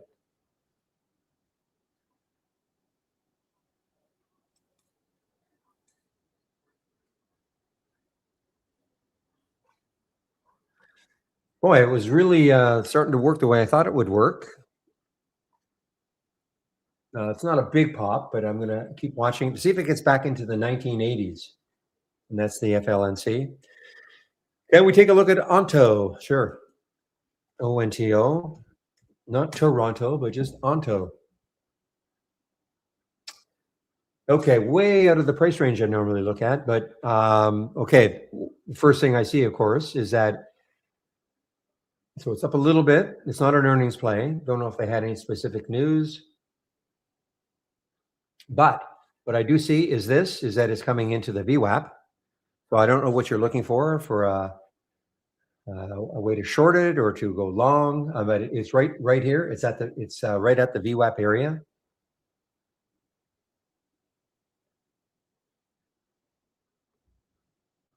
Okay, well, that's what I see. I see something that was, for a while had a nice trend up. Trend is moving down. And will the VWAP act as support? That purple line, will it act as support?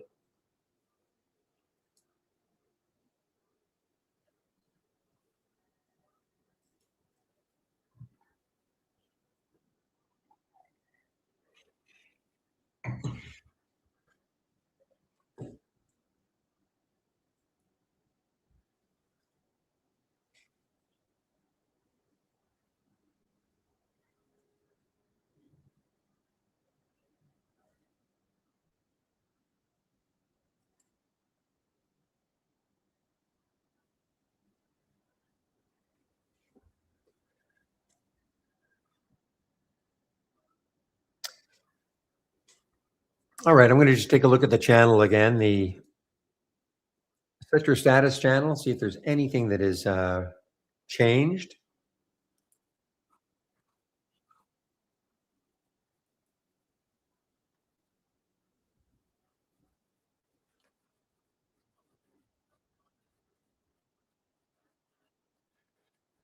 So we had a little change, okay? I can't remember which one was up, but XLU. So that's utilities. Utilities. That's the utility ETF.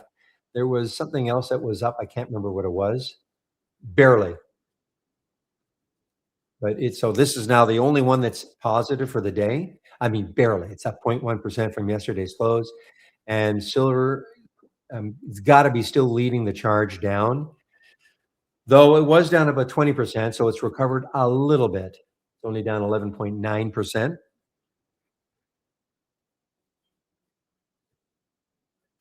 So at least now this time there are a couple of energy stocks that are positive. I think that was 100% before that were all negative. There's WMB mildly positive and KMI. And if you scroll down, there's APA is still the worst one. There's Schlumberger also down 3%, over 3%. And then look at retail. So yeah, this must be, my guess is it must be an earnings play. Yeah, LQDT is an earnings play. That's the top stock in the retail sector. There's Etsy. We saw Etsy before. What's the worst one? Musa. And there's ANF. Remember ANF? That was it ANF or I think it was ANF that had the tremendous earnings result last time. Yeah, I think it was definitely ANF. Not so good this time. And then we have healthcare, Merck, MCK, earnings play up a lot still. But you can kind of see how you can use this channel. You can check out the top stocks, worst stock in each sector, in the sectors that we've got. We've got 11 of the sectors. You can see what the top sectors are. Not that there's really anything that's top. You can certainly see what the weak sector is.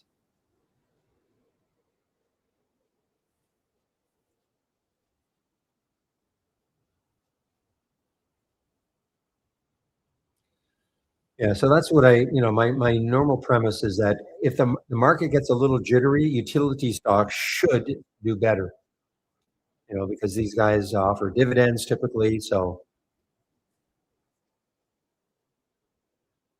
they're boring when the market's ripping. They're very boring to hold. But now look at materials. There's only one vol. That's the only. It's a pretty big move, 2.3%.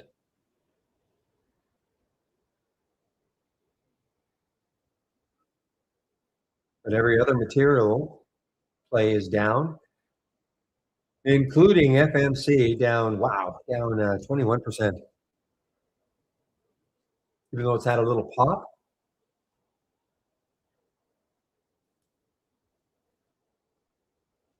Oh, okay. I'm sorry. What is MCK? That's McKellen. Yeah, I'm sorry, McKesson. I mean McKesson. Yeah, sorry about that.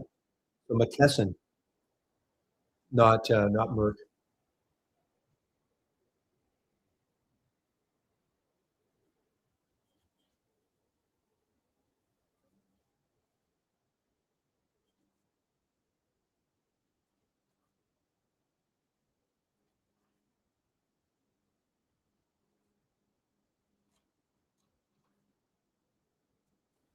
So again, guys, this is the sector status channel. I don't have to share it with you. It's just part of your subscription, really. Just go to the channel bar, dock channel bar, and click on the show more, and then get to the bottom, and you'll see the sector status channel.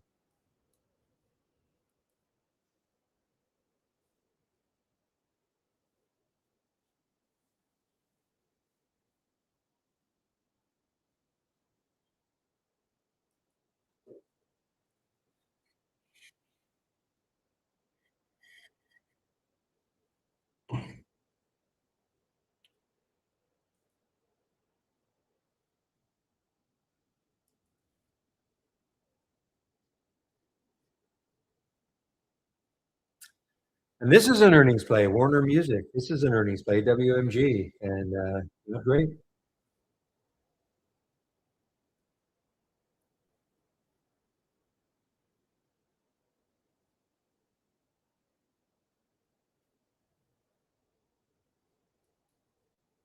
Bain Capital boosts their initial equity, I think, to 100 million. 100 million to each to initial venture equity commitment. Well, I see Warner Music and Bain Capital adding $100 million each. Isn't that Romney's? Does he still have anything to do with this? Romney's old firm or still firm?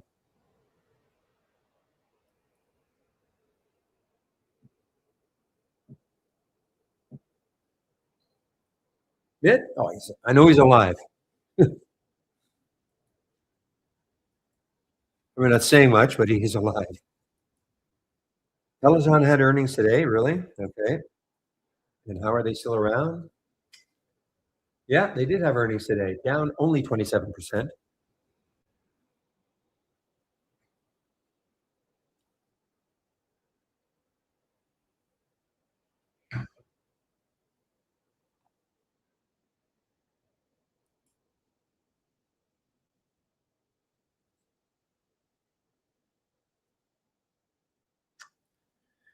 So the double whammy, guys. The CFO is also leaving Peloton to greener pastures, I guess. At least he hopes.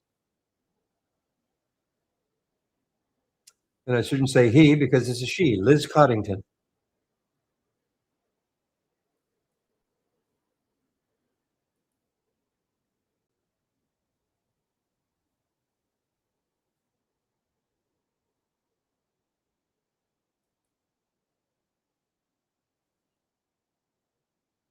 Look at Coupang now, guys. CPNG.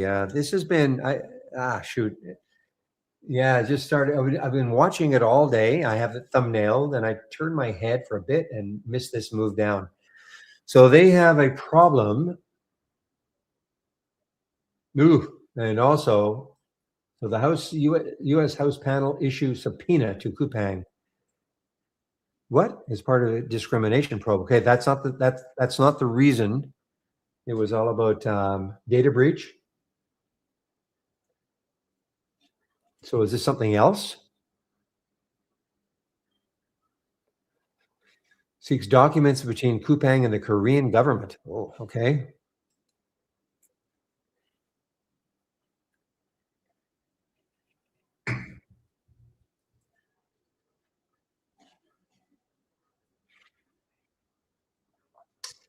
Nope. I see that we're getting a couple of bounce. I mean, they may bounce a little bit, but with the market doing this, I'm not going to try any of these bounces.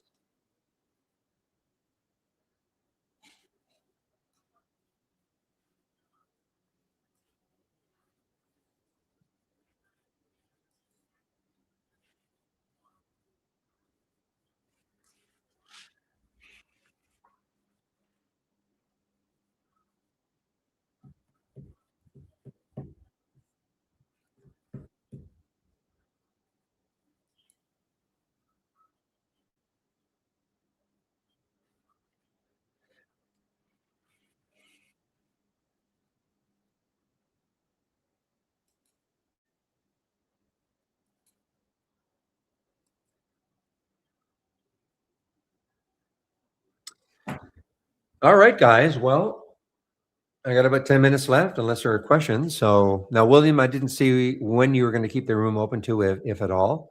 Is it your standard 3:55?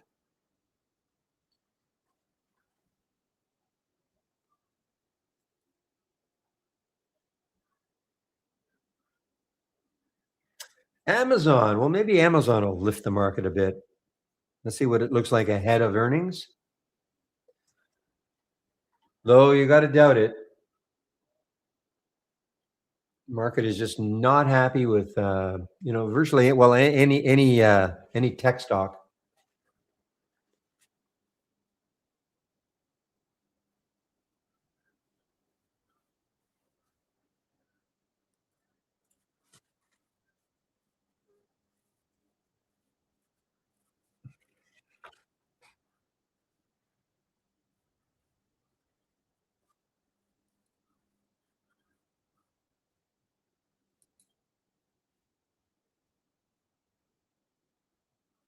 Boy, some of these moves, I mean, look at Galaxy now, basically cut in half in about 6 days.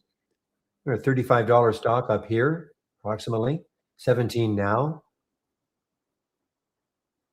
6 days ago. So cut in half. This is the seventh day.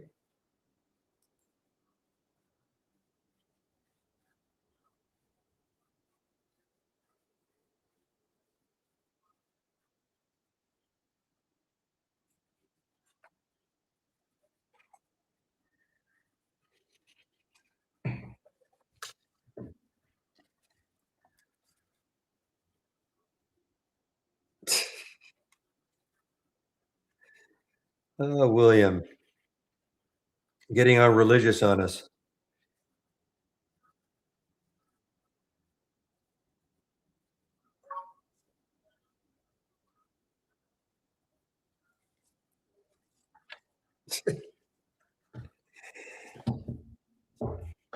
Did your tour end on Friday?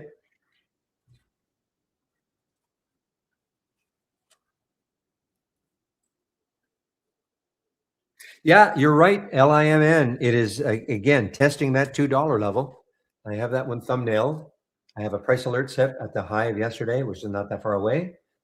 It's just a struggle to get through that 2 level.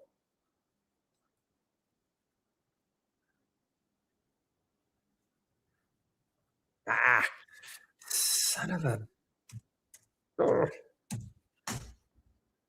I forgot to keep watching the Fluence. It looked like 20 did reject it.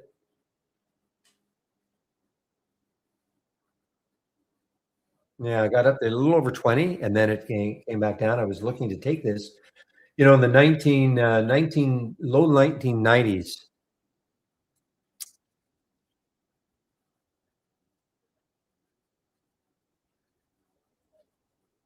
The low was 1957.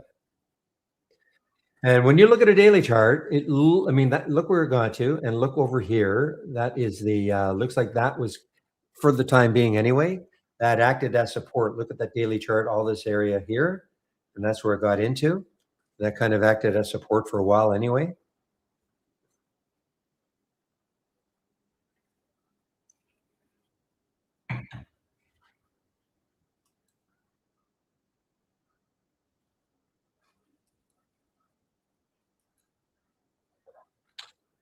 Well, this market looks like it's going to test the lows again of the day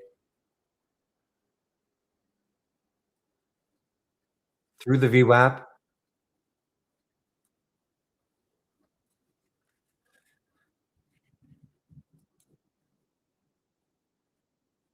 So I don't know if you're still here, Full Moon, in our YouTube room. You asked about a Keltner channel. I know I could read about it, but what would a Keltner channel is? Sort of like Bollinger Bands, like a channel. So if it's on top, below, in between, it's trying to tell you something.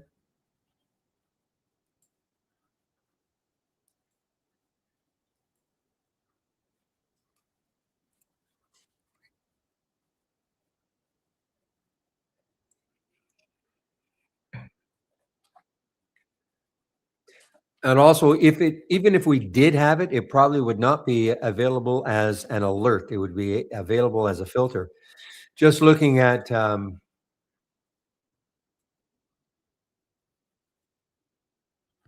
This is what we have for Bollinger Bands as an example. So these are filters and the positions within.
So NNE is down 5.7%. What is NL? I think NLR is down about 3%, 4% now.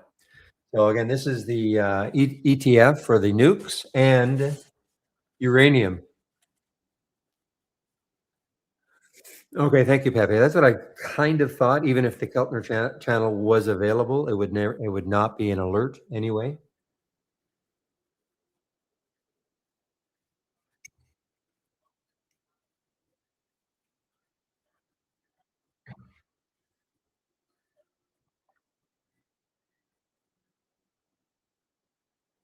Is it available to you guys? I know I can see it here, but I know that sometimes these indicators are here, but they're not available to you guys. I have no idea what it does. I'm thinking it's like a Bollinger Band with the band. Whoa, guys, guys, guys, guys. Okay. Okay, so it took sorry, LIMN, it just hit yesterday's high. Hit yesterday's high.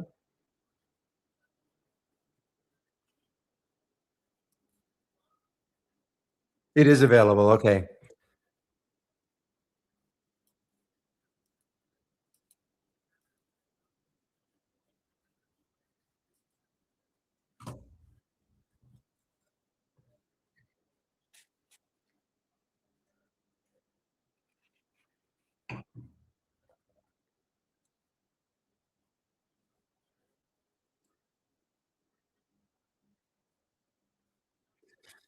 Come on, get through it again. 210, 210, 210. Okay.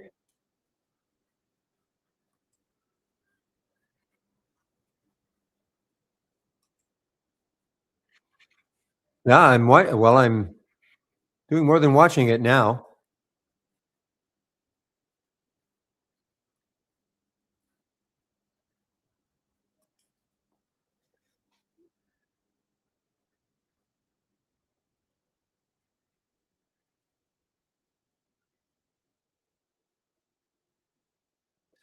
Look at the volume that popped it through here, right there, and the volume picking up in the 5. But look at what time is it now? 1:58. So this has another 2 minutes. But look at the volume that popped it up on the 2-minute chart right there.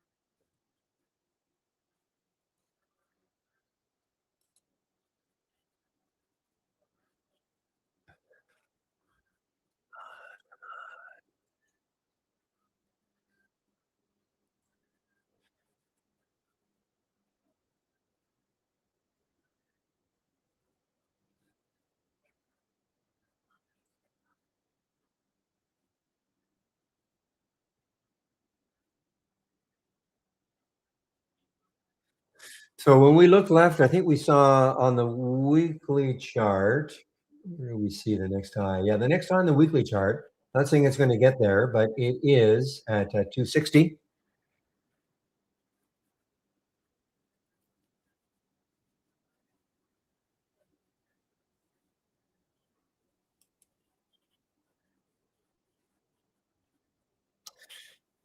Maybe. I don't know how many people have shorts available for, I know I don't, for LIMN.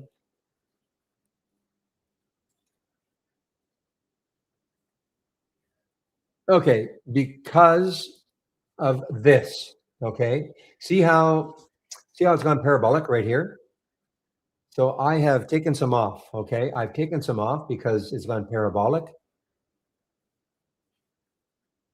And now I'm going to hold on to see if because it has not both on the 5 and the 2, the bottom of the bars are completely has lost contact with the upper end of the wave. And that for me is a signal to maybe take some off because it's gone parabolic, and others may do the same.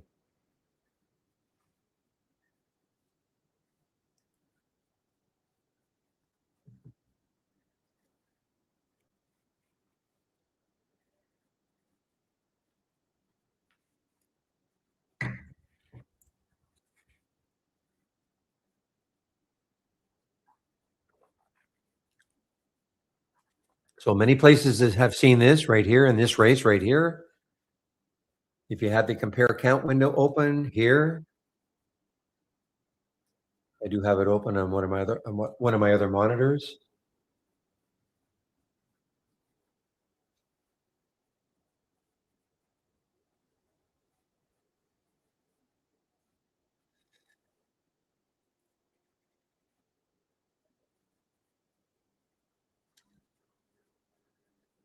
Well, I'm curious now. I'm going to duplicate this window, and I'm going to put a Keltner channel in. And I guess do I want it in the main chart area? I guess so, right? And I'll just add it. I just want to see what it looks like.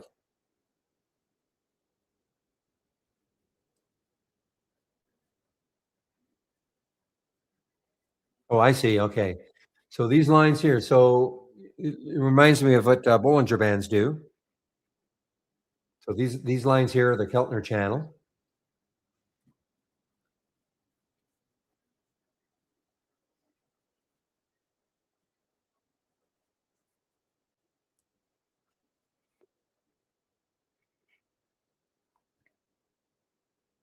So like the way you trade, William, sometimes, if this were the Bollinger Band, then you'd be looking at this as a mean reversion to the top of the band, as an example. Is that correct? I know you're not using Bollinger Bands as much as you used to, but is that not how you would have used them before?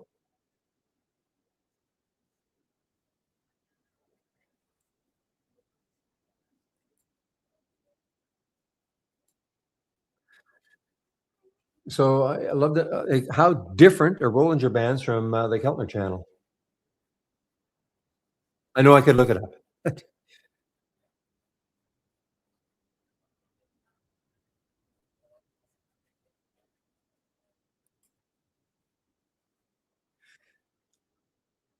No, it's a late one then.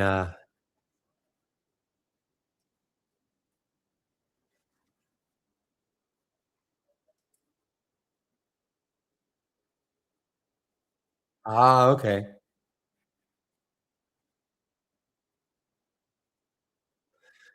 So why would if you don't know? I mean, wow, go. Sorry, go. Why would somebody use a Keltner channel versus the Bollinger Bands, or vice versa? Is there any, or just one of those things? Personal preference, EMAs, SMAs. I mean, is what you're used to.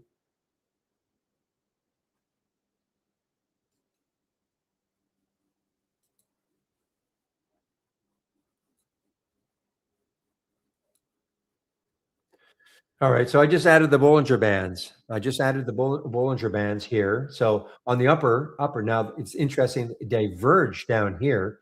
Otherwise, they're basically the same at the top.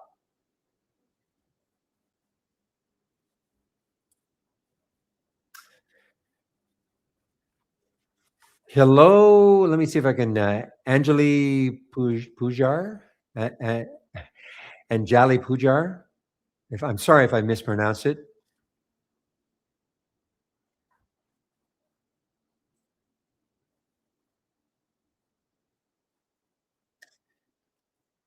Do you have a question?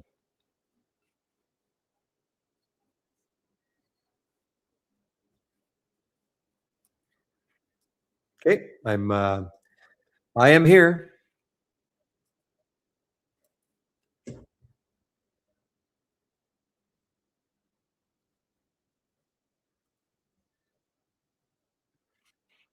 Okay, we're off to a good start. You have Trade Ideas membership already. It's good. Okay, we're off to a good start. Anjali Pujar. I'm going to shorten it to Anjali.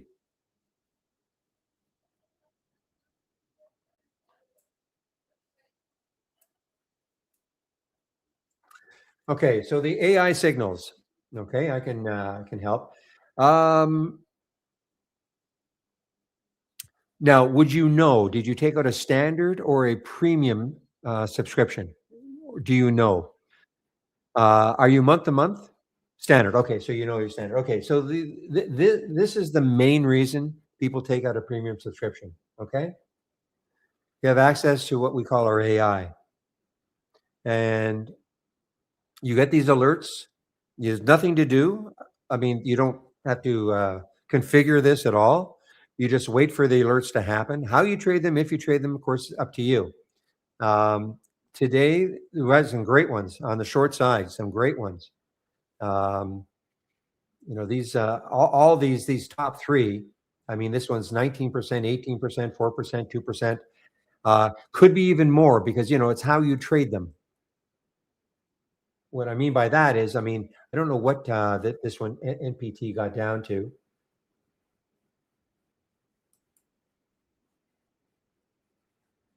Yeah, shoot, I should be in this one. So this is what happens. So you'll get an alert no earlier than 9:40. Okay, your first alert was 9:41, and you have an entry. Now I wouldn't pay that much attention. You don't what I mean. Yes, pay attention to the entry price.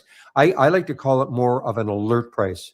I think I'd much rather than rename it alert price because I think people think, oh man, I got to get in right now. That's my entry. If I miss it by a few pennies, well, it's no good. Not even close. Okay. So I call it an alert price. And then you do have a stop. Okay. So if it hits, you hit your stop, you get out. There is no target. How you trade it, again, if you trade it, will be up to you. So for instance, on the Fluence, FLNC, I mean, this is what a great one all day. It had that, you can see the alert was up here and short, hold in the trade, watch that wave, stay in there. And then right here, when it started to move up and the wave turned blue, you could take some off. Okay, take some off. Maybe not everything. And then, but you see, this is the trading experience, right? I mean, some people may have taken the whole thing off right there, and then they're missing this second move down. So that's why when people say, how good is it? Well, it really depends on how good you are. So no, there are no alerts pre-market. Okay, there are no alerts. The AI will only start working until nine. At the earliest will be 9:40. That's because not enough. What this is really, and I should get rid of this segment. It's a bunch of strategies that get optimized overnight, and then the ones that meet the cut, the strategies are presented the next day, and then you have to see whether or not any alert will come from a strategy. Just because a strategy gets optimized, and what it does is it basically goes over the last, say, 3 months. It says, okay, if I took this trade every single time I had the alert over the last 3 months, what would have happened? Is it profitable? And so the AI goes through this gyration of, okay, it's not so profitable between $1 and $10. Let's change that to $10 and $20. And not trying to forfeit too much because you have to have enough. You have to have a big enough sample size. but it goes through, many, many, many permutations and combinations overnight. And then the next day, you're presented with a blank slate. This window will be blank. And then at 9, well, today, the earliest one was at 9:41. It was awesome. I mean, I'm not saying they're all going to be like this, but that was an awesome alert. 2412, 1970 now. I mean, 18% move down. Now, you can have scans that are just like will work in the well, again, when you say entry, I mean you have I like to call it more of an alert price, because for instance, let's say if I had taken this trade, okay, so for me, I would have waited for the whole number break. I'm just one of those people that like to see a stock. I don't want to take a stock at 24.12. I'd rather take it at 23.95. These are not designed just to make 5 or 6 cents. So yes, I'm giving up some, but for me, my comfort level is wanting to see a stock break a whole number. But again, that's my style. So when you say, I mean, you get the real time alert. You'll see the real time alert. And you can put a sound alert on this window so you see it, you hear it, and then you make up your mind. If you're like me and saying, okay, I like it. It's an earnings play. It's moving down, but I'm going to wait for the 24 break. Or you might have said, no, I'm going to take it right now. I don't care about waiting for a 24 break. In this case, it didn't make any difference at all. And then there is a stop. Okay, there's a stop generated along with the alert price. There was no target. Okay, there is no target. It's up to you to try to trade it.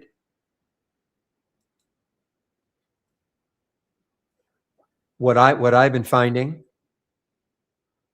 not necessarily. Well, when you say top trending stocks, not necessarily. I mean, well, okay, you could say Fluence. I mean, understand that the AI did not know that Fluence would just keep moving down, down, down, down all day. Okay, if that's what you're talking about, let me get a 15-minute chart. Okay, so it's not like this is 6:15. So this is pre-market. So this is the market open right here. It's not like the AI absolutely 100% knew that this was going to trend down like this all day, but it found something. It met all the filter requirements at the time of the alert and said, okay, here is an alert price right here.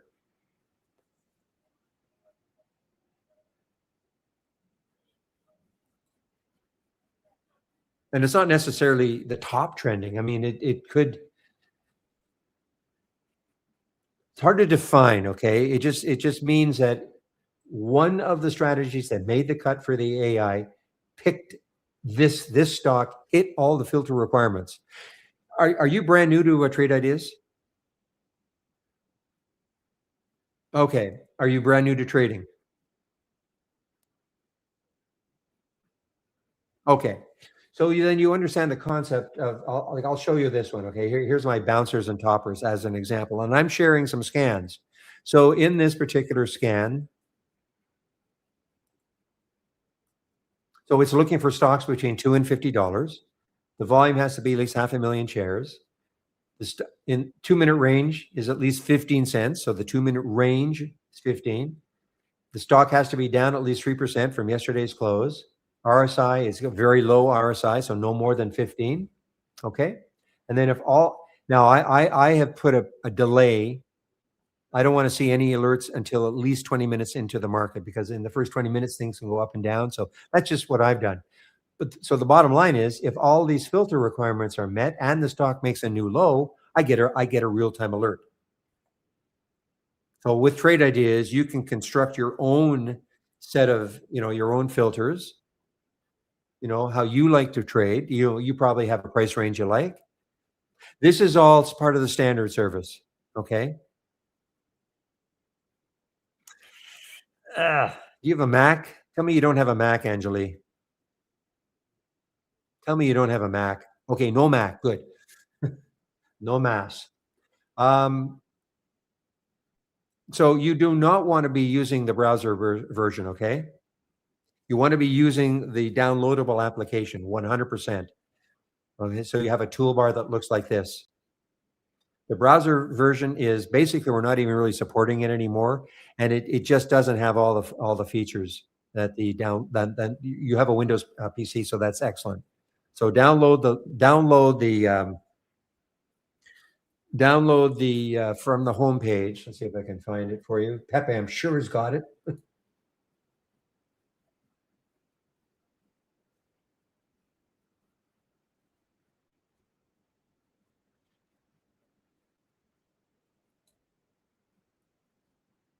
I have to see if this works.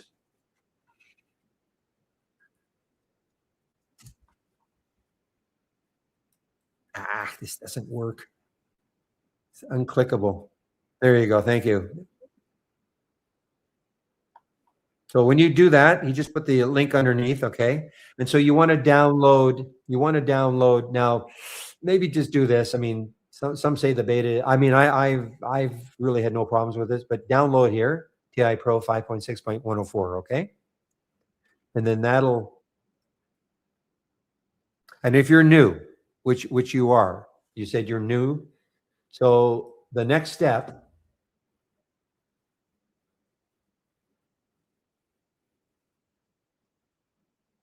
is, I'm not trying to keep you in suspense, but I just got to find my link.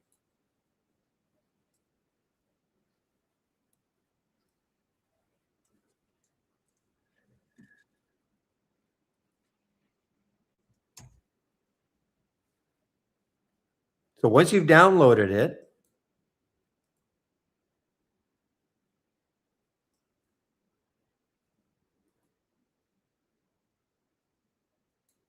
okay, you're in the support. Okay, so once you've downloaded it, okay, I just put my homepage link just on top of where you said okay. So click on that, and then you're going to see, you'll be at my homepage. And the first thing you must do, and it's, I'm making it mandatory, go to the education section and click on the more info. Okay, and then scroll down a little bit, getting started with trade ideas. And these are 12 short videos, and these videos cover the major key elements of trade ideas, okay? Do yourself a favor and do that first. Otherwise, you'll be kind of wondering what the heck is going on, okay? And again, they're short videos. It's not, won't be time consuming, but do yourself a favor and do that. And then you can come into this room, and this room is like this. Actually, the room is open at around 6:45 a.m. Eastern time. And I usually leave about now. Again, I'm glad you had a question. I love to hang around for questions. But when I do leave, the room is still open. I'm not on the mic, but you still see my screen, but I'm not on the mic anymore. But the room will be open till about 3:55. So on a big day, this room is open from 6:45 a.m. to 3:55 p.m. I get on the mic at 9, and I say I go to somewhere between 2 and 3, 2 and 2:30.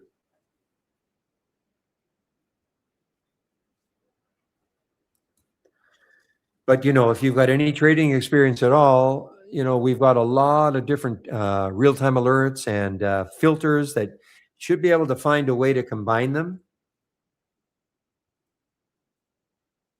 No, sort of like what I did here. Okay, sort of like what I did here. This is what I was looking for in a bounce play. These are just, I picked these filters, and then the trigger was a new low. These are all real-time alerts. And on my homepage, I'm also sharing some scans. So if you click on my homepage link, you've already hopefully you're going to do the education, and right beside it, scans. So these are some of the things. I don't have these all open right now, but I've got these two races, and I have the Halts resumes. This is what I use in the pre-market. The pre-market act is up and down. But I have a momentum scan, a gap scan, continuation or reversal, the Pepe combo scan. So I've got some other scans that I am sharing, and you may want to take a look at them just to sort of see what I'm, again, I don't know what your trading style is. But first thing, do the videos, please.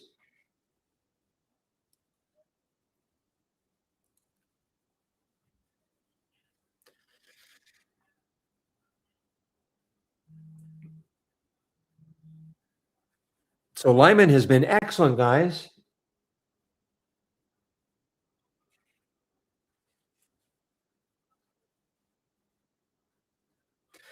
Now look what it did. It didn't. You know me. I think that the 50-cent level for stocks under $5 can be a bit of a barrier, and it got up to 247, I think, 246.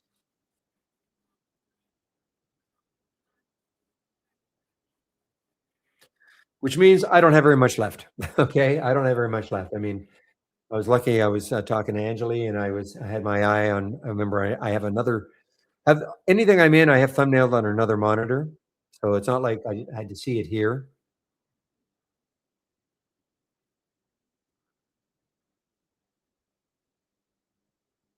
And really, all day it did nothing. I mean, I shouldn't say that. I mean, I had a nice pop at the beginning of the day, but then look what it did. It did nothing for. Look at this. Look at this 2-minute chart. Look at the consolidation. And I was waiting for a 210 break, or getting up to 210, which was the high yesterday.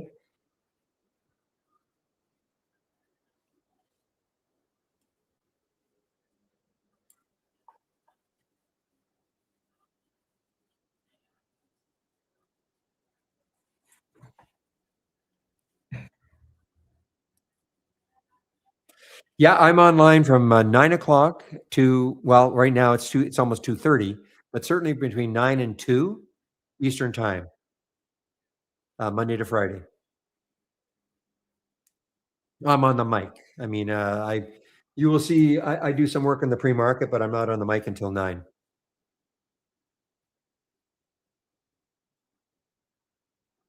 Okay. Now your next step is what?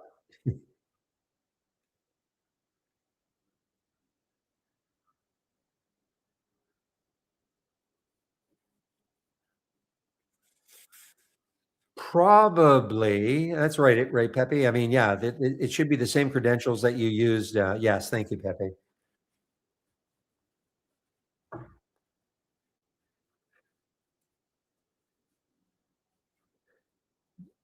Make sure you close down the browser. Okay. Because you cannot have the browser and the downloadable application open at the same time. Just shut down the browser. You'll never use it again.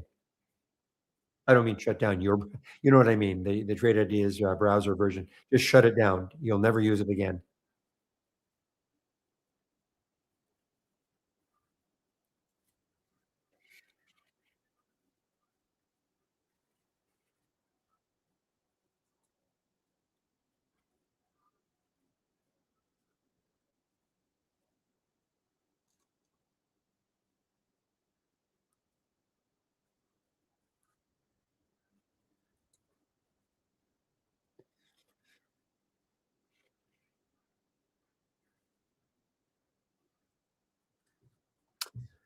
All right, guys. Well, let's see what's going to happen here. I mean, my doubts. I mean, look what it did. It did 3 attempts to get through 250. I'll put a price alert just a little bit above it. Basically, I have hardly any left, but just in case it does something crazy, it would have to do something really crazy though, because the next high is 260. If it gets through 250 and 260, then the next high is around 3, which would be really excellent. I just have my doubts it's going to get through 250. Not easily, anyway.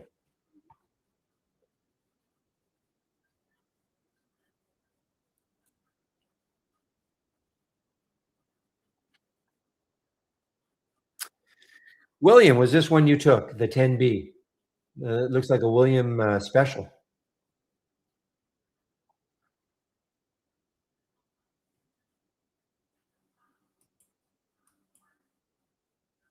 That looks like something you absolutely would have taken. That's from your scan. So Oh, okay. It would have been well. I'm, again, would you got right in? Would you been able to get it right at 2032? Probably not, but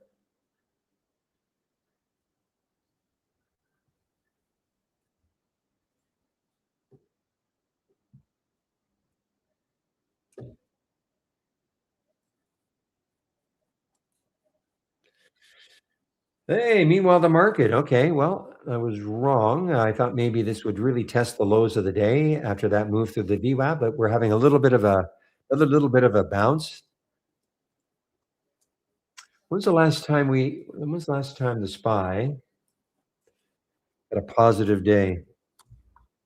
Funny, when you have 3 or 4 in a row, you feel like it's been like a month of them. Not true. So, yeah, 3 days ago, it was a positive day.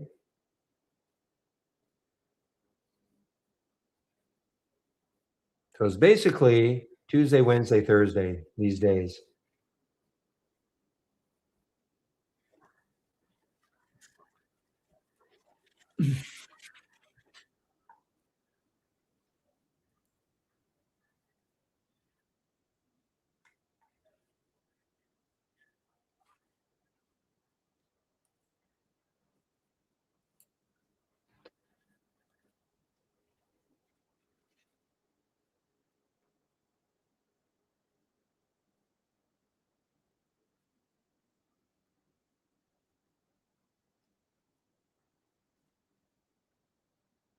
Man, oh man, that Coupang just got nailed again.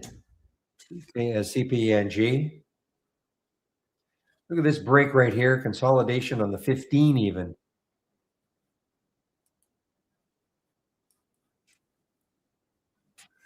Might have to go. Well, there it is. There's the consolidation on the 5.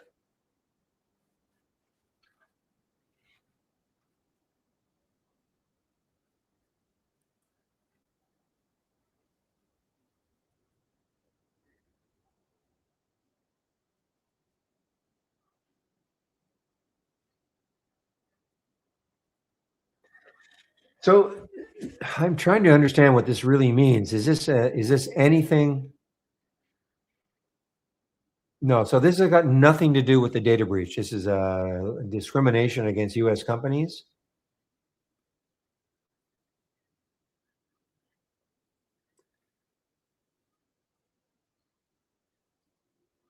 No, I see. So it looks like it's founded by a Korean gentleman, headquartered in Seattle, but they're accusing this. It's a U.S. I mean, it's a U.S. flag there. So they're accusing it though of having discrimination against U.S. companies. Interesting, but that's the reason this was. As far as I know,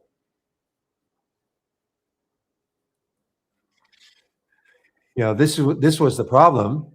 Personal data breach affecting over 165,000 accounts.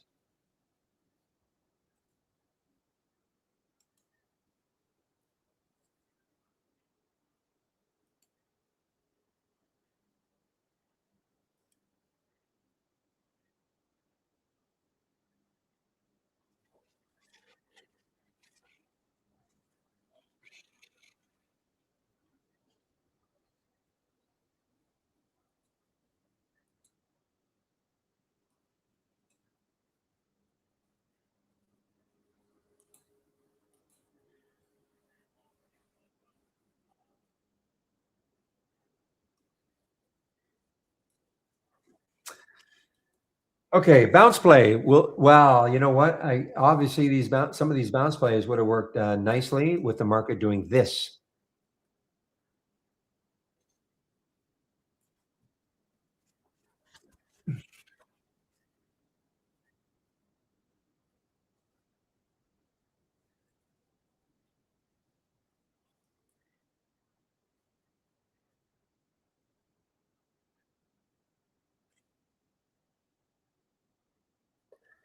Well, WMG tests the VWAP. That is a big move still.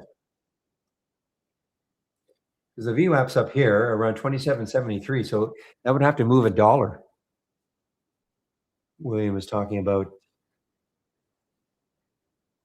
Yeah, I mean, that would have to move $1.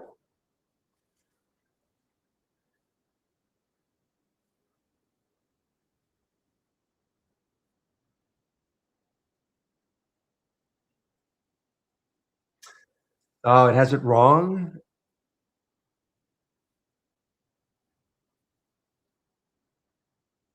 February 5th pre-market, okay. Yeah, you're right. I mean, I'm just looking, yeah, this is the preview. This is the preview.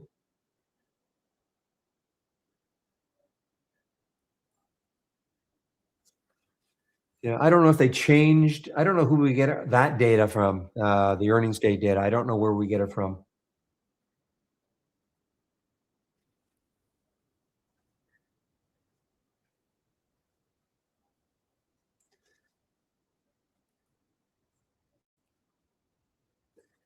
Meanwhile, Bull just took out 6. Webull just took out 6.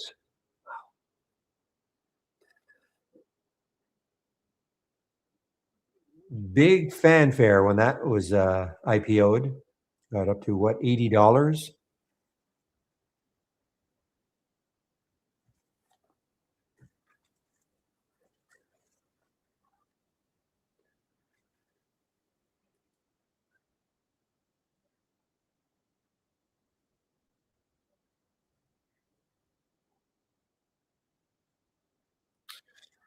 All right, guys. Well, it's 2:30, so a little bit bonus. If there are no more questions, I will take off.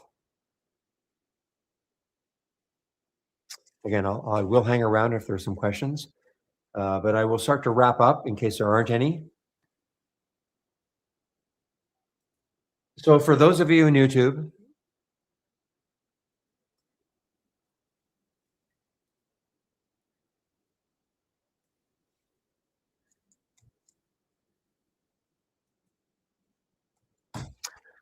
okay, so I just put my homepage link in YouTube. If anybody's left there, you can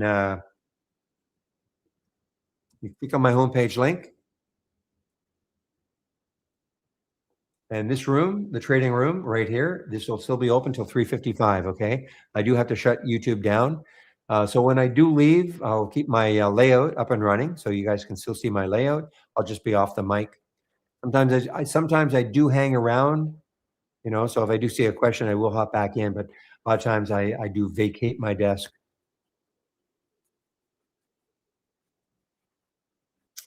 Okay, so I don't see any. So I'll put the announcement up.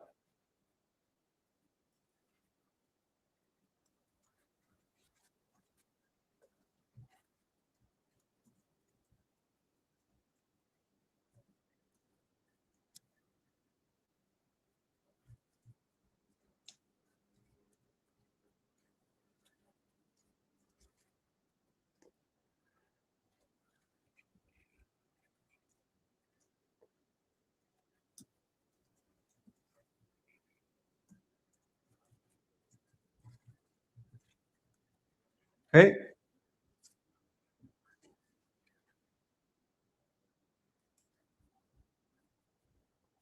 Okay, guys. So I'm going to have to shut YouTube down now. Goodbye.